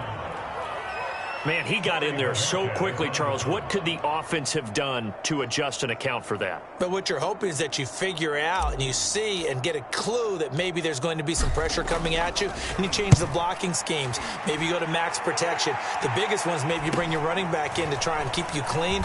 But in that case, that didn't happen. 0 accountability, and a sack resulted. 39 yards on the punt, just 2 on the return. And the Vikings will be backed up deep to begin their drive as they take over 1st and 10. And now out comes Minnesota. Even though they were able to force the punt defensively, still a big hole to climb out of, especially at this late stage of the contest. Gun. Hey, Steamer. Cousins now to throw on first down. And Cook has it, left side. And he gets it here to right around the 24 before he's out of bounds. Well, they certainly had success throughout this contest, getting him the ball in the passing game, and there he picks up another first down. Whatever they saw going into this one, they've been able to capitalize on it, and no adjustment has been made to take it away. Oh, going for Jefferson downfield. And that is caught one-handed. Oh, my, he pulled it in. A big play there for Minnesota. So the big play has them all the way down to the 30 now for 1st and 10. Cousins now. He's going to get this one down to Cook. And he'll be brought down at the 21, just shy of the 20 in the red zone. That'll give him 8 that time, and it'll be 2nd down. As a passer, you're always trying to find that open window to throw the ball downfield. How about this one? Right in the middle of the field, right in the heart of a defense. They go play action. Cousins. Catch is made here by Irv Smith Jr. Just 2 minutes remaining here in the 4th quarter of what has been a one-sided affair.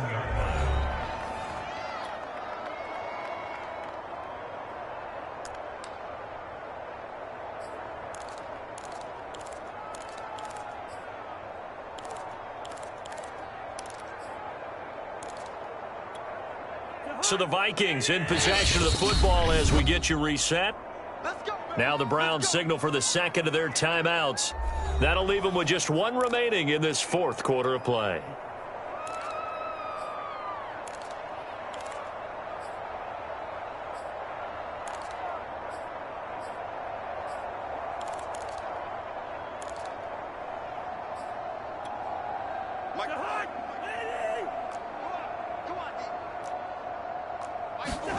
Cousins again. Flushed out right. And he will score. Touchdown, Vikings. Kirk Cousins taking it in from 7 yards away. And the Vikings get a small measure of revenge as they cut into this 4th quarter deficit. Point after, right down the middle. And that'll cut the lead back down to 21. The drive summary that time, 5 plays. So still lots of work left to do, but here comes the onside kick. And they've got it. They recovered it. But hang on now, though. There's a penalty flag down.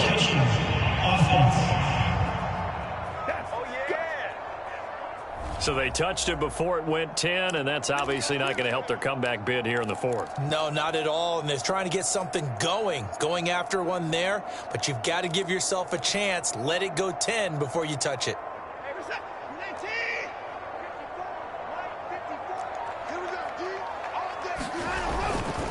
They'll try to run some clock here as they keep it on the ground. He's got the lane, and there he goes. And he'll take this into the end zone. Now, hold on here. We do have a flag down. So let's see what this is about.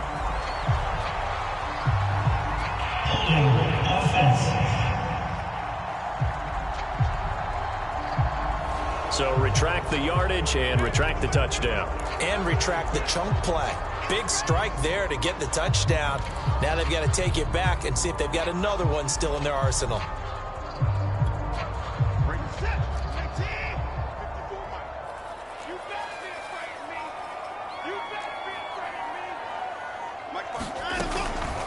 Running with Hunt here out of the shotgun. And he's got it across the midfield stripe and into Viking territory. Second and 11 now.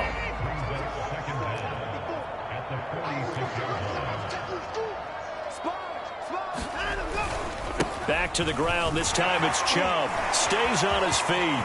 They find some open field here. They should have put a stamp on me. Touchdown, Cleveland. Nick Chubb, 46 yards. And the Browns are able to strike quickly to add on to their lead. I know I should keep the focus and the spotlight on the hero that just scored, but tackling's been an issue for this defense all game long. I can't set that aside. We just saw it again here. Missed tackles leads to his long touchdown run. Extra point attempt to follow here.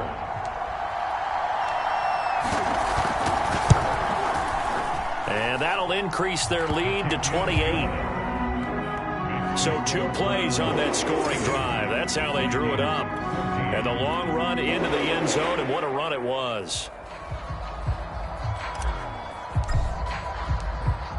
Out is the kickoff unit as they run up and send this one away.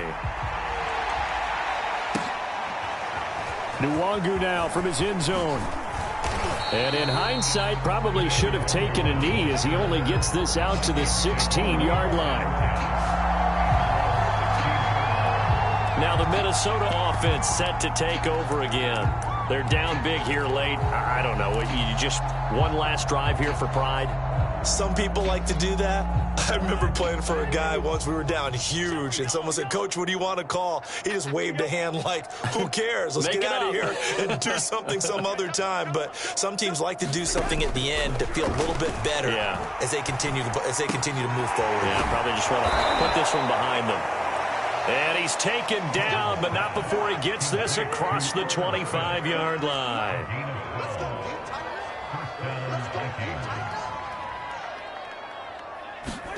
Cousins on first down. Nowhere to go here. He lost the football. But a Viking was able to corral this one, and Minnesota will keep possession. The Vikings going to signal for the first of their timeouts as the clock will stop with 35 seconds left to go. So they keep the football, but now face second and long. Hey, no, easy. 43 is the mic. Here we go, G. Gun. 43 is the mic, boy. 43. Check, 43. Cousins to throw it. That'll be complete to Cook. And he'll get it up near the 35, right at the 34 here. Now the Vikings will use the second of their timeouts as they get it with 26 seconds to go in the football game.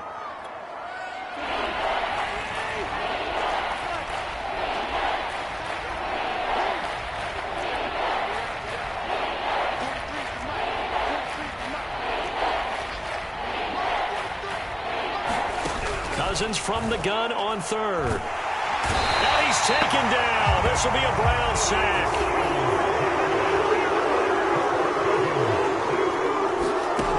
One last shot now for Cousins.